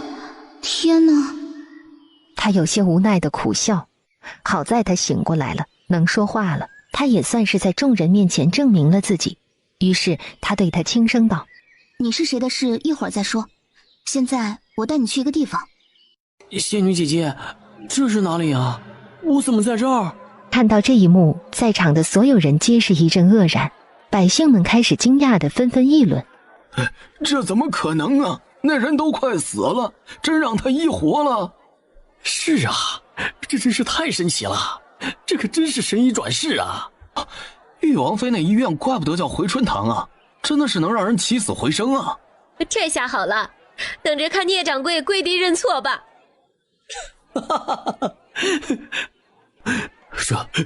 这不可能，这不可能！吕大人，他们一定是串通好的，这事儿你得查清楚。哼，聂掌柜这话是什么意思？这人是吕大人的，我为他治伤时，那几位官差也是寸步不离的守着。难不成你是在怀疑吕大人和我串通一气吗？聂掌柜这是不想认账啊！他话音刚落，人群里开始有人附和：聂掌柜金口玉言，不认账可不行啊！吕大人，我们这么多人可看着呢，这次你不能徇私啊！聂掌柜敢做敢当，怎么会不认账呢？大家说对不对啊？聂掌柜，我们之前说好的话，你不会忘了吧？你若忘了，我来提醒你，事实在这摆着，现在你还不承认你对我誉王府的人动用私刑的事吗？誉王妃，我承认，你这2个下人来我长寿堂，我府里的下人怀疑他们偷东西，将他们关了起来。等回去后，我一定好好查查，到底是谁对他们动用了私刑。我会亲自将人送到誉王府，听候誉王妃发落。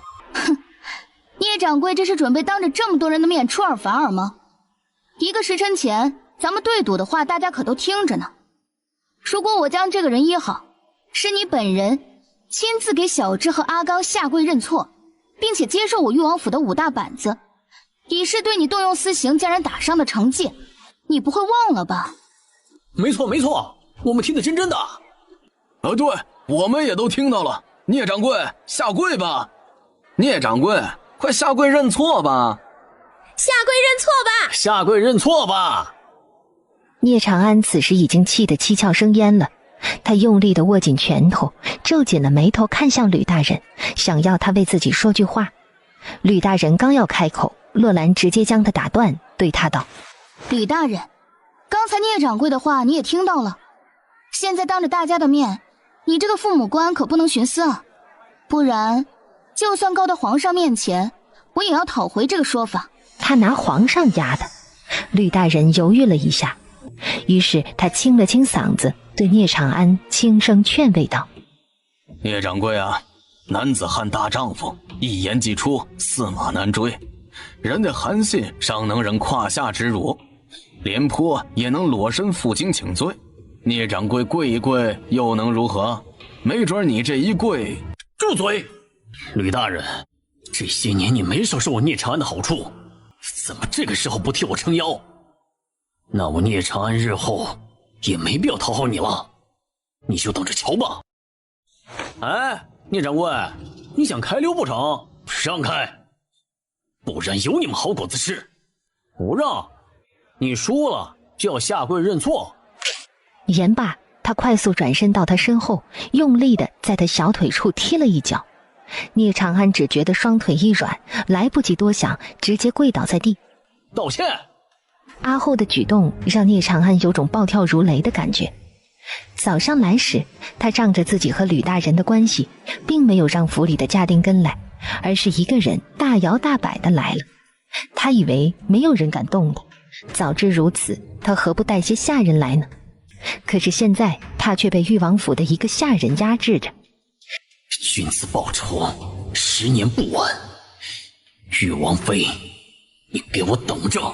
既然逃不掉，他索性双手抱拳，提高声音说道：不知长寿堂哪个不长眼的伤了2位，回头我一定回去好好查一查。在此，我长寿堂的掌柜替家里不长眼的下人给2位赔罪了。小智和阿刚满脸得意地扬着头，聂掌柜对依旧踩着他小腿的阿后冷冷道：可以让我起来了吧？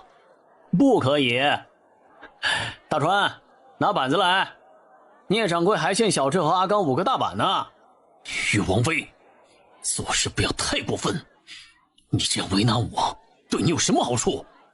聂掌柜这样说话可就不中听了，我这不是为难你，这是事先咱们说好的，又不是只有我一个人听到了，大家都听到了，是不是啊？誉王府的家丁和丫头们见状，站在人群中和百姓们一起大声附和着：是啊，我们都听到了。聂掌柜，你还是挨板子吧。聂长安现在有种哑巴吃黄连，有口说不出的感觉了。他喘着粗气，气呼呼的准备挣扎着起身时，已经有人将板子递到了阿后手里。阿后提起板子，一脚将聂长安踢倒在地，在所有人还未反应过来之时，用力的在他的屁股上拍打起来，1下、2下、3下。聂长安的哀嚎声在这公堂之上响起。虽然吕大人觉得这实在是不妥，他也不敢言语，毕竟他们有言在先。5个大板结束，阿后将板子扔在地上，拍了拍双手，蹲在不停呻吟的聂长安的身边，扯着嘴角，手指着自己，冷声道：聂掌柜，我叫阿后，是誉王府的下人，你若想找人报仇，找我就好了，与旁人无关。说完这话，他起身又对洛兰道：王妃，阿后擅作主张，让聂掌柜兑现了诺言，若有哪里不妥之处，还望王妃回府后再做惩治。洛兰知道阿后是怕这个聂长安日后找他的麻烦，所以才将这一切揽在自己的身上。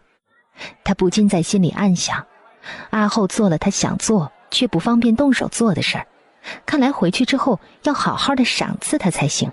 吕大人见聂长安爬在地上不停地喊着疼，他忙对官差们摆手：你们几个备车将聂掌柜送回去，让长寿堂的郎中好生给他医治。洛兰对阿后等人挥手道：打道回府。仙女姐姐，你不能走。原来拉扯自己的人正是那位受伤的小伙子。他低头的瞬间与他的眼眸相遇，他的眼中带着几分可怜与惊恐的目光。他正仰头看着他，可怜兮兮地说道：仙女姐姐，你不要扔下我，我害怕。小伙子，我不认识你，你也不认识我，你去找吕大人，他是父母官，他会送你回家的。不，我不知道我家在哪儿，我不知道我是谁，我只认识你，你是仙女姐姐，仙女都是好人，你不能丢下我。洛兰有些无奈，这个小伙子这是讹上他了。他蹙眉看向吕大人：吕大人，这个人是你府衙的，你可要妥善安置才行。小伙子见状似乎很害怕的样子，再次哀求道：仙女姐姐，你不要丢下我，我不要留在这里，这些人都好吓人呐。看着这个忘记自己是谁的小伙子，洛兰真的有些不知如何是好。吕大人也直接摇头：誉王妃啊，这人是附近百姓送到衙门来的，据说被人打的，本官还想着等他醒来问问是怎么回事，再去将凶手给缉拿归案呢。可是你看他现在的样子，似乎什么都不记得了，这桩案子似乎也无从下手了，他连自己的家在哪儿都不知道，本官留下他要怎么办呢？好，我誉王府不差你一副碗筷，你就先跟我回去吧，等你找到你的家人再离开。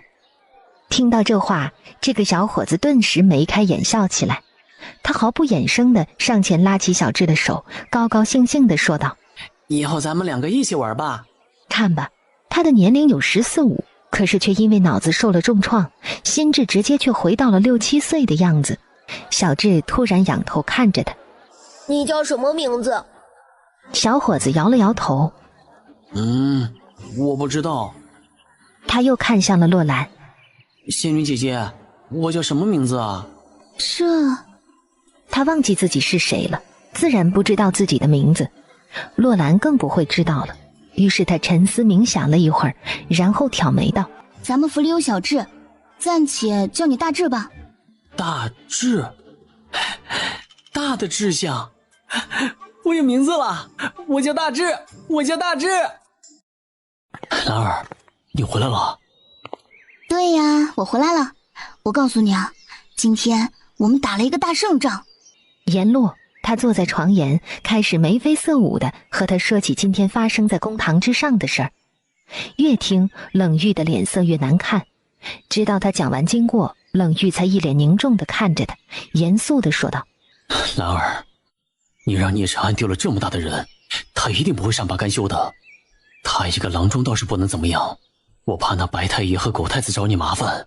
说到这儿，他拉住他的手，担忧的又道：现在这个家靠你一个人支撑着，我完全帮衬不上。我们誉王府又不受父皇待见，若是有人找你麻烦，那简直是易如反掌。那又如何？我就是个有气必出，不计较后果的人。如果这次我不教训一下那个聂长安，下次他不定会做出什么事情来呢。再说了，即便是那个狗太子知道了此事，他能找我们什么麻烦？他总不敢去皇上跟前告状吧？这事本来就是那个聂长安无理啊！嘿。说到这儿，他咧着嘴轻笑，他的笑像阳光般灿烂。冷玉痴痴地看着，总也看不够。他略显兴奋地对他眨了几下眼睛。冷玉，为了庆祝我们今天出了这口恶气，我们中午吃顿好的，不让柳妹他们几个去天香楼点菜了，一会儿阿样给你夹过来点。说到这儿，他有些无奈地叹了口气。不过有一点挺可惜的，就是那个张捕头因为这件事被几个小人弄得做不成捕头，我这心里对他还蛮愧疚的。他或许是顺天府里唯一一位正义之人，所以他在顺天府待不下去，就是因为他正义，阻止了那些作恶之人。是啊，希望他能在别的地方发挥自己的所长吧。事后若有机会见到他，我一定会对他说声谢谢的。昨天夜里他还是向着咱们说话了。经你这样说，我倒是对这个张远挺感兴趣的。不过他这样的人，若是找不到一个廉洁正义的地方，怕是很难有栖身之地呀。洛兰不禁在心里暗想，无论哪个社会都是如此，阿谀奉承的人总是会得到重用，那些耿直又能干的人总是会遭到排挤的。你们是什么人？这是誉王府，你们也敢擅闯？昨天我们见识了誉王妃的医术，所以今天特地带我弟来瞧病。不知誉王妃今天是否出诊呢？对啊，我们也是来瞧病的。誉王妃可不要将我们拒之门外啊！柳妹刚刚微黑的脸色顿时变得喜笑颜开，她对阿后道：让大家排好队，这样大帮轰可不行。大家有疾病的排在前面，不急的排在后面，或者明天再来。那可不行啊，我一大早上就来了，怎么能排到明天呢？今天就算是等到半夜，我也得让誉王妃给我看看这病。是啊，我们也是大早上就来了，就等着誉王府开门呢。柳妹有些无奈地看向洛兰，洛兰对她浅笑一声，随后说道：大家听我说，请大家叫我水郎中。在我这里看病有3个步骤：第一，听阿后的指挥，大家按照顺序排好队；第二，到柳妹这里做登记交诊费；第三，到小芝这里将你们的大致病情说一下，由她记录完交给我；第四，看完病的人明天再来交钱拿药，这样咱们能节省时间。你们也可以回去考虑一下是否要买我的药。虽然大家对于他这个安排感到好奇，却也都点头应允了。只要能医好我们的病，一切全听水郎中的。对，我们全听水郎中的。大家向后站，排好队，不要急。洛兰按照登记好的顺序开始给病人号脉，然后记录下病人需要用什么药。整个上午，洛兰共看了10个病人。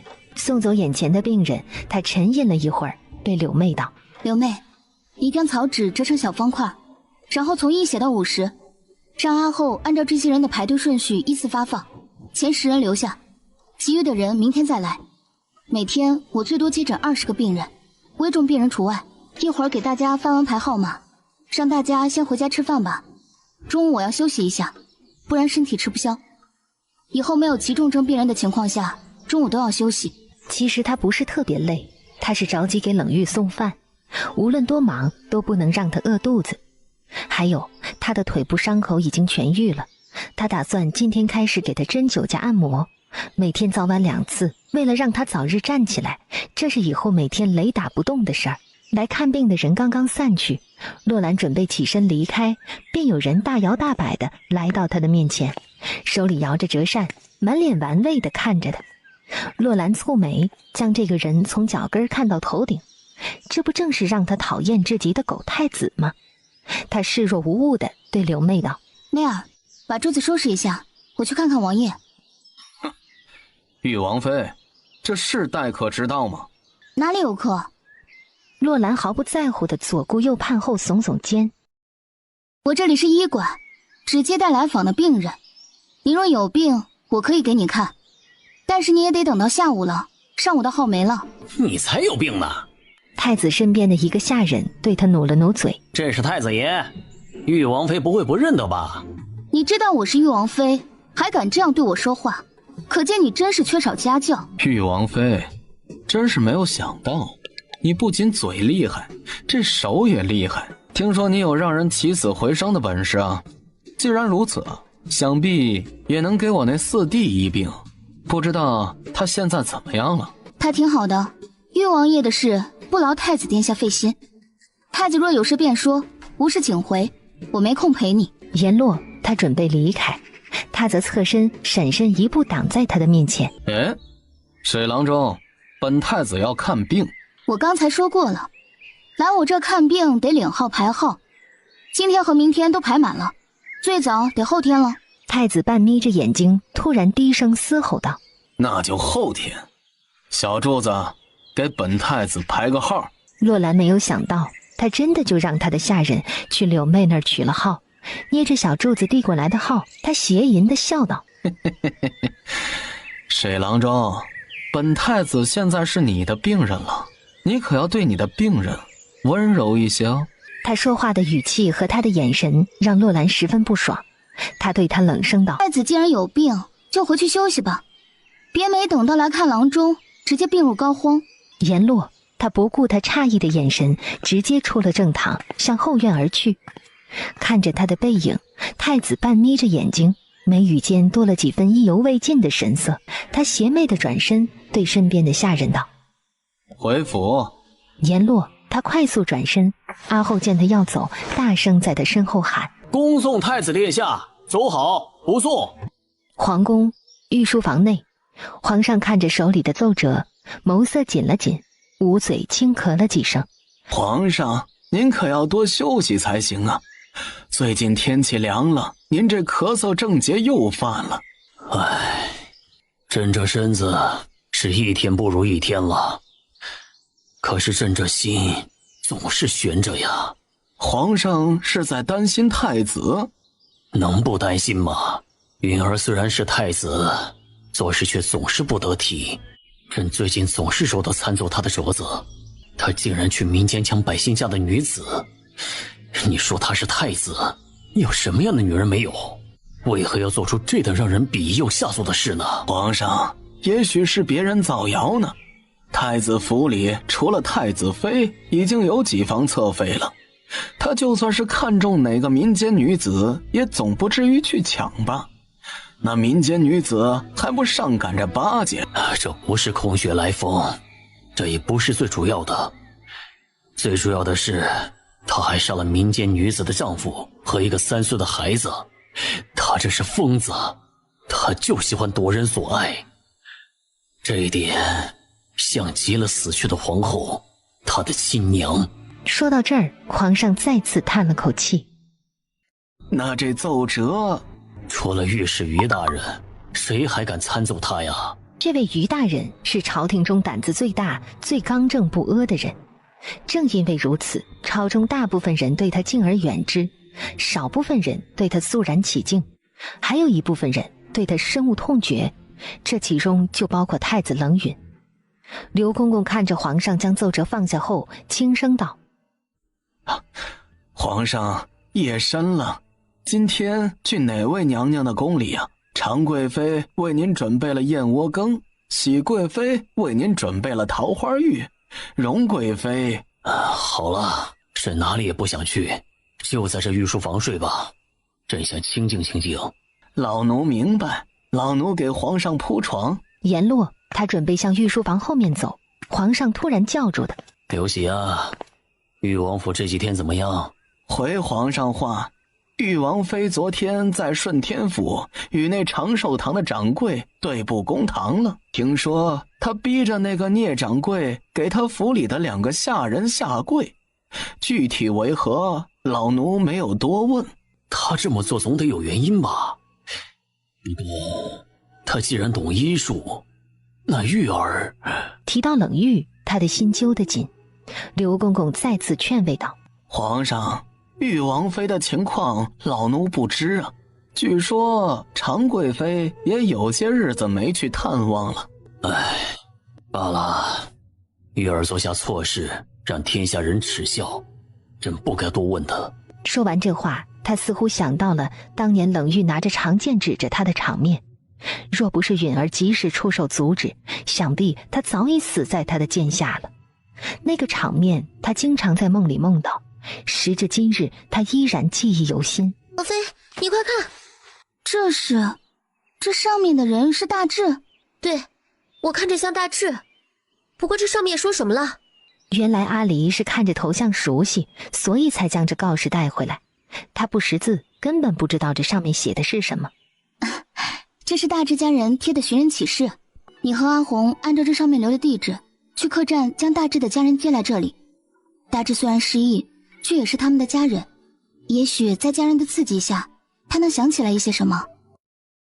王妃，这位是大志的父亲，这是大志的母亲。看着这两位穿着华丽的中年人，再看看他们的长相，不用怀疑他们是大志的父母无疑。洛兰对二位点头，伸手示意道：二位请坐，阿彩勘察。多谢王妃。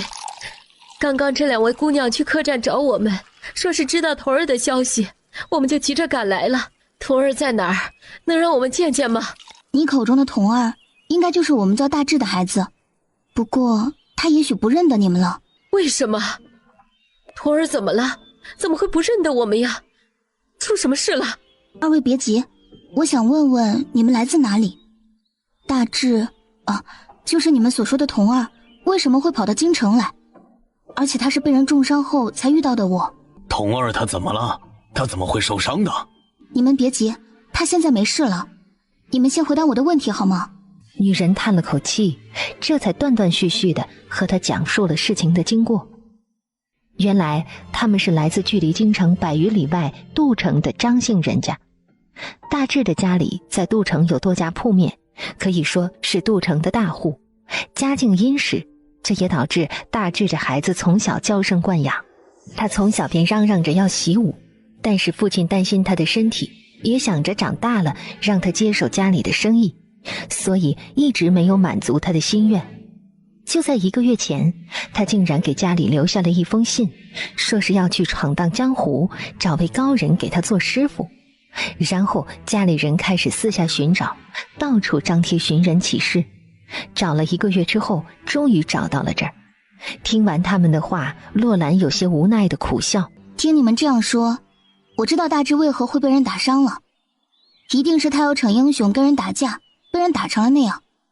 不过你们放心，他现在没事了，只是因为脑子受到重伤，不记得你们了而已。王妃，这段时间为了找童儿，我们派出去了很多人，足迹都快要踏遍大半个大宁国了。我们甚至想去土匪窝里找了。我们是真没想到他会来京城啊！多谢王妃对童儿的搭救之恩。他在哪儿啊？我实在是太想他了。说到这儿，女人抽泣起来。洛兰忙对柳妹道：去把大志叫来吧。柳妹刚要出去，小智在门口处喊道：姐姐，大志来了。童儿，终于找到你了，爹和娘都要急死了。大志却用力地推开他们，然后快步跑到洛兰身后躲起来，一副胆怯的样子，嘀咕着：姐姐，他们是谁啊？我不认识他们，他们是坏人吗？大志，这是你的父母，你不记得他们了，但是等你回家后，你早晚会记起来的。不，我不要他们，我不要离开姐姐。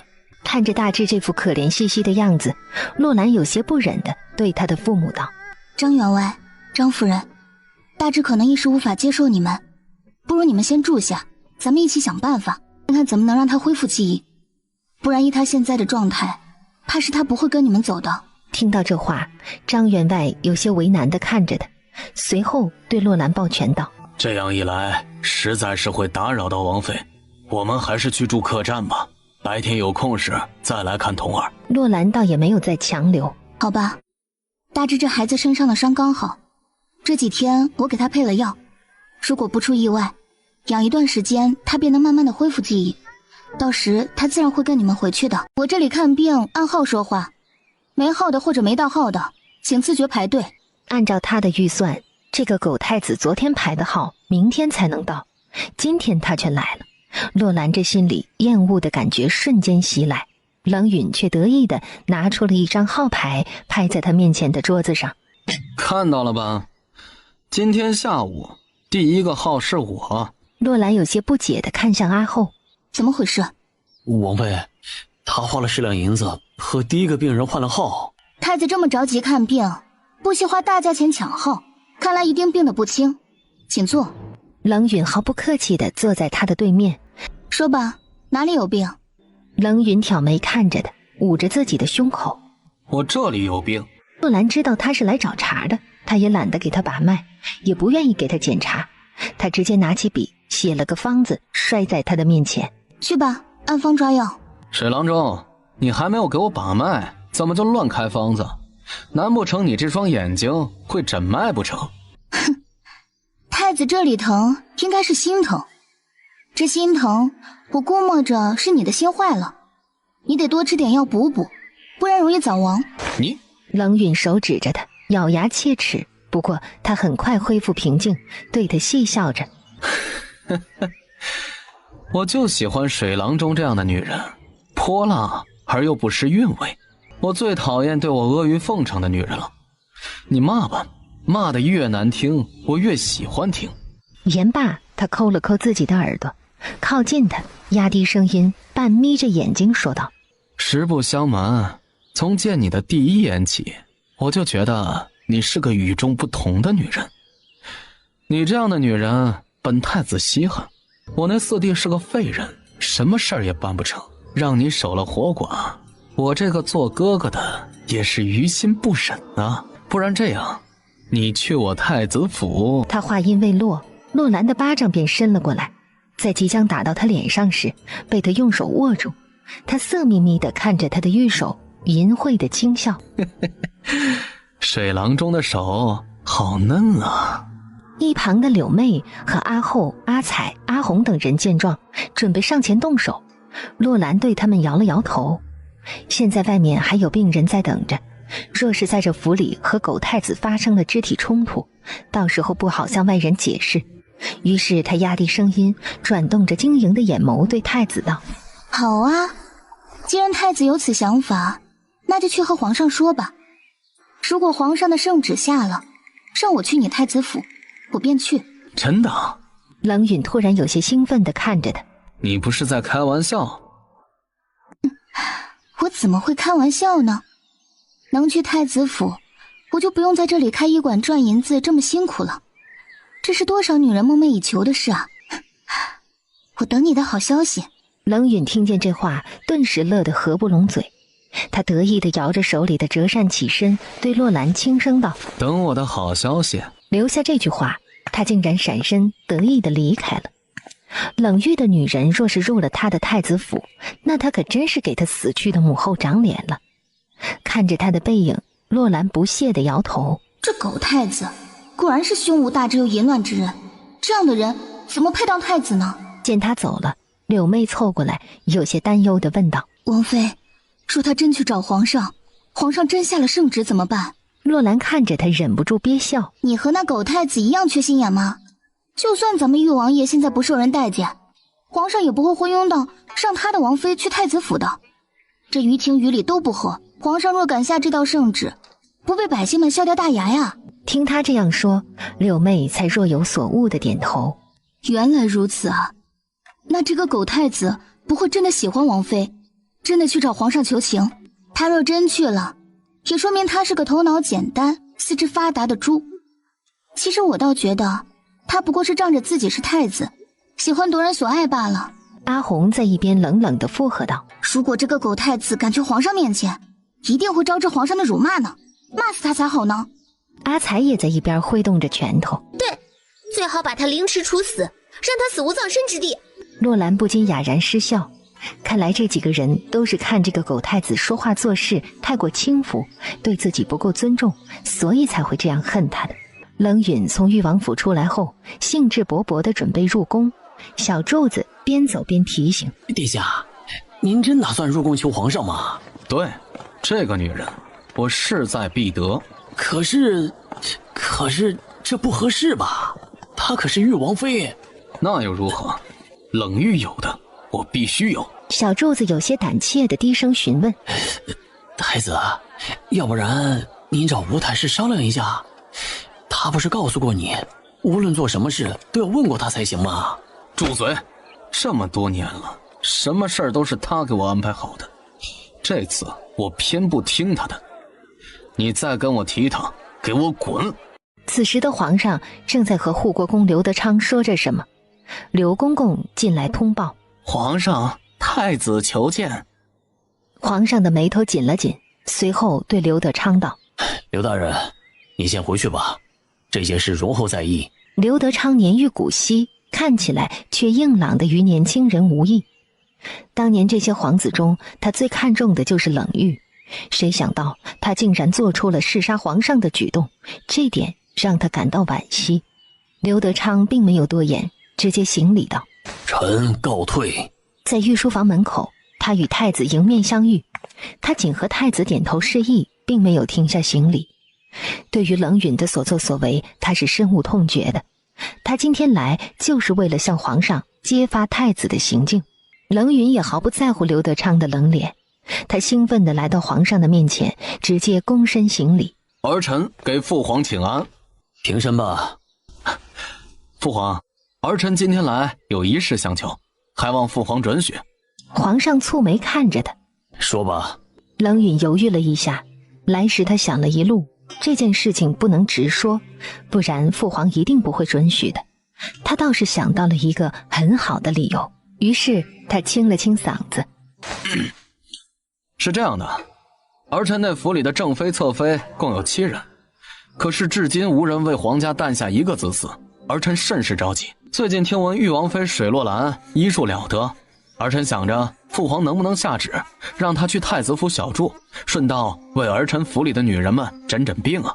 听见他的话，皇上的脸顿时冷了下来。他看着冷允，心里早已经明白了他的意思。看来他喜欢夺人所爱的毛病又犯了。不过他并没有揭穿他，而是直接说道：听说玉王妃已经在玉王府开设了医馆，你叫府里的人自行去诊治便可，为何偏要她去你府里？她若不允，父皇也强求不来。父皇，儿臣那太子府里的女人不能生养，这事若是传出去，不是丢皇家的人吗？所以儿臣想着让她亲自登门，这样也能减少别人的非议。若她愿意，儿臣想着让她留下。放肆！听到这话，皇上突然忍不住怒吼，脸色也变得铁青。冷允见皇上发火，低垂着头嘀咕道：反正冷玉也是将死之人，他们也没有圆房，不如把他送给儿臣，儿臣可以多给他找几个女人伺候。不要再说了。皇上的脸色变得一阵青一阵白，他手指着冷允，咬牙暴喝着：真是扫灭了心窍，连你四弟的女人也想要！朕已经收到弹劾你的奏折了，你还不知悔改？你讲讲民妇的事是怎么回事？父皇明鉴，是那民妇主动找上门来要与儿臣交好，儿臣并没有去抢她。那她的丈夫和孩子被杀，又是怎么回事？听到这儿，冷允有些慌乱。这件事他做的甚是隐蔽，怎么会传到父皇的耳中呢？他眼珠转了转，随即解释道：父皇息怒，这件事是儿臣手下的人干的，儿臣已经责罚他们了。若父皇觉得罚得太轻，儿臣可将他们交由顺天府处理，这事儿与儿臣无关呢。与你无关？皇上捂着起伏不定的胸口，喘着粗气看着他。你还敢说与你无关？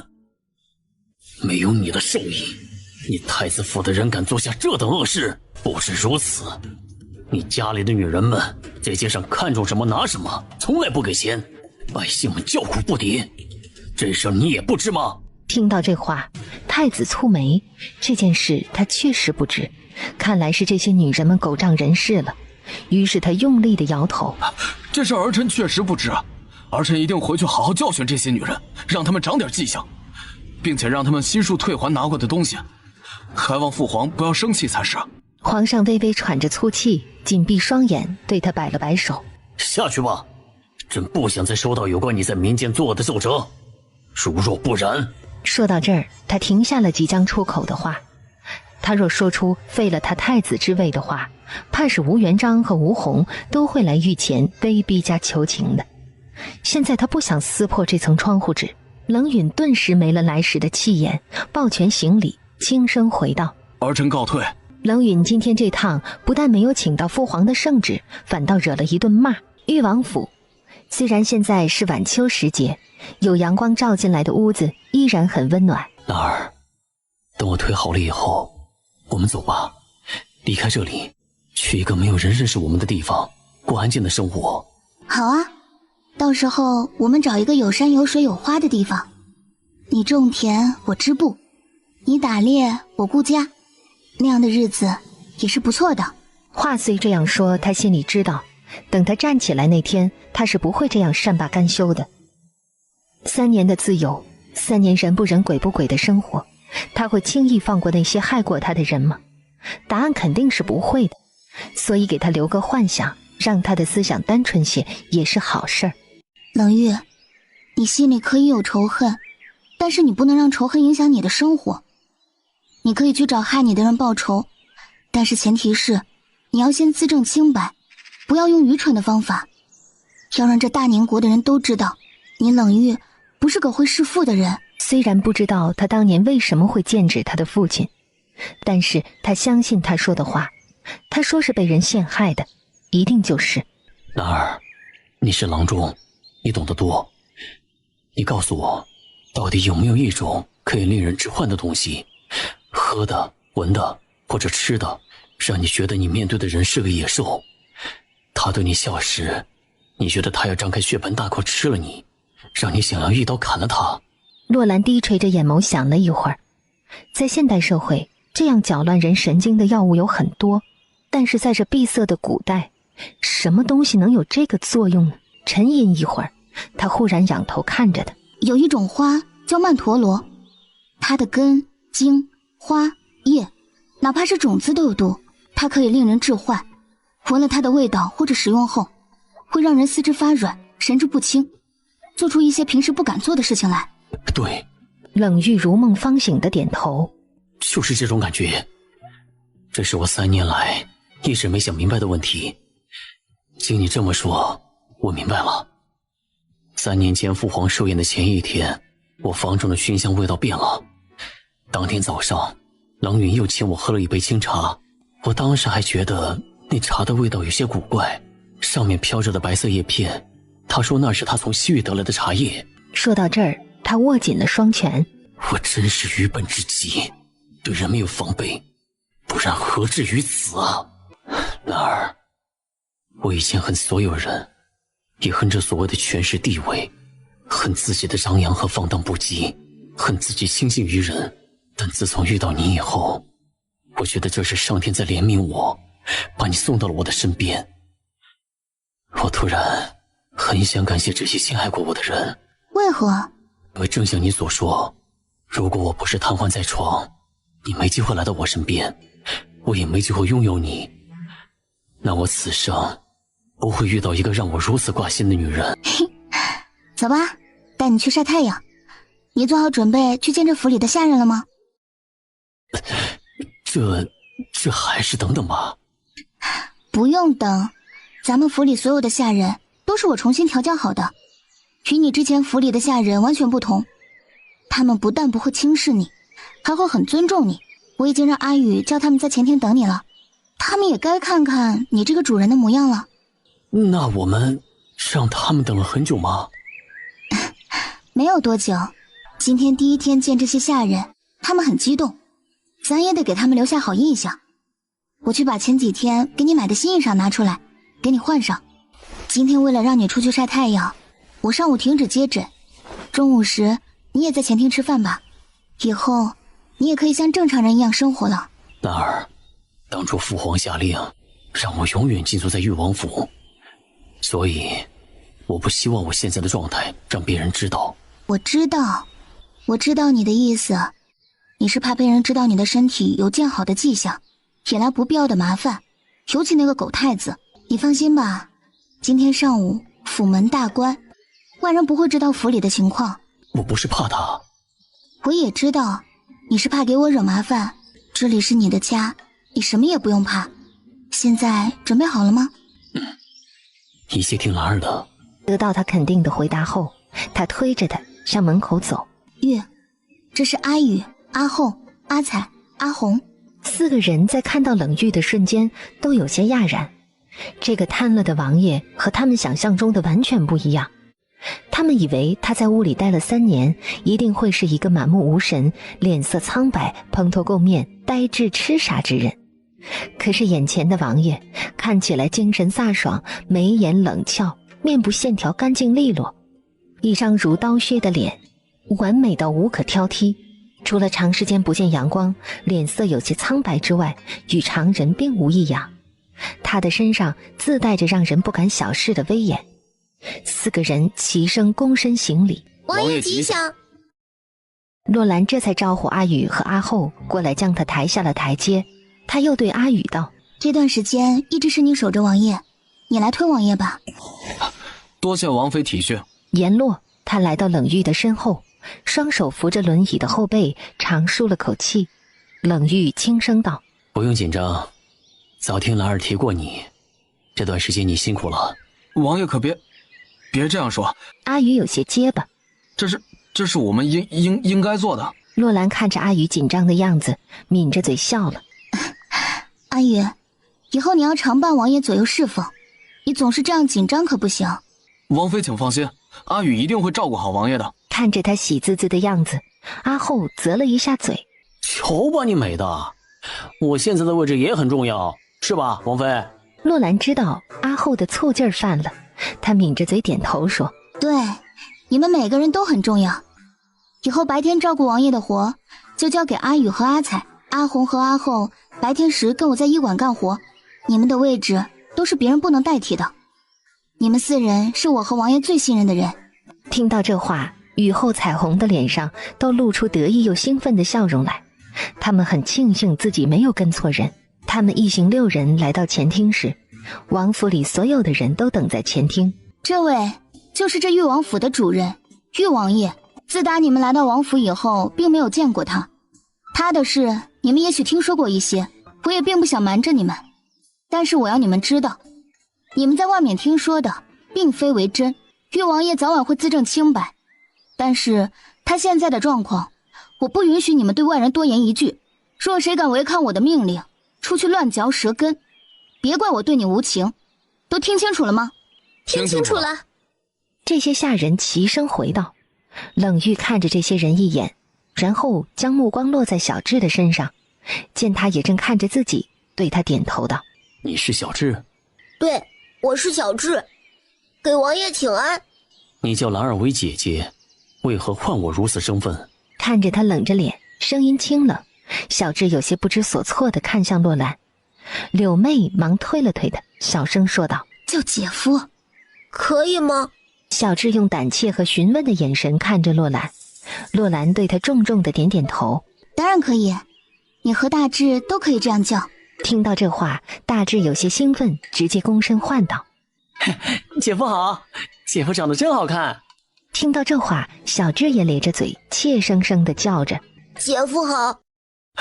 王妃，不好了，太子带了好多人在外面叫门呢。狗太子又来了。听到这话，洛兰的眉头紧了紧，冷玉的脸色更是一阵铁青。玉，回去歇一会儿吧，我去会会这个狗太子。冷玉抬起眼眸，用担忧的眼神看着他。兰儿，既然他来了，我断然没有躲起来的道理，我也不能留你一人面对他。不爱的，你会有与他直面的时候，但不是现在。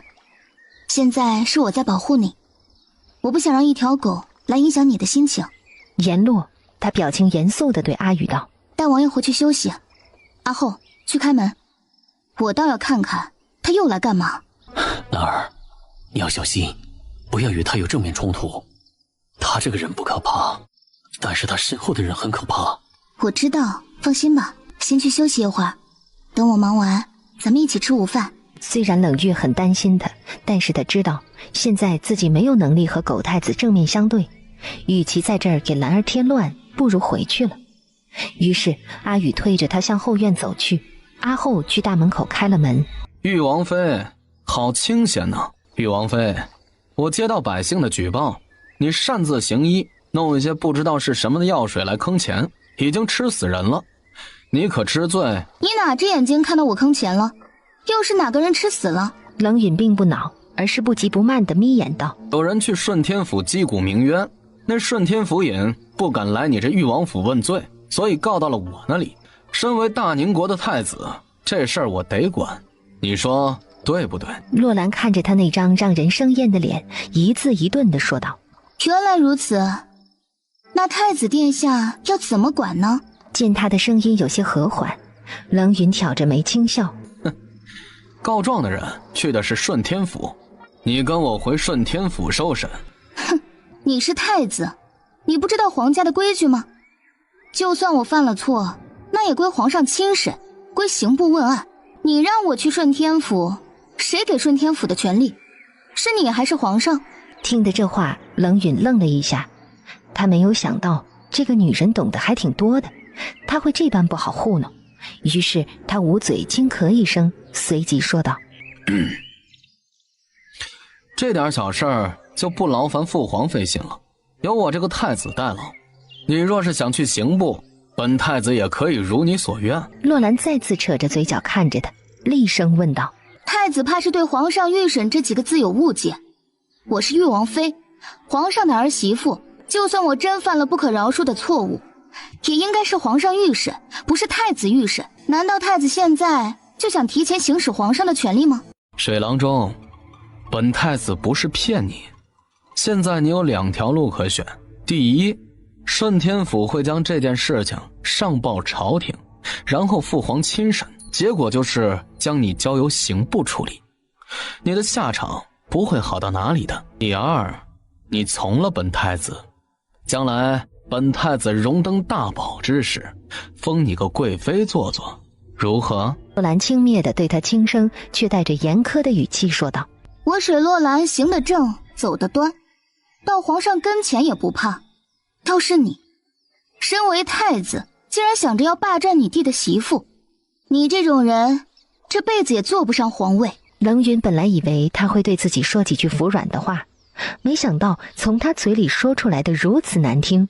他咬牙看着他：好，既然你嘴硬，那就别怪本太子了。言落，他对身后的人冷声道：回去告诉尹大人，此事尽快呈报朝廷。他又转身看向他，用色眯眯的眼神对他咬牙道：水郎中，本太子看上的女人没有得不到的，这件事情你若是解释不清，只要向本太子服个软儿，我便可以让父皇放了你。洛兰俏眉冷对，只对他说了2个字：做梦。